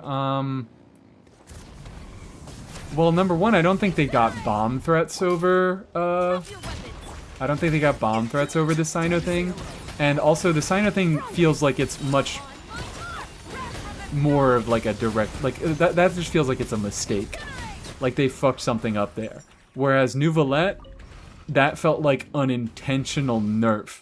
After Nouvelette had existed in a certain state for almost a year, and then they took away one of his capabilities. Meanwhile, it's like Sino now, he's getting an entire new buffed kit, and there are a bunch of moving gears that he got introduced with a bunch of other like special buffs and things. So it makes sense how like something like that could slip through the cracks. What happened with Sino? The passive on his weapon didn't work properly because he gains 100 EM when he gets his Electro Infusion, and the passive on his SIG gives him attack based on his EM, and that passive wouldn't work properly with the 100 EM that he gets from his infusion if you used his skill to enter his infusion. Which that feels like a more genuine mistake than Nouvelette. Oh hey, Nouvelette exists in a state, he released in this state, he worked like this for almost a whole year, and now we are taking away this capability. Especially because it happened at the exact same time as we were getting another Hydro Catalyst DPS. It felt a lot more malicious. And they got bomb threats over it. So they didn't update it properly? Yeah, I think that... burns on. What the fuck? Sure. That feels like a... like it was more clearly a mistake. So I understand why we're only getting 100 for this. Yeah, fuck it. I'm just gonna grab this.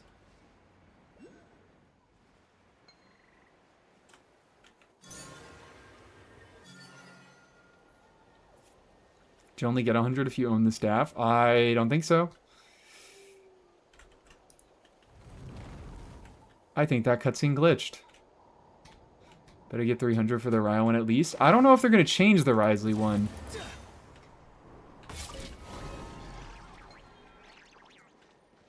The Risley one feels a lot more intentional. Like, I don't think it is a bug. I don't think that one's a mistake. I think they just don't want... I just think they just don't like him. But what? Did you guys... Do you guys own Uvalette? Did you get the 1600 when New Valette was changed? If you didn't own New Valette? Then there's your answer if you'll get the... I assume so. Yeah, Ryo is intentional. Ryo is very, very... I can't say for a fact that it's intentional, but it feels intentional. Quick as a flash. Rise with the sun. Gotta heal a little bit. I can't be caught like this.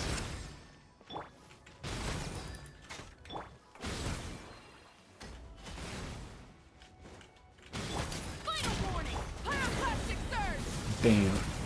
I thought that would one-shot him. Incinerate.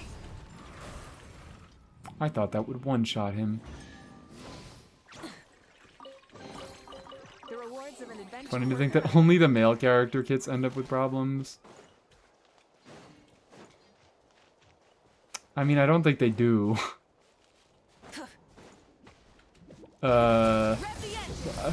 It's Risley, man. It's fucking Risley. They hate Risley.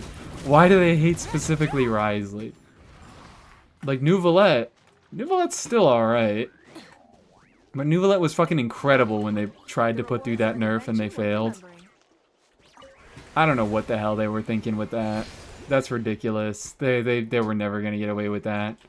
Changing the functionality of the base kit, because like the thing about Risley is like Risley, it kind of feels like they can get away with saying, oh yeah, this isn't a bug, this is just how the kit is supposed to work, deal with it, eat shit, loser. Because his constellation C1 still functions perfectly fine in, you know, his regular cryo playstyle without Stellar Conduct. It only bricks in a new playstyle that they introduced.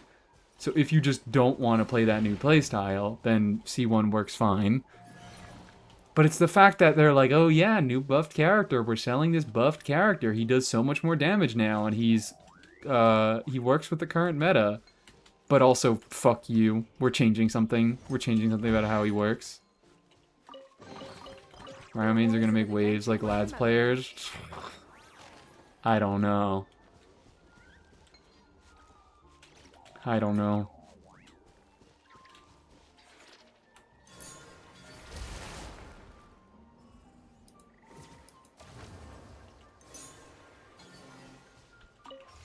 I am not sure. Ryo stands aren't crazy enough to be Something to considered add to my threats. collection. Yeah, I don't think he's a particularly popular unit in CN. Drop your weapon. And it's usually the Western player bases that are dedicated enough to actually inspire change in gacha companies. Hey, not a bad haul. Or the Eastern, my bad, not Western.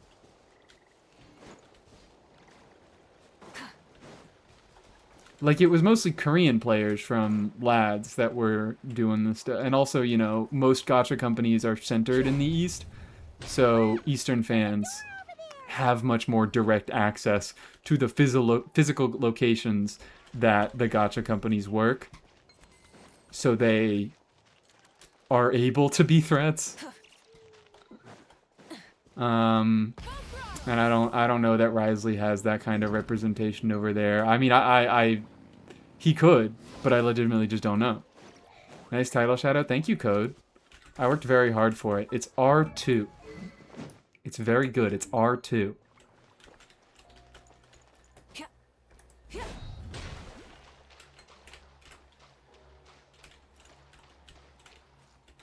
Didn't the lads fans send actual shit in a box? Yeah, I think it's like a I don't know. I read an article about like it's some sort of cultural thing. I mean, it's still fucking insane. Don't get me wrong. It's still definitely insane within the context of that it is a cultural thing. But like it's not, they didn't think to send shit in a box themselves. Is my point.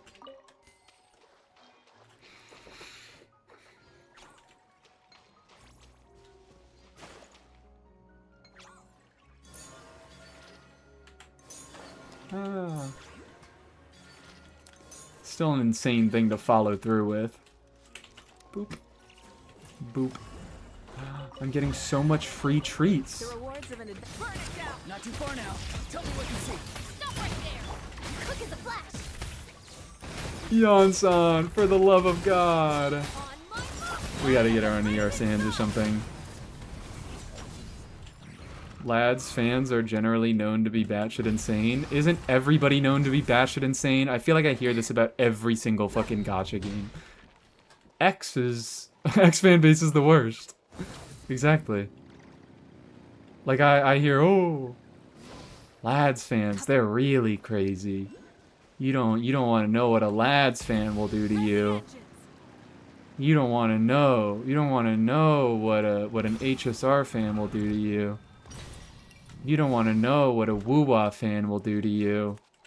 Those Woo-Wah people, they're really crazy.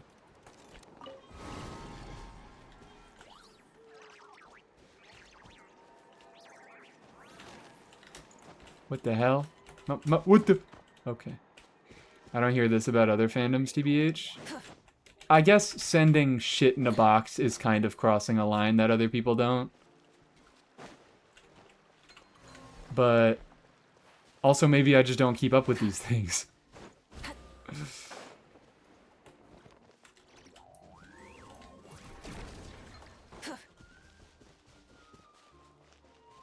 Wait. Oh, this is totally a little place. Call lift. There it is. Let's kill Moika.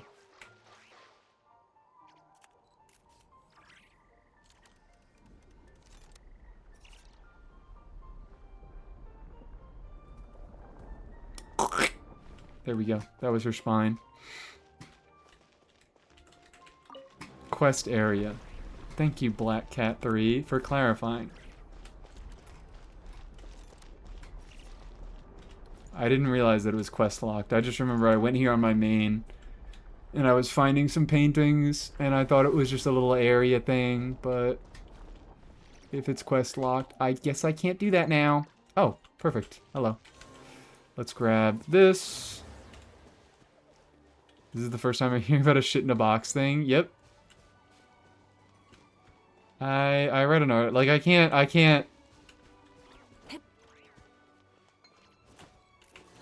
just read an article about it. I didn't go much further into it. So I can't really speak on it much further than, wow, sending someone shit in a box is kind of crazy, isn't it? HSR fans are just illiterate. The Amazing Digital Circus fans made their show's creator burn out from making it. Yeah, I'm not surprised. Cause, like, from the very little that I've seen of the Amazing Digital Circus community, it's children. Which, I'm not gonna say that doesn't track. Something to add to my It's a free show on YouTube that has the aesthetic that it does. I'm really not surprised that it drew in a bunch of kids. But, like, ever since I've watched it, I've been getting nonstop, like, here's Funny Bunny moments. All the top 10 Funny Bunny moments. The shipping moments. Here's your favorite shipping moments. Well, don't you want to watch all these shipping moments from the Amazing Digital Circus? And I'm like, not really. I'm not really interested in looking at that, thank you very much. This seems like a 14-year-old made it. And not saying that 14-year-olds can't do great things, but this one is not one of them. Caters to band kids in particular. I mean, I'm too far out of high school to be making judgments on band kids anymore. Incinerate! Farewell. Time to say hello. Stronger!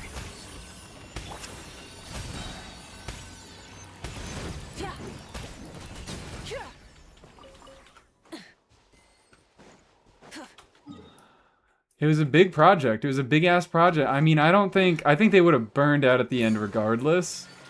It was a multi-year project. I don't think that the fans made it easier, Like a wall. but What's that shiny thing up there?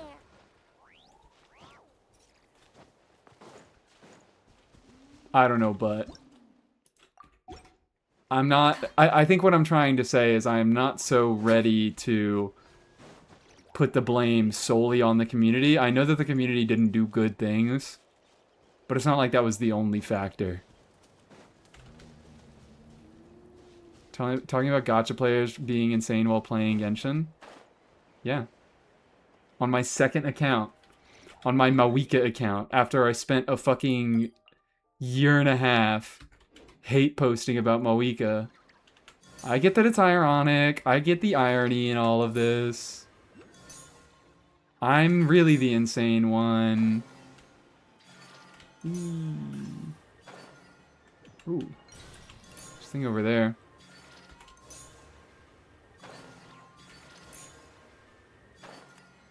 Me calling other fandoms insane while playing on my 6th account.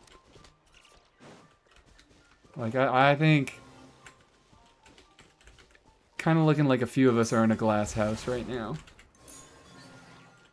Come on, buddy. Open my chest for me. Goosework said herself that the fanbase wore her out. And, yeah, like, The rewards of an adventure I believe her. But I don't believe that that was the only contributor. Fanbase was not easy to deal with. I'm just trying to make the point that, like, we are... I don't want to shit on other fan bases, is my point. I don't really care to do that. I don't really care to shit on vast swaths of people based on whatever they like.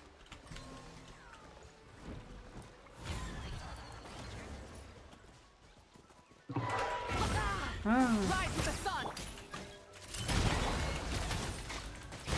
Tell me what you see. First, let's Was shit calling the poop stinky? Like, a little bit. Not entirely. I'd like to think that I foster a little bit more of a reasonable community. But again, like, any community gets big enough, you're gonna have some fucking crazy people in it, so... Something to add to Like, my these things collection. we're talking about are all far bigger than a me stream. Way more people are into the Amazing Digital Circus and a Honkai Star Rail than a Mies 12 stream. So yeah, you're gonna have some crazy people there. I am very reasonable. Yes, we know this. We all know this. A lot of HSR players are mad that a free character isn't as good as the other free units while they can choose a different free character.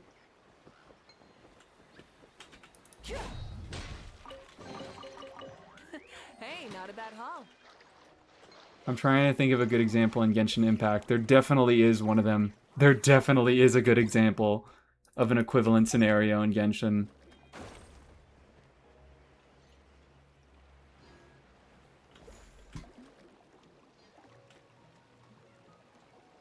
Do I need Yai for Sandrone, guys? I hate that I need Yai for Sandrone. That's not a good example. I could do better than that. I could do better than that. Boom. Where the hell is the other little nodule thing?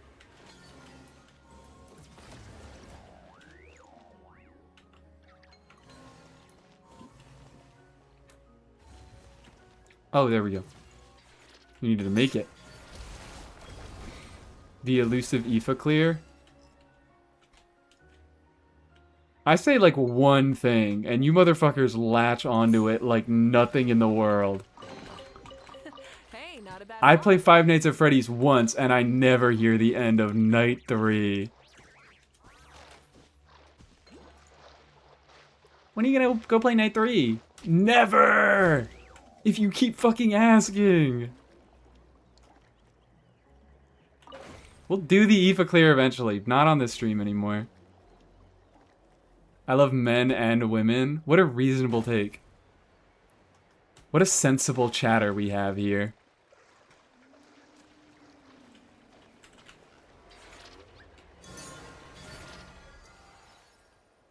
I also love men and women. Not all men and women, but most men and women I love.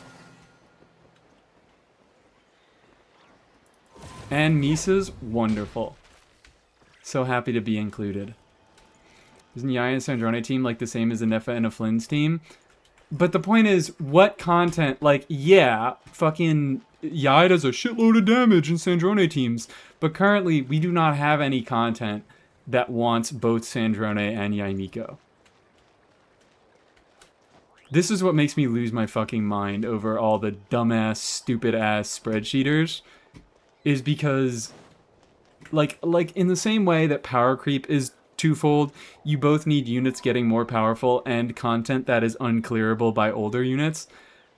I mean, it's not in the same way. It's just that, like,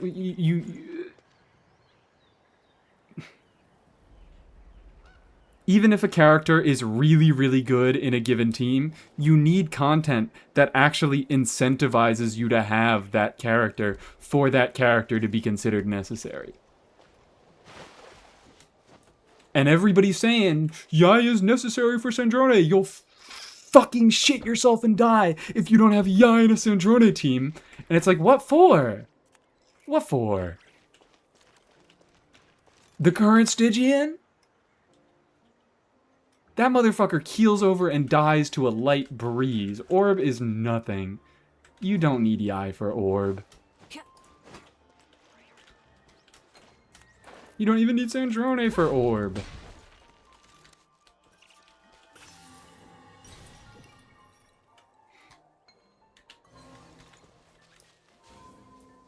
Boom. There we go. Fuck you all.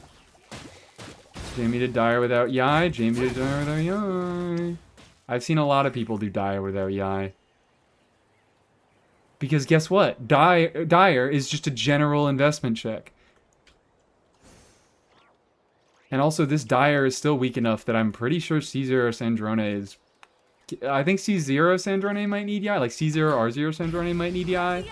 But, like, any piece of vertical investment anywhere is enough to take on this fucking Orb and Dire. Not any piece of vertical investment anywhere, but... like, if you run an Elegy Diona, that might not be enough. Can we ban the word need? I fear we can't. I fear we can't do that.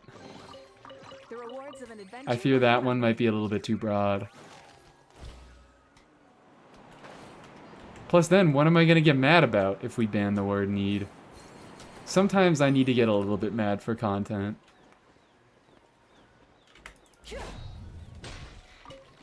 Oh no, there isn't a different Electro off-field DPS to use other than Yai. Oh no! Did you figure Fisher will be good for Stellar or not? Fisher will be fine for Stellar. She hits a lot, so she generates a bunch of fucking stacks for Stellar, and she's good for that. But Stellar teams, she doesn't get much damage of her own. She doesn't get Red Shred. She doesn't get many reactions that do much damage. She doesn't give any sort of good buffs other than just hitting a lot. She's gonna be usable, but not particularly great. Fought the new boss with an FN Escoffier will be fine. I fucking did it with what? I did Flynn's, Aino, and Nefa, Layla. What do we need Yai for? Oh wait, I'm pushing you.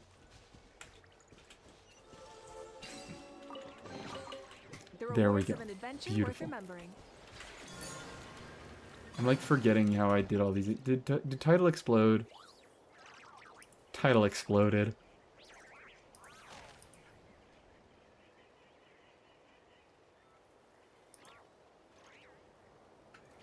Come on, title, get back here. I want to listen to music.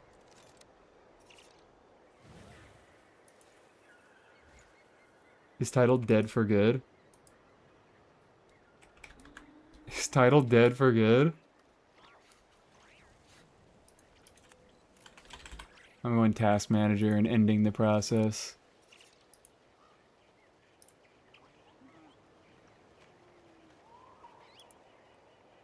There we go. We're back.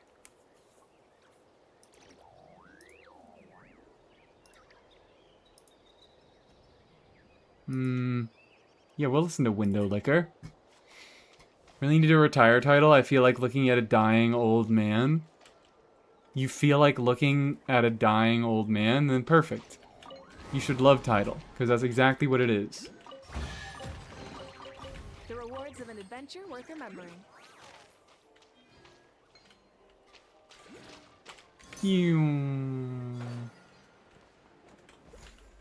Get up here. Yeah, it wouldn't be a me stream without title dying and resurrecting. I can't get rid of title anymore. I've stopped complaining about it. I've stopped saying that I really should change title. Because it's just part of the culture now. My music needs to get fucked once a stream. For it to really be a me stream. Be free. Go. You're free now. You're immune. No. Side. On my mark. Light of the blazing sun. Incinerate. Incinerate. The belated newborn. Let's just keep doing circles. Fuck it. Not too far now. Time to say hello. Stop right there. Hands right steel. Wrap from it. Fuck this dude. What? You're not allowed to do that. He's just teleporting. Burn it down. Your friends are Ow. Yes. Use Pioneer Source Annihilation Module. What is Pioneer Source Annihilation Module? Oh, is it these? Okay. Boom. Didn't do anything. Boom.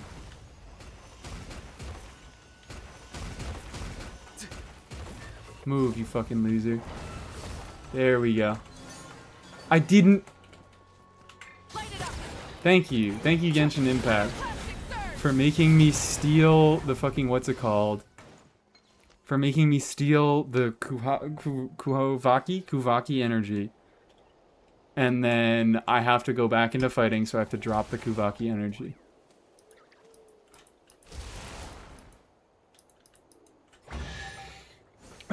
Goddamn. I have to check my own posture. I am a Moon-Mist treasure hunter. Thank you for all the juice. Am I able to do... Did I just get my...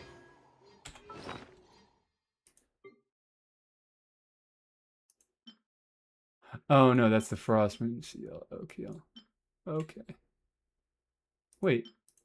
They're both called the Frost Moon Seal. Moontide Sea. Wait, what? Moontide Sea? Monkey and Circle?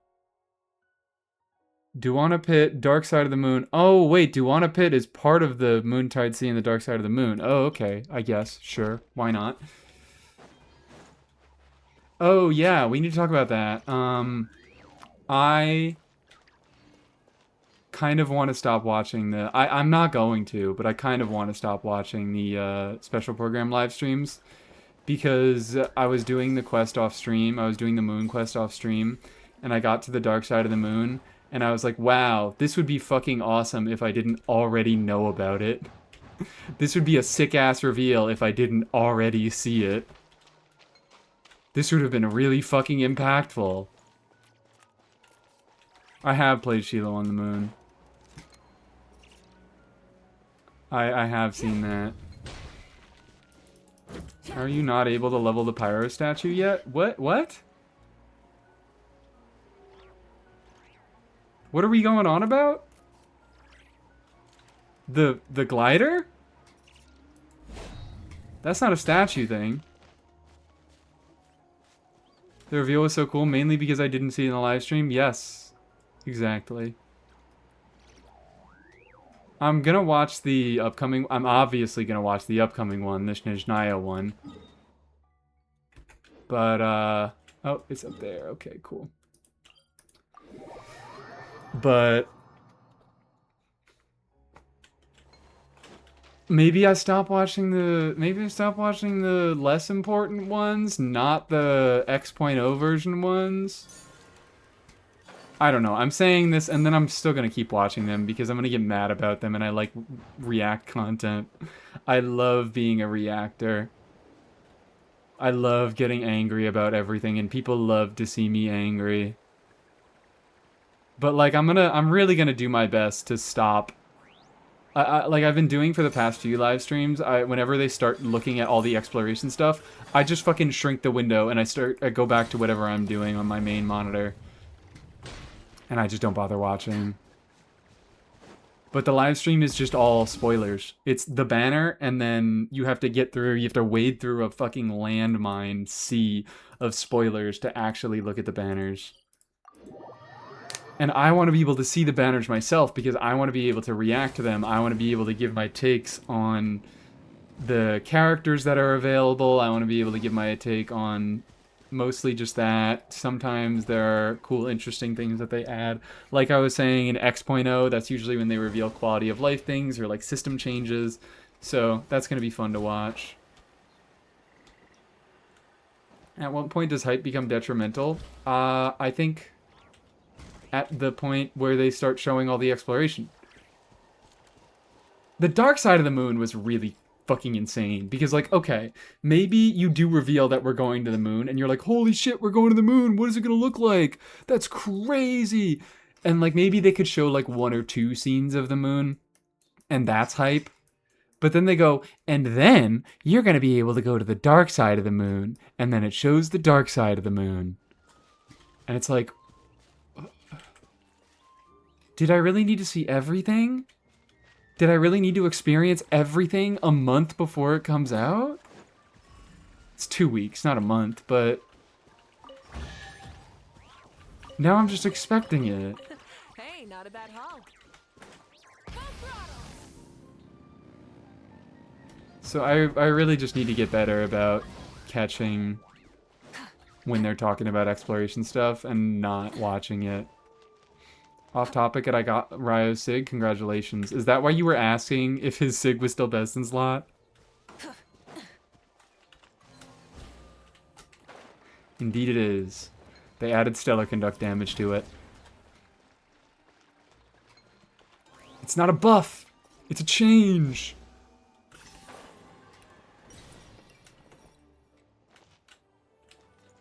Oh.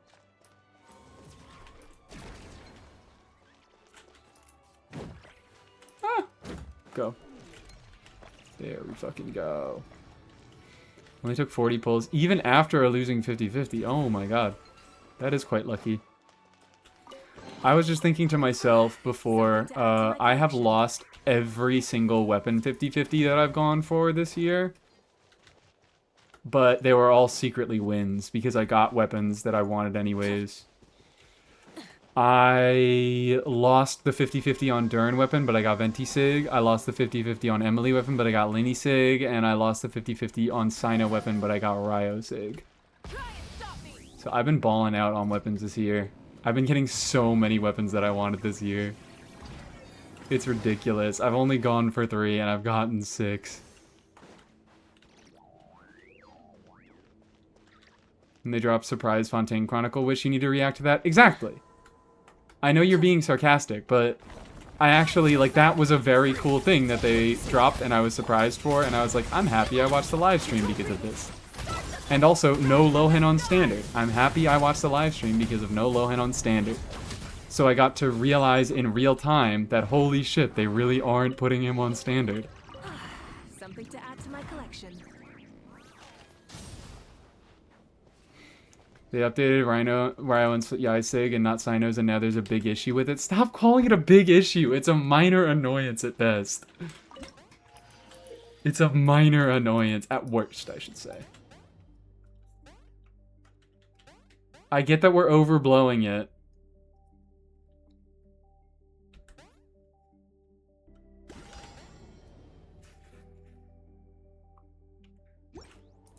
But it's not that big of a deal. It's just...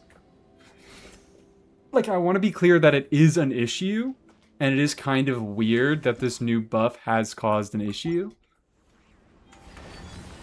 But I don't want to overstate how much of an issue it is. I don't want people freaking out and being like, oh my god, Staff of Scarlet Sands bricked on Cyno. Holy shit, oh my god. You can't use any weapon on him, he's the worst character in the game.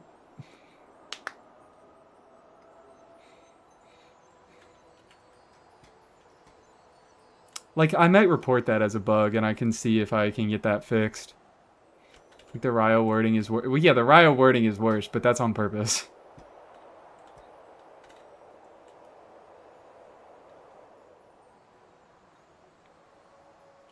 That feels like it's on purpose. And hi, Watchful, how you doing?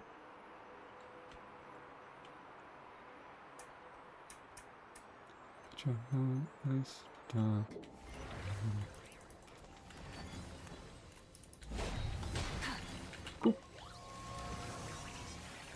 Just take me back. I feel like that's just gonna take me back. Yo, there's a fucked up evil creature in here, guys. We gotta unleash it. Let it out. It actually is a fucked up evil creature. It's not a friend.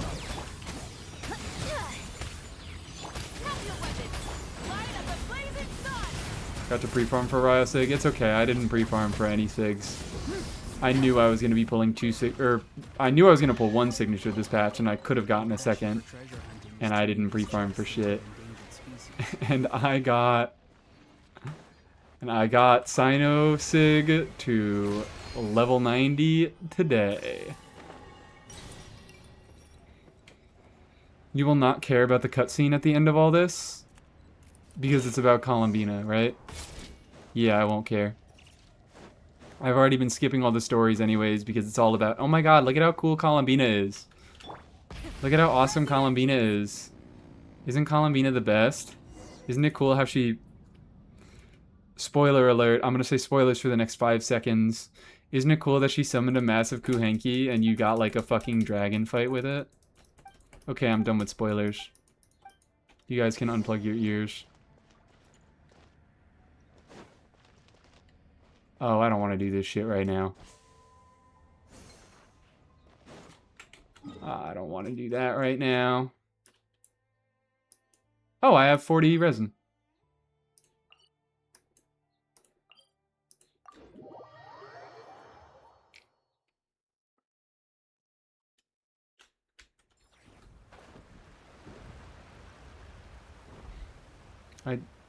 I did like how it felt at the start of the game. What? What felt? Who felt? Stop right there! Free! Tell me what you see! Quick as a flash! Let's ride! Pyroclastic surge!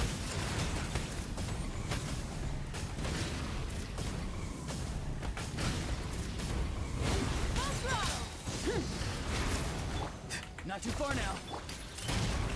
Faster! Stronger! No! Whatever. Light of the blazing sun! Oh, yeah, I like the Valen fight. Incinerate! Okay, yes. That was kind of a cool callback, I guess. But I don't know. I'm an evil hater, and I am immune to nostalgia. I'm a fucking villain. How do I get over here again? I forget. Let's grab Mualani.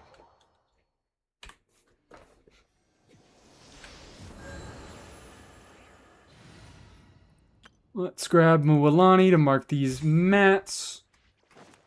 Thank God I don't have to use Kachina. What kind of loser likes Kachina? I'm so sorry. I like Kachina. I think she's fun. Actually, oh yeah, my bad. Kachina's my favorite Nightling character. Fuck you, Mawika. Kachina supremacy.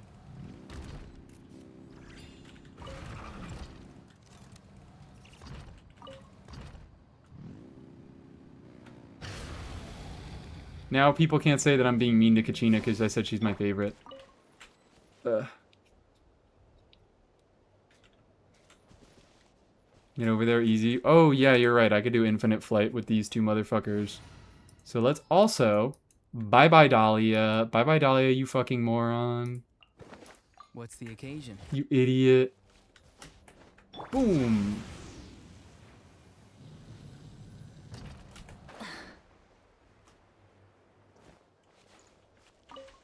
Oh my god, this feels great. This was totally intended to be explored with Oron and Shaska, wasn't it? No Aoife Flight? Yeah, no Aoife Flight. We don't need Aoife Flight right now. We actually probably could use Aoife Flight right now. But Oron's leveled. I use Aoife all the time on main, okay? Time to go. We can do a little bit of variety on the alt. Horrible time for Kachina Lover to not be in chat.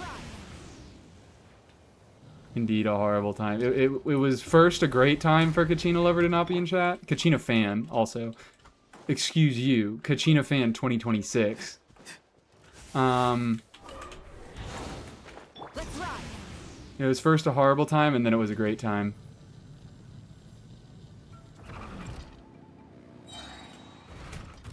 Whee.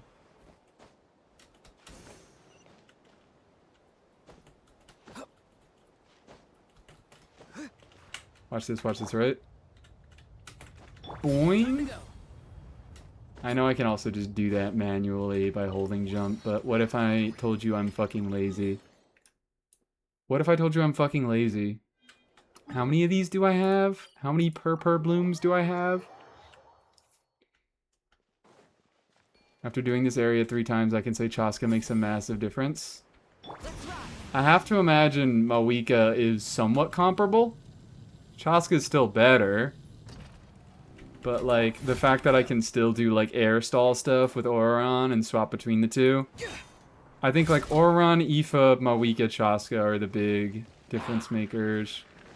Chaska's the best. I don't know how much of a difference all the others have between Oh! Yeah, no thank you. No thank you. Let me get down, please.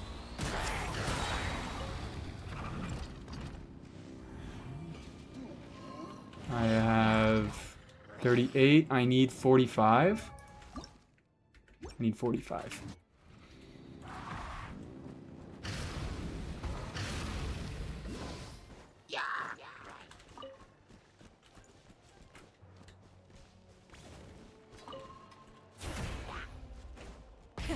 Rev the engines. China's the only character that got meaningful character development in Atlan. Yeah. Fuck you! Leave me alone! She got the closest to having meaningful character development. I don't know if she actually got there. But Kachina feels like an actual character that was written with a story in mind, rather than just a set of personality traits that exists to do a job. And Andromeda has given 5 subscriptions to the stream. Thank you, Andromeda. Is this in... Is this an exchange for her review, or are you just being kind-hearted? Thank you very much for the gifted regardless. And everybody say thank you. If you're here, I don't think I see anybody that's here that got one. But if you did, say thank you. This is I just got bored. Okay, wonderful. Thank you very much, Andromeda. Thank you for not being a free-to-play on the me stream. So offended about Raiden not getting buffed? Oh, exactly. Exactly. This is about Raiden not getting buffed.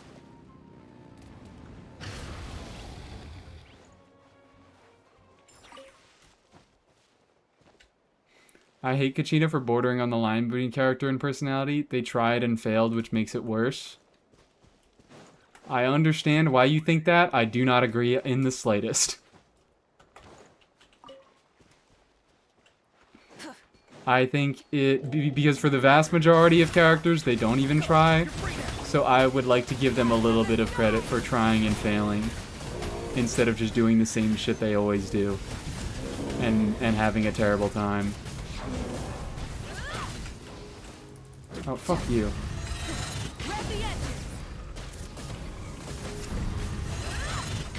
Oh, I don't have any fucking res shred. This is not a damage team. Is this Ow. our fate? I'll come back here. Actually, wait, is she... Oh, okay, great. Because he's in fucking water, because he's sitting in water. Rev the engine. He just immediately gets his shield broken.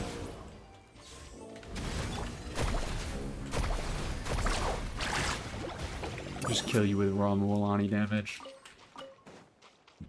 I told you. Who keeps Aqua in the divorce?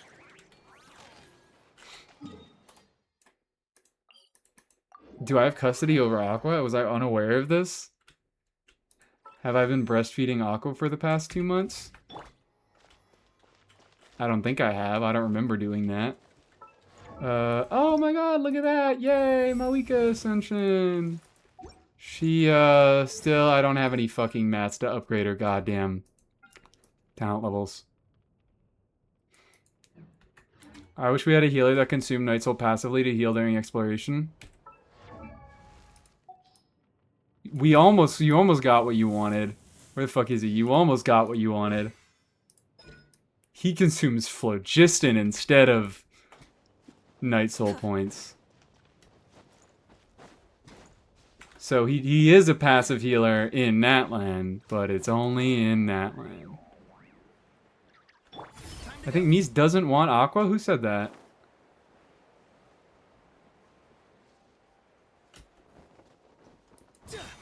Everyone's overshadowed by Aoife and Natlan, and that's why so many people like Natlan. True.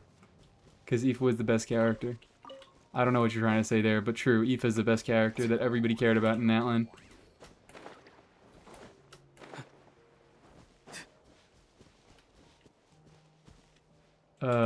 Well, let's do our standard wish.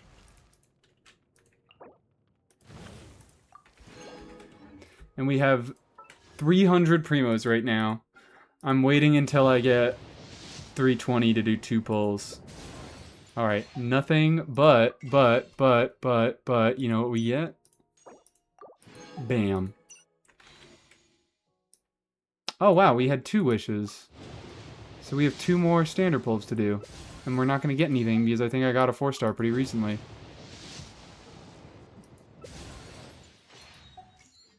I mean, I don't like Natlan? Okay, no. That's not true. Everybody loves Aoife. Everybody loves Aoife. Come on, it's like that show with the guy Raymond, but instead this time it's Aoife.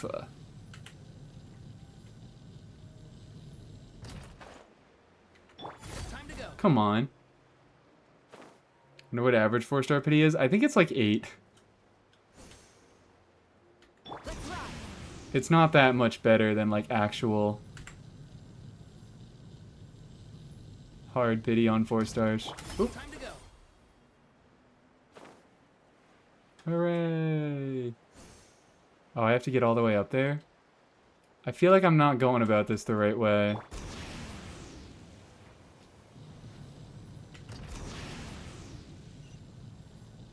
There's definitely an easy way to do it, and I'm not doing it that way. Actually, this is easier than I thought it'd be. Hold on.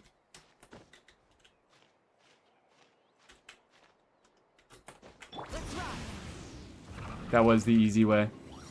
There's probably an easier way to do it, but doesn't matter. That was easy enough.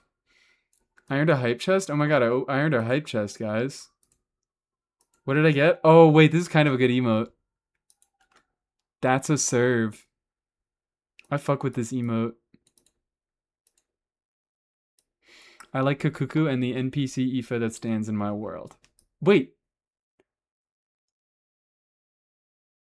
Dorsal, you have an Aoife, right? Are you talking about the teapot? This one is cool. This emote is good. I like this emote a lot. I'm a big fan. This is like one of the first emotes that I've gotten from a hype chest that I actually liked. Surely you have an Aoife. Or are you actually talking about an NPC? Oh shit, Imaginarium reset, and I haven't done this Imaginarium cycle.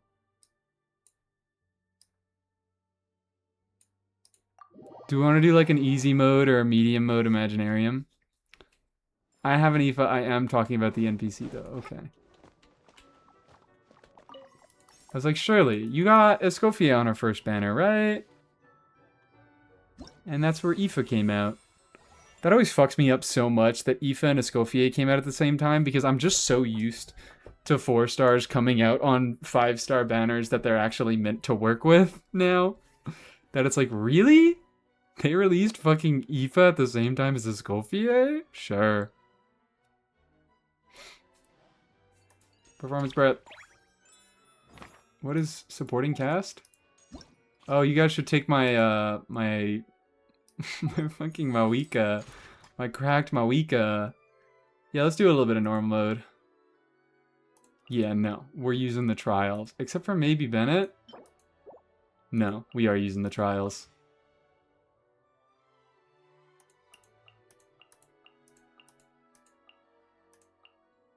Perfect. I have exactly enough characters to get max buffs. I have to invite somebody, though. Who should I invite? Let's invite a, Ooh. Aqua's C6 Lenny. He is on a rainbow set. He is on a rainbow set. He's on a rainbow set. How about Bab C2 Skirk?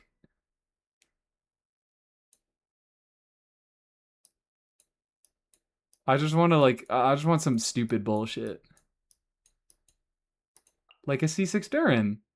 That is on Wolffang?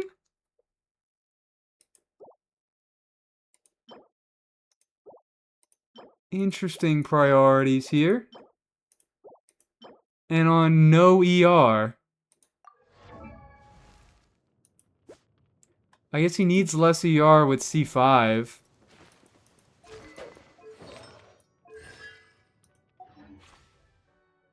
Sure, I'll take this C6 Durin. Ah! Alright, who do I get rid of for C6 Durin? I have 5 Electros, I have 5 Pyros. I'm gonna get rid of, Layla. Eonsan? Maybe Eonsan. Maybe Eonsan is gonna be the least useful. Because she's not well built and she doesn't have any application.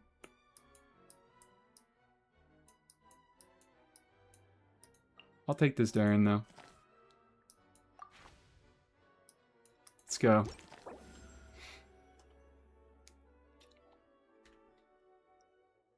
Ancient Bastards and cannibalizes most cultures, maybe from the Chinese. Yeah, I mean, I know that a lot of people do go out of it. Like, I think Natlin did get done especially dirty with the whole skin color thing. Like, come on.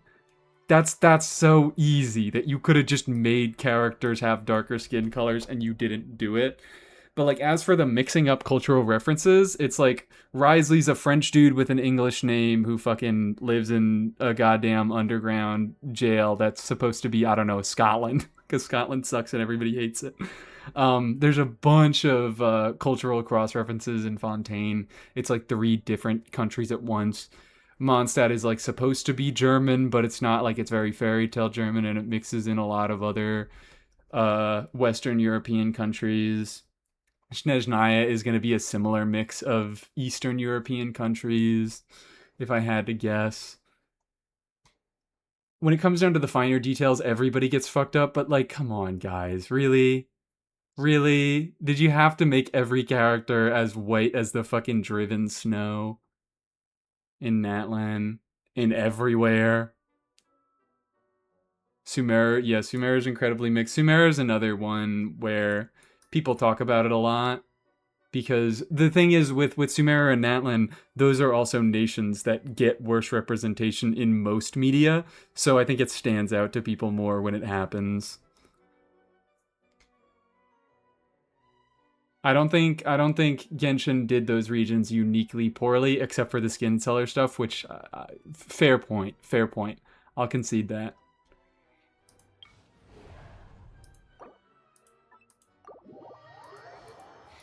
It's only 4 stars that have dark skin. Yep. I said that that's a bad thing, and I'm not gonna excuse them for it.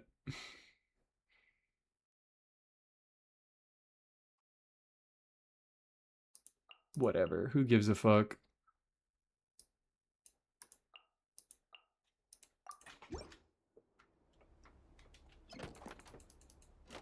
Also, I missed that. Hello, Chalooks. Welcome to chat. How we doing?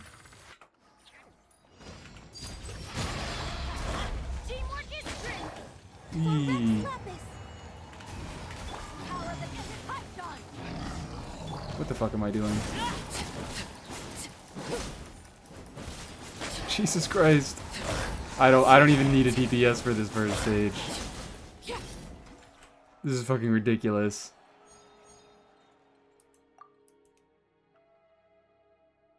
I'm gonna take Fischl first. Fischl easier to waste. Let's get some companions. Daya. Got a job for me? Sure, I'll take some buffs. Let's take another companion. Let's take a you. Utensils at the ready. Utensils at the ready.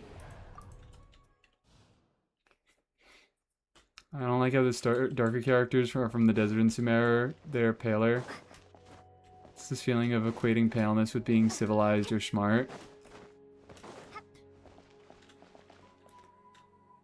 I do not have the bandwidth to dive into that conversation right now, but I agree with you upon first impression. Without thinking much further, yes, I agree with you.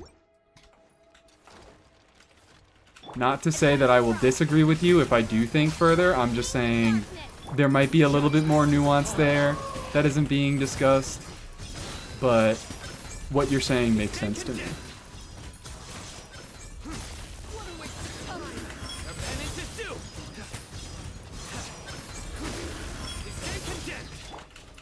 Let's get it on! Off to the freezer! Your sins weigh upon your soul. Your penance is due. I mean, what? For example, I mean, Sino is a desert dweller with a darker skin shade, and it feels even comical to call it a darker skin shade, with how fucking minor the difference is. But also, he is characterized as being very well read, as being incredibly smart, as being the top of his class. I don't know that it's emphasized as much as the paler skin characters, I think is a good point. Mies really loves theater. Mies loves free Primogems. That's what Mies loves. And Mies actually does like theater a lot. I shouldn't be reductive. Mies does like theater. I don't like this theater on my alt account that much. But... defeat the villain. Defeat the villain! Sure, whatever. Who gives a fuck?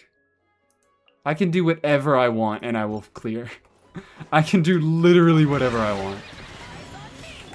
A little of this. Midnight bent. Through me, justice is served. They stay condemned. Ow. The pinnacle of excellence. Adaptive frosting. By royal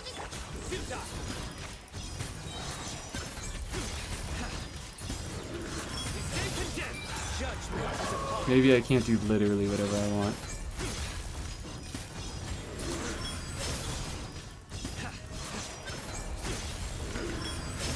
Maybe I can't do literally whatever I want.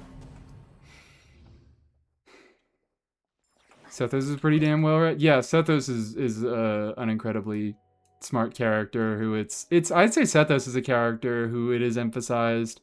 His intelligence is emphasized pretty often.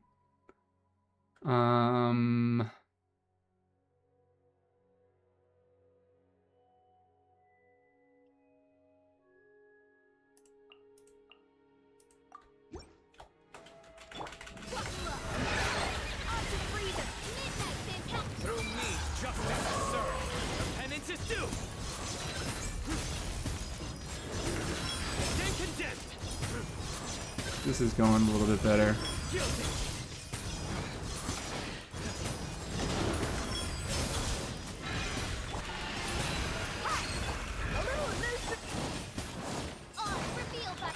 Surrender. Your penance is due. Your sins weigh upon your soul. Actually, hold on. Do I have C2 Day on this account? I think I only have C1. I was wondering if I have the constellation that gives her better uptime. Alright, I don't really care about getting the stellar, the Stella whatever. As you wish, Oh no! find a skill on cooldown. Is he on Thundering Fury? He's on Gilded, right?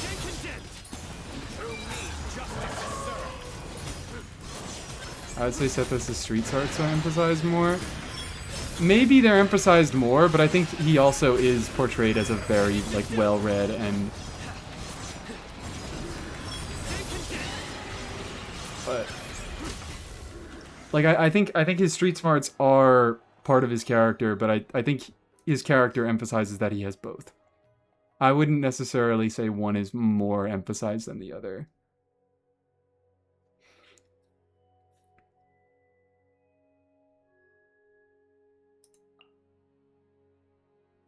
Alright, I basically only have to get through the next act, and then I have Durin to carry my ass the rest of the way through.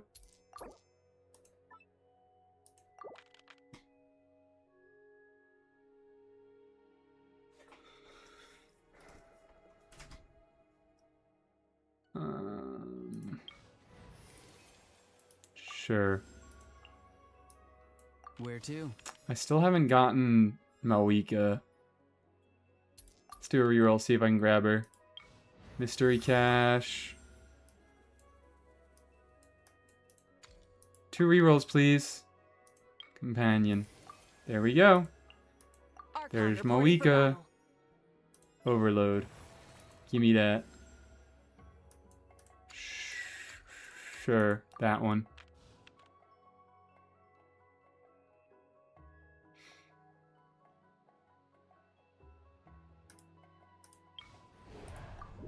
Here you go, Saurian. Do you just ignore the free stuff? What? The caches? Usually, yeah. Not usually, yeah. But the caches aren't... What the fuck am I doing? The caches, they've fucked over my runs in the past, and the effects usually aren't that good, so I don't bother most of the time.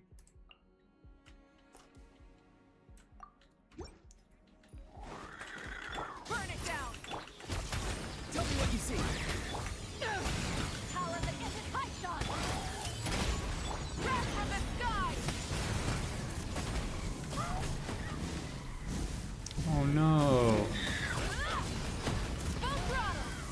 Look at this, guys. My Moik is actually dealing fucking damage. You wouldn't believe it.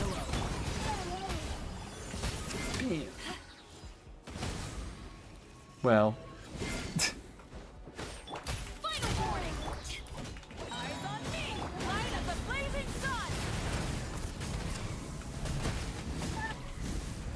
Fuck you, dude. None of the leaders of the Darshans were women. Oh, that is a little bit sad.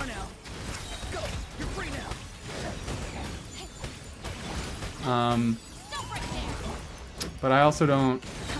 I'm... Just to kind of... Not that I don't want them to do better, but I will never expect Genshin Impact to be the height of, inclusive and diverse representation. Maybe I should expect... I don't know about expect it. I can want it. I can want it without expecting it. Oh, yippee. I win. I got a Stella. Yeah, we'll take Layla because she's literally the only unit left. Let's make this shit happen. Let's C6 Durin this shit down.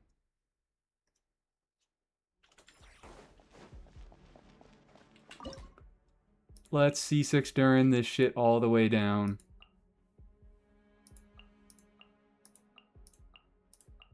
There we go. All hail. No touching.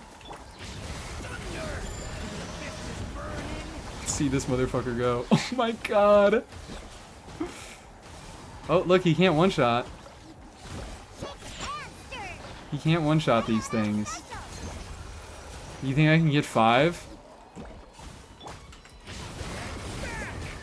Oh my fucking god. C5 Durin kinda crazy. Yeah, awesome. C6 on alt? Did you not see me pick him from my friends list?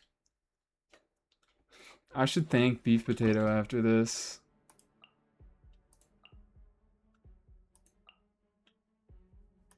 Or I could... Ooh, guys, let's make this happen. We'll do... Look, supportive Durin. Not too far now. Time to say hello. Rocket weapons! Crash from the sky!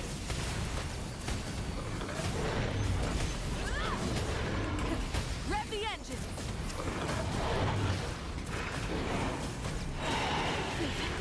No. Stop right there! Light up the blazing sun! This was all Mawika. Every single bit of this was Mawika. Durin didn't do anything at all. It was everything. Mawika did everything. L character, C6 not worth it. Yeah, no, this dude fucking sucks. This Durin guy, terrible. Nobody should pull this Durin guy. He's worthless. Thank you for the 6 sanctifying unctions, I guess. I got a key. Thank you for the key that I can't even use yet.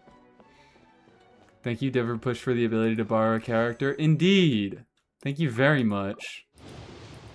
It is quite useful, especially in the lower difficulties. Hello, my name's First Fremine. I'm a diver. How you doing, buddy? Oh, This means Fremine meta in 2026, right? 2027?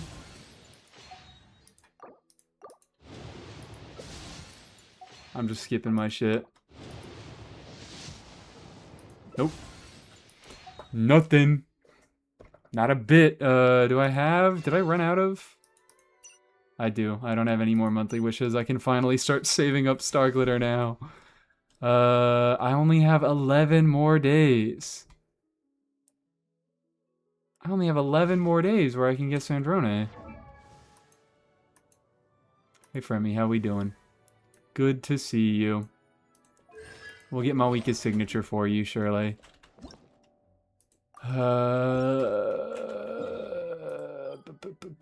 Oh, what are you trying to tell me? Oh, they're trying to tell me that I have to do this quest.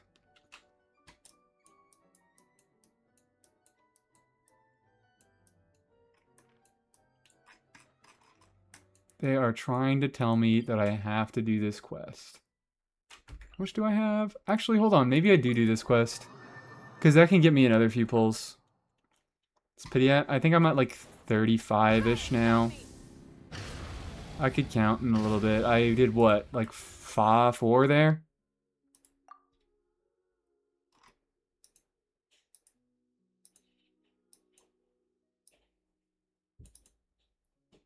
$20.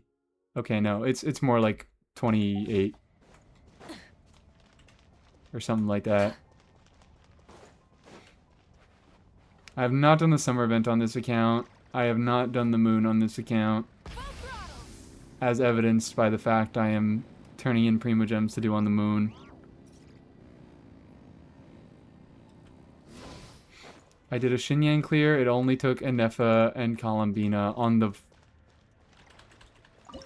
on dog? Who on-fielded? I thought you said Flints. Still, that's still kind of impressive. Using Anefa, or using Xinyan instead of a Red Shredder.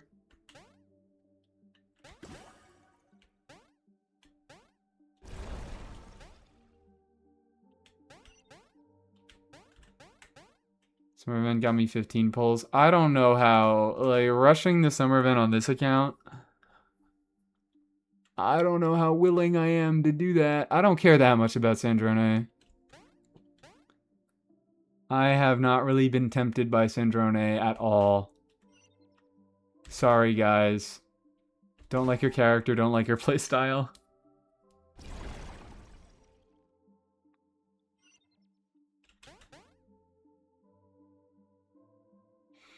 Farin, are you on this account, on the summer event? Nothing. I have not touched the summer event on this account.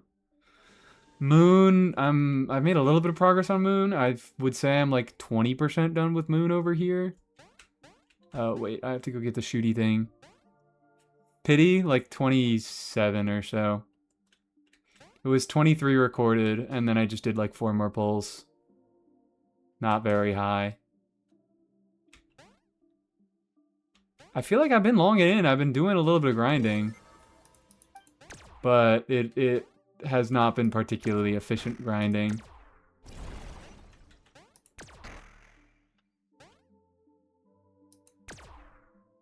I think I could make some Abyss progress, but that's annoying. I don't want to do that.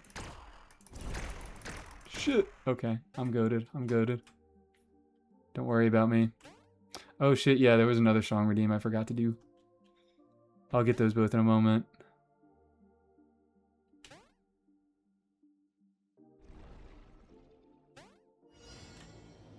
Yippee, I winned. Error detected? Sure.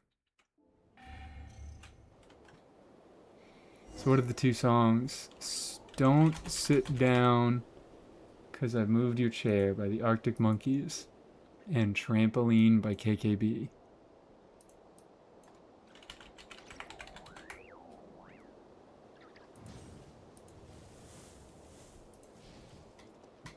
Trampoline playing first because I forgot to click the add to queue button and I pressed play next. Dang. You wanna land on the ground for me, please? Please? Really appreciate it if you did. I have like no stellar shit on this account. The reason why I'm more willing to invest into Odette on the main is that I have a lot of stellar characters, and I care about a lot of the stellar characters. But on this account, I just can't find the same desire to invest into stellar. Syndrome is kind of funny, I guess. If I get her, which is nowhere near a guarantee, I'll have to grind the shit out of this account to guarantee a Syndrome. Event on my main next week, then alts can be in a couple weeks. Yeah. I don't know. I'd like to finish off the event soonish on my main. Nah, maybe I'll finish it off on the alt first. It's there all patched, and I don't have anything else that I'm going to pull for. Suppose you could always pick Mizuki? I could always pick Mizuki. I could always select Mizuki. Maybe that's a plan. I mean, I'm going to get Mizuki on the main. I'm selecting Mizuki on the main, no doubt. I want that C1. I don't even give a fuck about Stellar Mizuki. I mean, I do give a fuck about Stellar Mizuki. But, like, I want that C1 for regular Mizuki. For regular Animo DPS / driver Mizuki. Offer! I love to offer! They call me the offerer! Thank you. I can do a standard. I can do a regular and a standard. Awesome. Really needed that debate club.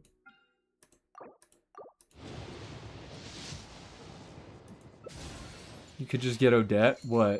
Like I could pull for Odette? Who's next phase? It's Kamba, Bimba, and Raiden.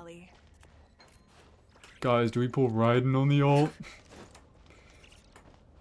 I shouldn't be that mean. I like Raiden well enough. But I don't think I'm getting her here. Before I knew about Stellar Swirl, I was really happy about the Mizuki buffs, how they were just generally nice. Kind of a bit sad, I know why now. What do you mean a bit sad, you know why? I put Ryan in my supercharge team. That's wonderful advice, Blacksteel. I should also pull Ryan and put him in my supercharge team. That's just a really funny set of typos. calling Calling her Ryan and supercharged instead of lunar charged. New favorite typo. The rewards of an adventure. This might change my lexicon forever. I might call her Ryan. Yeah, I'm playing Ryan. Well, that they weren't just general buffs, but they were given for the specific new mechanics. I mean, they are general buffs. What is there to be sad about? Oh, I guess there's to be sad about that, like, characters in the future won't just get general buffs. They'll only get buffs if they can be tied to a new mechanic. But I still think that Mizuki, like, they were very nice to Mizuki. They didn't need to do that for her. They could have just they could have locked those buffs to her stellar kit, and they didn't.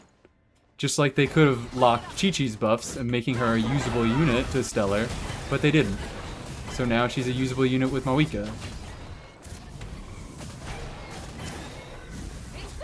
I'm gonna be happy for what I got.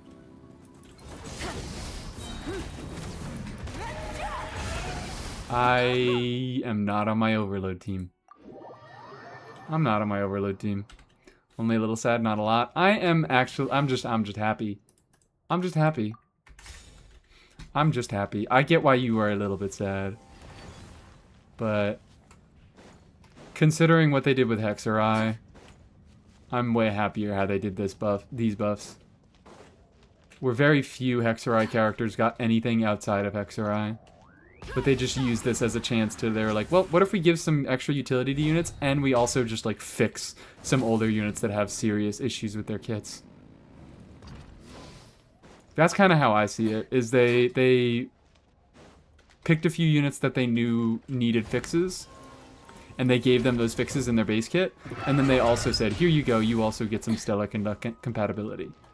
Which I really, really like how that worked.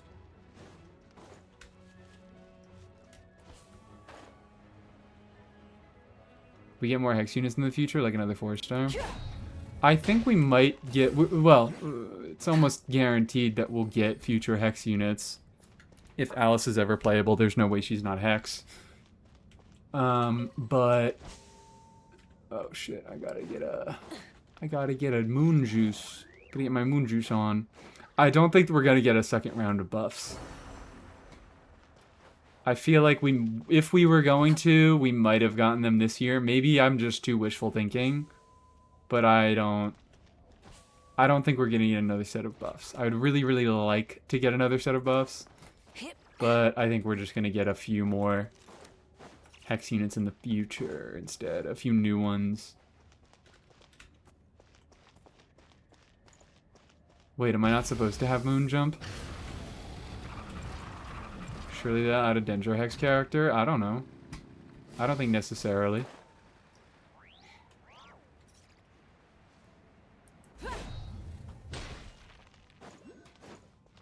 Bit more variety. Yeah, give us a cryo off-field Hex unit, please.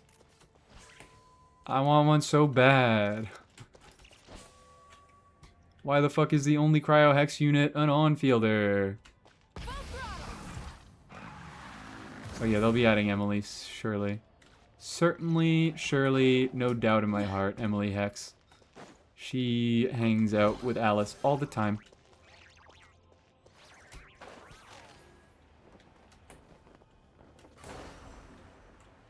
Boom. How are my... Can't offer any of you? That's terrible.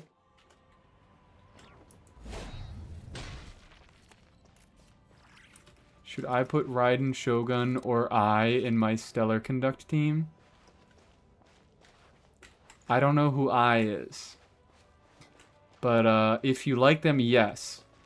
If you don't, and you're looking for good units there, probably not. Making Emily work in Chevy teams could be fun? What do you mean? What do you fucking mean? Emily already basically has Chevy teams. With Durin. What are we talking about? Emily Durin Nicole is fucking insane. It's insane. You can make anybody 100k with Emily Durin Nicole. And you can actually make the on-fielder deal most of the damage in the team. That's what's so great about it.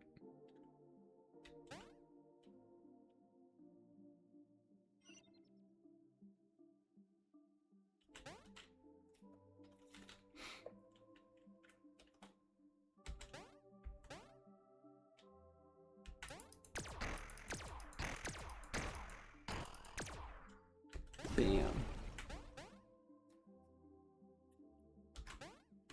Playing Snake for chess. It's a trade-off. Ow! I mean, if they ever did Fontaine Hex. Oh, like a new Hex. Like a different group.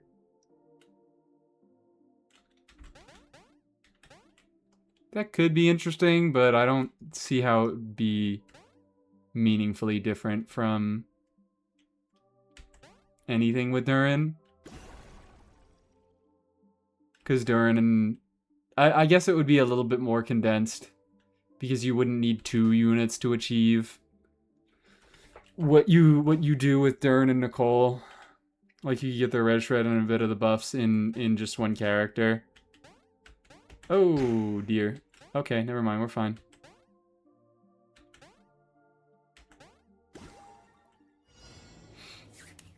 I don't know. I guess it makes Emily better, and I don't have an issue with that.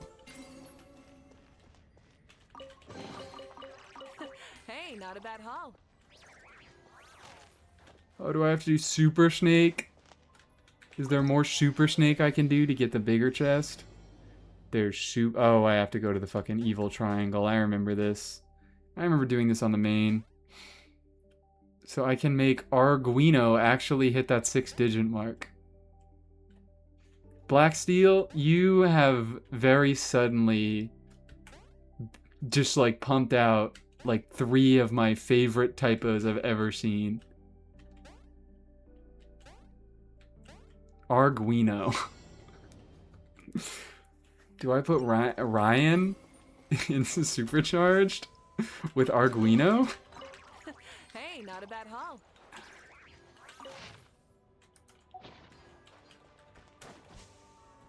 Speech to text and then say names and don't check it. It's a wonderful combination. It's a wonderful system that you figured out here. Oh, okay, it's telling me about this. I can't upgrade. I can't upgrade.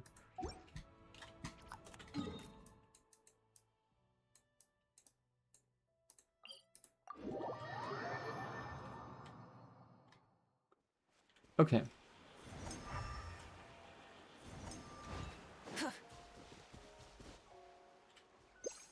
Oh, wait, I have the compass. I was like, I can't see anything. I'm gonna press the Z button so it tells me that I don't have the compass. But I forgot. I actually do have the compass. Come on, bubble. Bubble.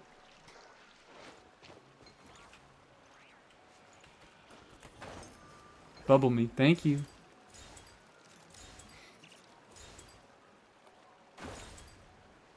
Can you use Rat from the Sky? What the fuck are you talking about?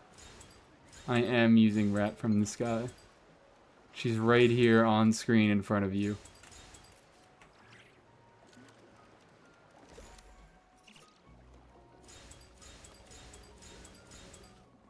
Boop.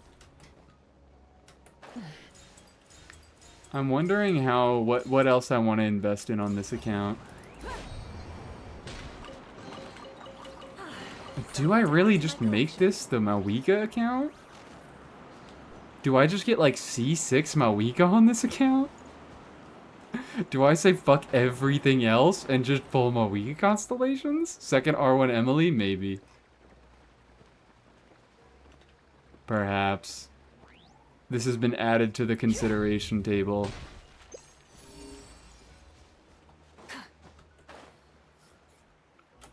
But, like, what the hell else do I even want here? Characters, because it can't just be, like, a characters that I haven't pulled account, because most of them are just on-fielders, so I'll be left with a bunch of on-fielders that don't have a fucking team. Like, ooh, wow, can't wait to get Klee. Totoko? Totoko, where are you? It's like Shao, Eula, Yoimiya, Ayato, Alhaitham. Every single character I don't have has been an on-fielder thus far. Clorand, Siegeween is the first one I don't have, and I do want to get Siegeween. Is it not fun if you save for a whole year? I don't know. We'll have to see how much I enjoy playing Malwika in the future. Chiori? What about Chiori? Oh, C6 Chiori? True. Gotta get Arguino on the rerun? What are you talking about? What are you talking about, Arguino on the rerun? Arguino's right here. I hate her, so I never play her.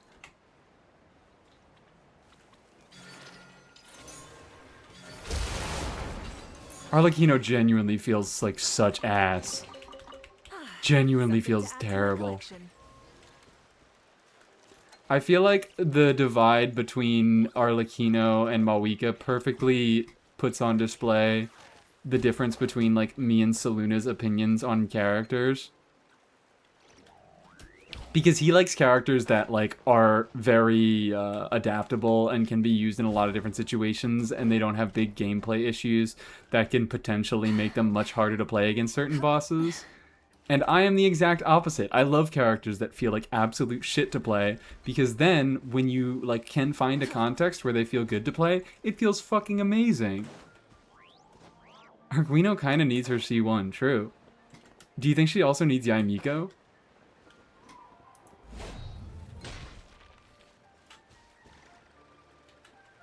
What the hell are you doing, man? What are you fucking doing here?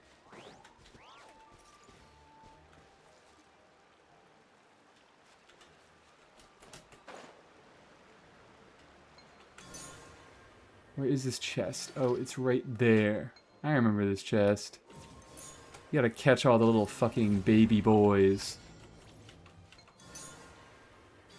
They're not hidden, they're just running. Caught you. Oh my god, fucking generational run here. Generational run. Speed run. These Kuhenki don't know what hit them. Get fucked. I'm the ultimate tag player. I was here. I was here when Mies caught all the Kuhenki in under 20 seconds. I should play more Linny. You should play more Linny. You should spend 45 minutes resetting a Linny run in theater. That sounds like a great idea.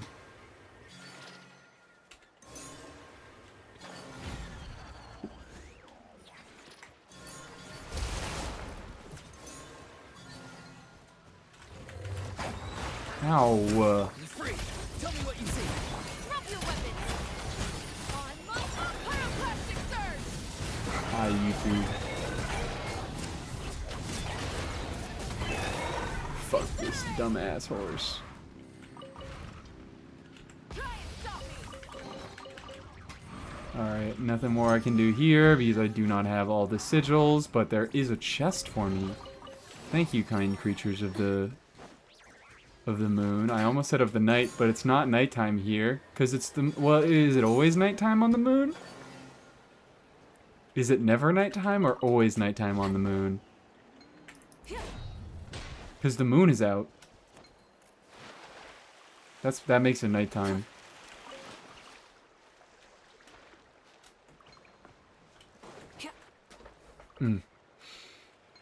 Arlecchino is my first character to hit 5 digits.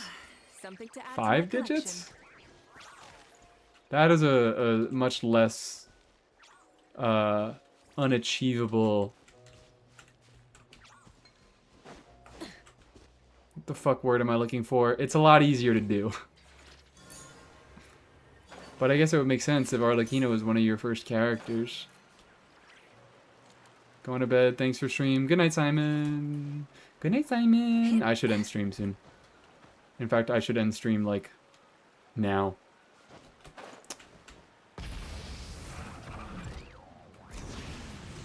There we go.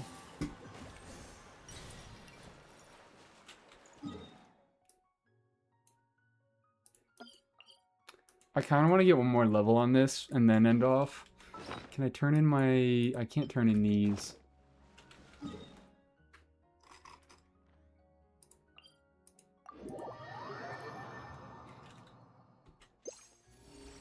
I'm going to grab a few more chests, do a little bit more exploration, and then we're going to end everything off. Oh, fuck is this?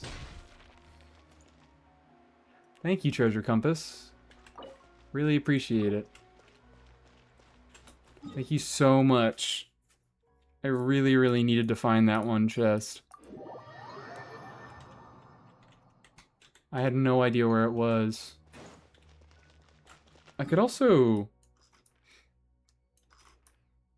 could just go to the other places and unlock the waypoints. And that'll do some exploration. And some Primordials. Oh, and I have 150 Primos. So I could do another pull soon. I could do another single.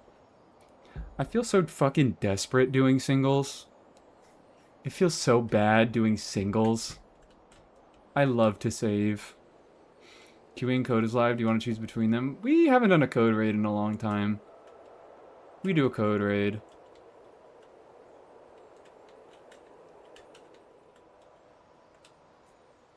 I don't know. What do you guys feel like doing more? Those are two good options.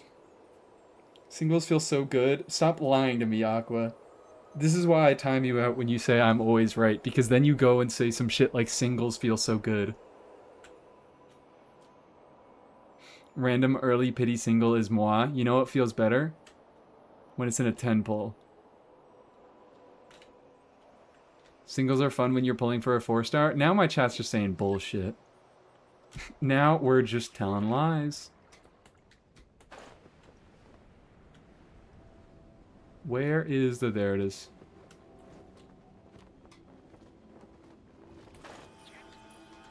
Are you people... are you all gambling addicts? Be real with me.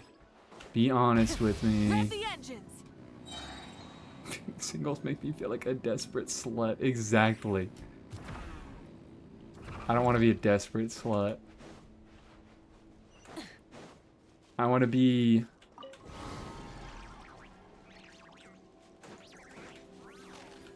a slut with patience. A slut that embodies temperance. Hold on. Hold on. Watch these fucking losers. Let's get that buff. Boom.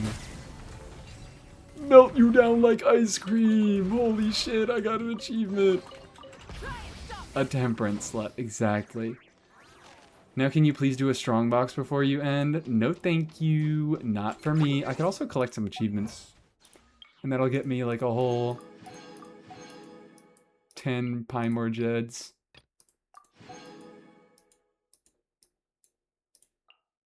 Okay. Maybe more like 40 Primordials. Started saving standard pulls and now I have 20. Okay, standard pulls are the one thing you're allowed to single.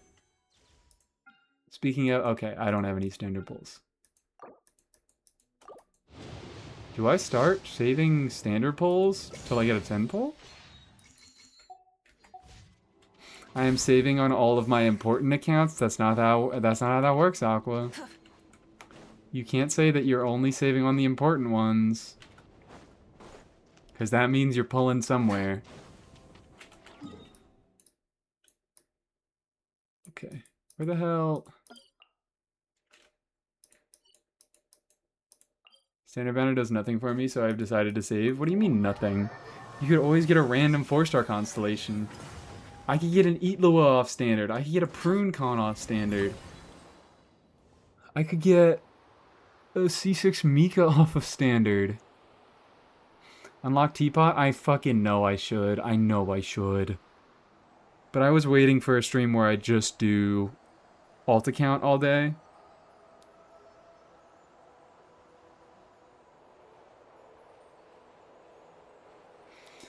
I was waiting for a day where I could just do alt account all day, and then I could unlock a bunch of features. My next standard 5-star is likely to be a weapon. Oh my god, you just reminded me. You just reminded me. It's so over for me. I had a dream about getting a Skyward Blade off of standard. And I was so mad. Like, I was like, fine, whatever, I have a Skyward Blade, but I was so fucking mad that I got 3 weapons in a row. Oh my god, it's over for me. I dreamed about getting a weapon off standard banner in Genshin Impact. What the fuck type of dream is that? I didn't even dream about, like, getting a character I wanted. I dreamed about getting a weapon I was slightly interested in, and I got mad about it because I was like, fuck, I wanted a character constellation. Dude, what the hell is wrong with me? It's the stupidest shit ever. Wasn't a dream, it was a prophecy. Haven't gotten a Ticknutty in years, I'm so sad. Take mine. I've gotten like 4 Ticknutties in a year. I got my first Ticknutty in Fontaine, and now he's C3. I guess it's been like 2 years. 2.5. But it still feels like I got my Ticknutties very, very quickly. It was a prophecy? Does this mean I have to spend all my Primas on standard to get a Skyward Blade?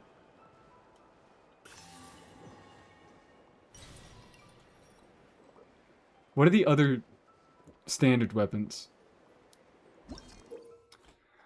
I have Skyward Atlas, and I don't really need another Skyward Atlas now that I have cash flow supervision.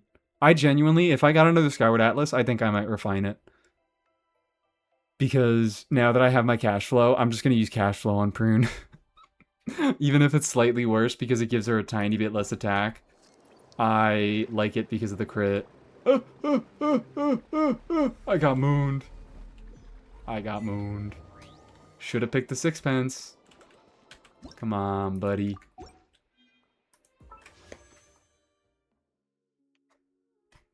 Oh wait, I already did the pull. I'm a fucking moron. As much as I want to say, fuck it, we gamble and buy these, I feel like now that I'm playing on this account more, maybe I should at least save for the official con. What con is my official?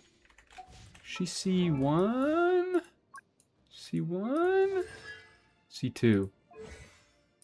She's not even Hex. Lovely. Always save, never gamble. That's the point of this account, though.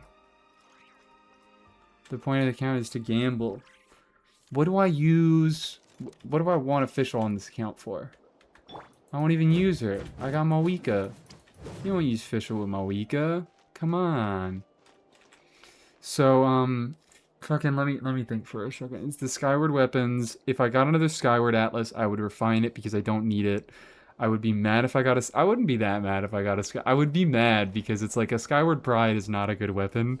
But I would refine it and then I would put it on my Femine. And then I would put it on my Femine. I would like a Skyward Spine. I would really like a Skyward Spine. I would really like a Skyward Sword. And I already have the bow and I would hate getting the bow. Other weapons, Jadewing Spear, I would just refine it. What the fuck are the other ones? Lost Prayer, I think I just refined it. Aquila Favonia, I guess I'd level it for Bennett, but I would be angry that it wasn't a Skyward Blade. What are the other two? What are the non-Skyward? It's Amos Bow, which sucks ass and I hate it. And,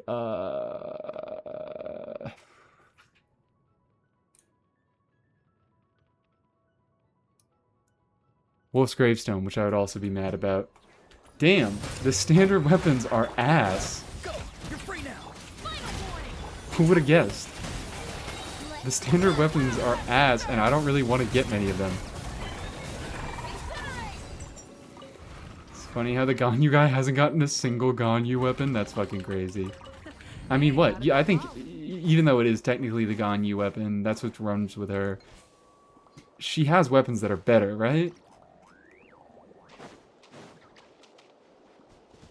I think she has better weapon options. I know she does. You know she does. Okay, lovely.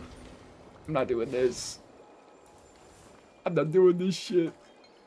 Because Ammo's bow, its damage bonus the farther the shot flies, right? Which is fucked up because you also lose damage bonus the farther the shot flies. Like, that's just a base mechanic of charge shots. Where's a good example? Where's a good place to test that? Where's a good place to show that off? I think like over here. Chaskasig and Lenysig. Oh yeah, and I've definitely seen you have both. So like, come on. Spawn in, you motherfuckers. Oh, there they are.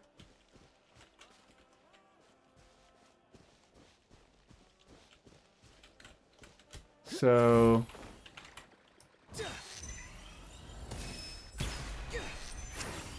335 on a non-crit, and then we go closer. Move your head out of the way, you loser. 670 on a non-crit. You like, based on how far an arrow flies, you do less fucking damage. It's a crazy mechanic that never comes into play. But, it is technically a thing. And it's really funny that Ammo's bow gives you more damage bonus the farther the shot flies, because it basically just fucking counteracts that mechanic. Because it's like, oh, you want to be far away for Ammo's bow to give you the maximum buff, but also you get an inherent debuff by firing a shot from further away. It's so fucked up. It's so fucked up how mean they are to Ammo's bow. Especially when the other standard bow is like so good. Crit rate substat, crit damage and passive? Fuck yeah. Hell yeah. Love it. It also, oh yeah, it also does affect application. I forgot about that part. That's really funny.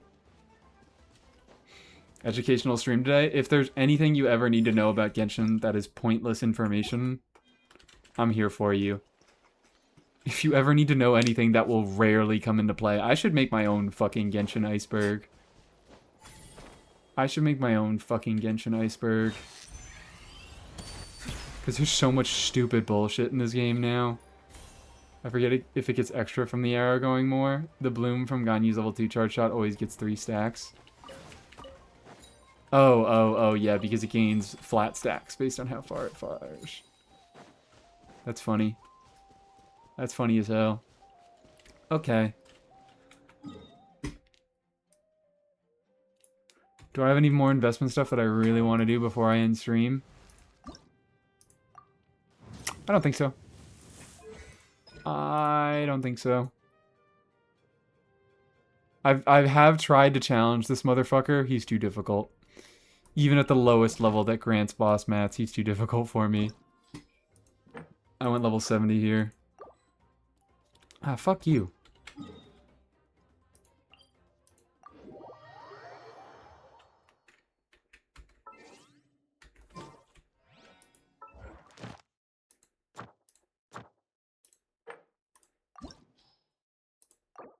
Let's see how it goes. Now that she's ascended, surely she'll be fine. I'm trying the chess boss, but I just can't beat it. These fucking new endgame bosses are so difficult for new accounts. It's crazy. Whoa, whoa, whoa.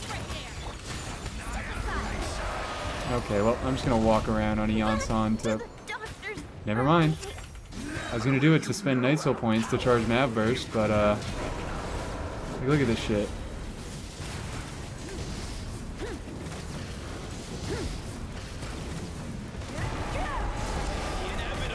Like, what is this?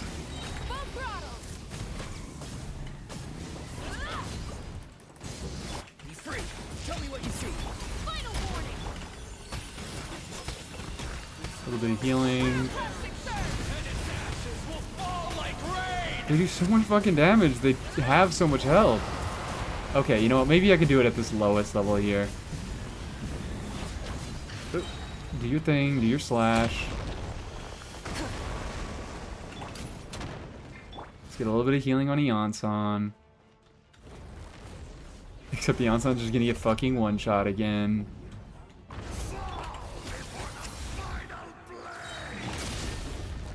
Ah! Time to say hello. Wrath from the sky! Incinerate! And like, what the hell is that? They do so much fucking damage!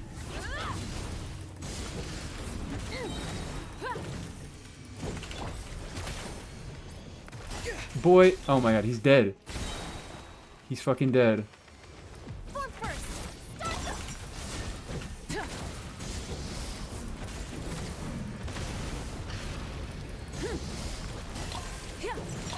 Start It's just over. It's just over.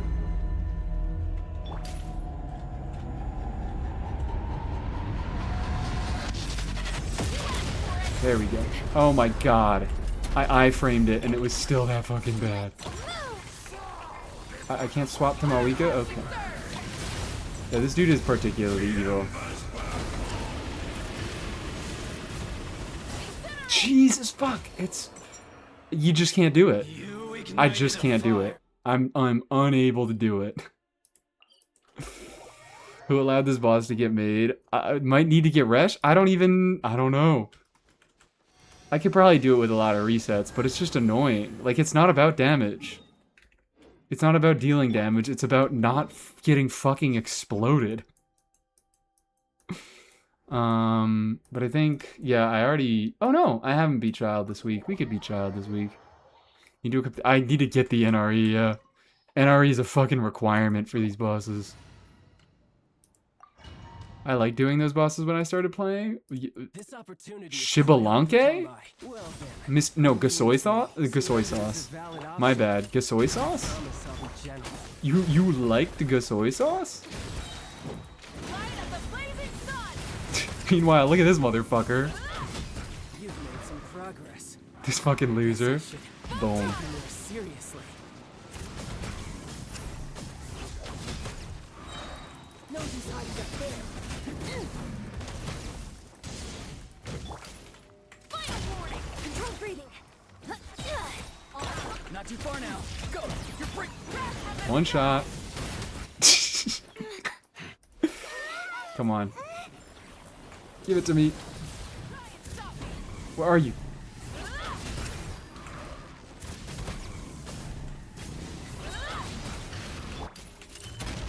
Justice will prevail! Quick as a flash! Secret Source Automaton is brute forceable with Duran Seat Lolly. That doesn't sound like a brute force to me. That sounds like you are doing the mechanic.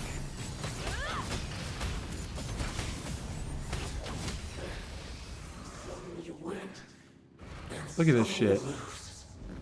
Had Baba help on farming with the alt and their C6 Chaska look at Child and he died. Like, it doesn't... I see 0 Chaska. I see -1 Chaska looks at this motherfucker and he dies. Sure. Cool. Great.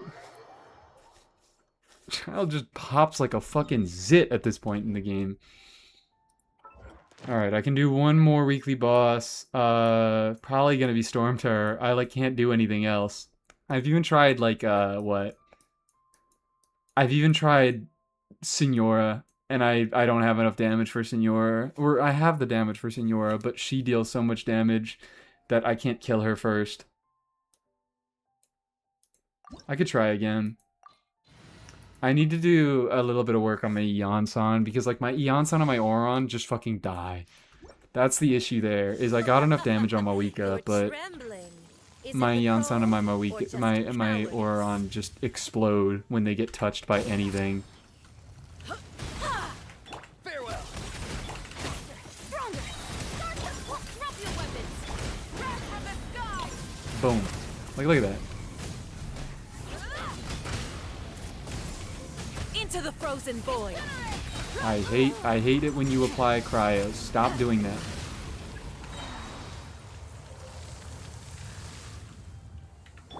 Final warning!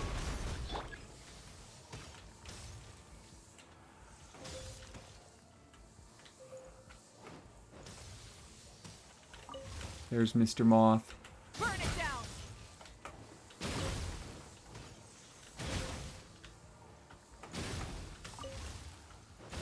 There we go. Easy phase. Oh my god, guys, I'm getting spoiled. I like the Signora character. Do you think he's gonna come back? Tell me what you see. And then even this phase, like, come on. It's obviously a lot worse because she's Pyro Res, but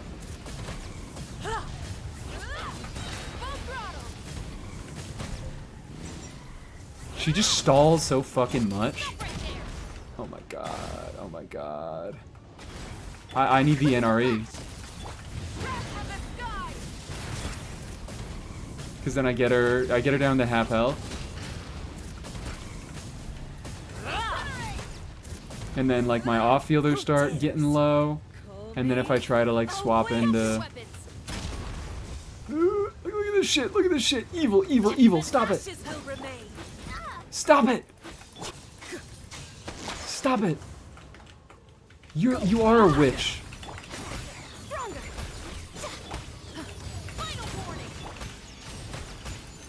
Stop it, you fucking witch. I desperately need the NRE to do any of these bosses. I think that's just bad boss design. I'll be so real. That you need an item that can immediately heal you wherever you are.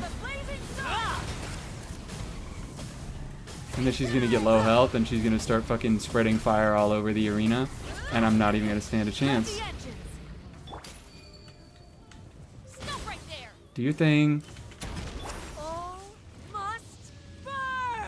And it's just fucking over. It's just over.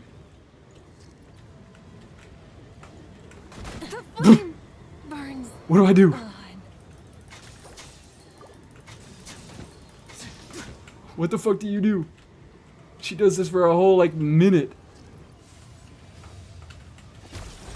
Who dares call me a witch? On my heart.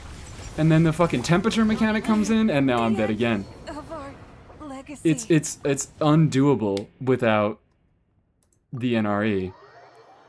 It's ridiculous. Or I guess, I mean, I could just eat regular food. I could just pause and I could eat regular food. I forgot that was a mechanic. I'll be so fucking real. But I think it's just bad design that it's essentially unclearable if you don't have insane healing or a shielder. Signora feels like such a Zelda boss. Signora feels like a lot of the early bosses I feel kind of feel like MMO raid bosses. I think Signora feels like one. I think Ajda especially feels like one. But you didn't cook any? I think I also don't have any. Well, apples. That's 300 HP. Restores stamina. Like, I have a few foods. I have my satiety gel. I think that's what that called. But, like, if that's what I need to do to beat a boss, that's not good design.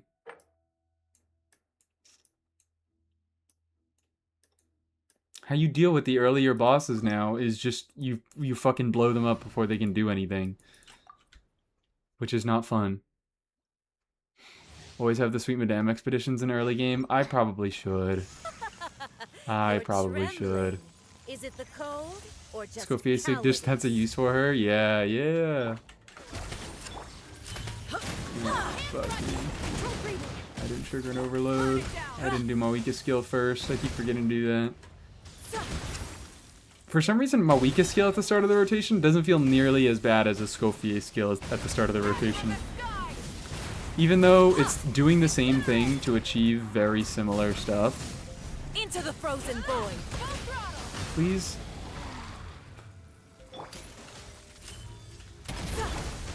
Quick as a flash. Start the clock. No more mistakes. Please. Please.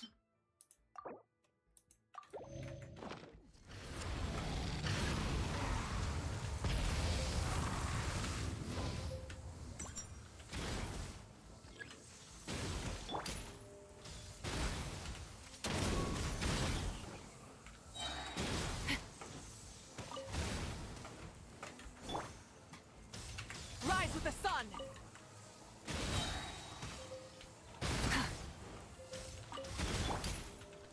Drop your weapon.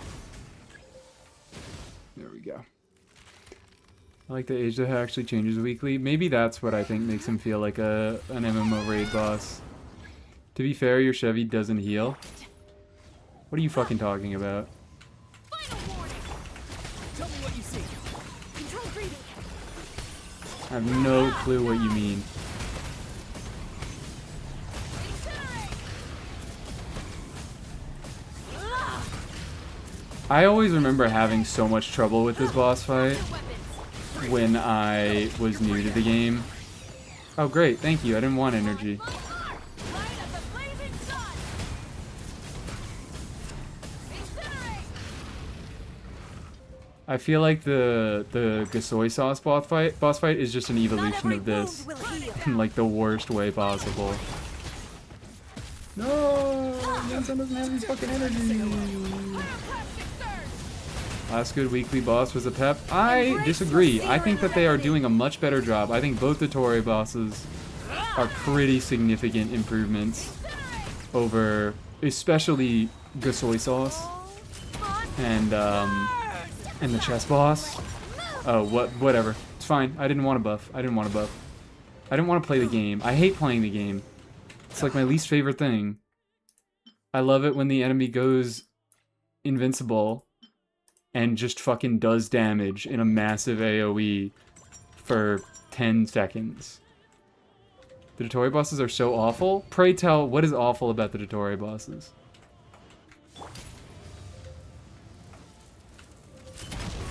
Not too far now. And you fucking god. This is something I hate about her so much. Is she gets out of the phase and then she just starts fucking teleporting everywhere anyways. A witch. Like she doesn't even let you hit her The sun. after she gets out of that end phase. Am I at my limit? And okay, she's gone again. Put up a fight. Where the fuck is she? You put up a fight. Stop moving. I never Thank you. asked for redemption. Loving the use of Pray Tell. No, it's one of my favorites. They're so boring. There are no interactable mechanics other than to hit him some and the shield goes away. I think that they have not proven themselves to be good at any other mechanic other than to hit the hit the boss and the shield goes away. Can never be too mad at Senora because I love her fight. That's crazy. I think it's crazy. I think Senora is one of the worst bosses that they put in this game. Insane invulnerability. She doesn't telegraph when she's going to teleport away and be invulnerable. A bunch of AoE ground damage. I think it's a terrible boss. Her voice lines are more. The presentation of it is very good. I'll give him that. I think the presentation of the Senora boss is very good, but the actual boss mechanics, fucking awful. Awful. One of my least favorites they've ever done. I think Arlecchino's is fine. I don't have many problems with Arlecchino's. But just teleport away from your shit. First one deletes your energy and messes with controls, and the second one has massive AoE that spawns on top of you and does way too much fucking damage. I actually didn't know that, because I just do the mechanics. I do the mechanics as he tells you to, because I think it's fun. Don't look upon the god, or whatever. I hate Scaramouche. I think Scaramouche is a fine boss, it just takes too long.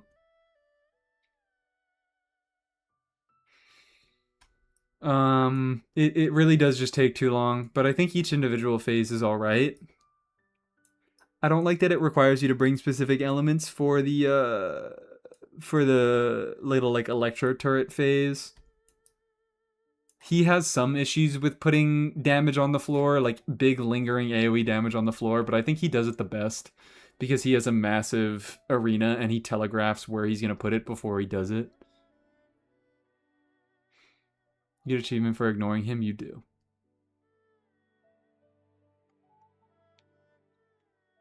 First phase is too high res for me to like her. This first phase really high res. Why the fuck? You guys hear this cat? This cat loves screaming. This cat I live with loves screaming. First phase character is fine and fun. Second, I hate. I think both of them are fine on their own, but it's when they're put together that it just becomes a very, very slow boss fight. I think second phase has some fun things, like the whole thing with like the energy nodes, the fact that you can like deal with his attacks in certain ways to charge up your Akasha terminal faster and launch the big hits at him faster. I think that that's cool. Ajda is terrible. Ajda is awful. Ajda is everything I hate about the weekly bosses. Ajda might be my least favorite. I think the only reason that I dislike Gasoysoth more is that Gasoysoth has more health, so the fight lasts longer. But if they had the same health and they did similar amounts of damage, I think Ajda is the worst, no question. Ajda dick ass. I think Ride and Fight is pretty fun. I think Dvalin Fight is pretty awful. I'm a little bit kinder to Andreas, but Andreas is also not very fun.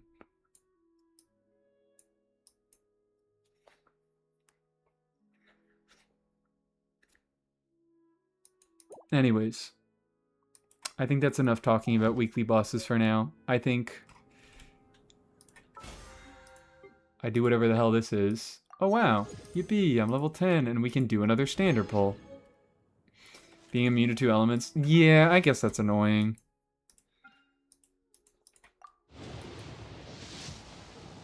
Ooh.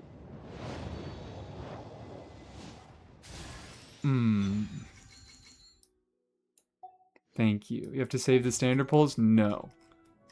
Now I have a Lion's Roar, which, you know what? Hold on. Actually, I don't think I have any characters that can use it.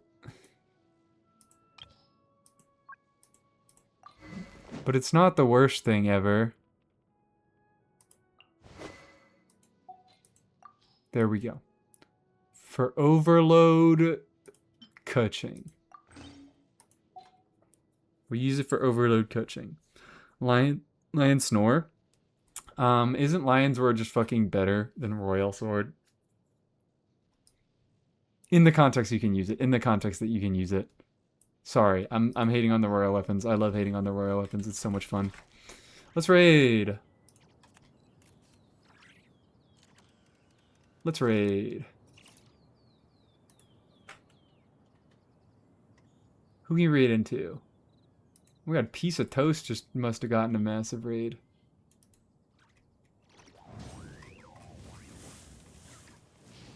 I just saw a Piece of Toast got fucking 500 people in there. That's not normal. Code, yeah, Code just started, I think. Started about an hour ago. Kiwi Live. What we feeling? Kiwi Code. Popular type of bread, I guess? Yeah, popular type of bread. But I don't think he needs my raid now. Kiwi Code. Do I have to decide? Will you guys not decide for me? I don't think you guys are going to decide for me. We can do a code raid. That won't take much effort.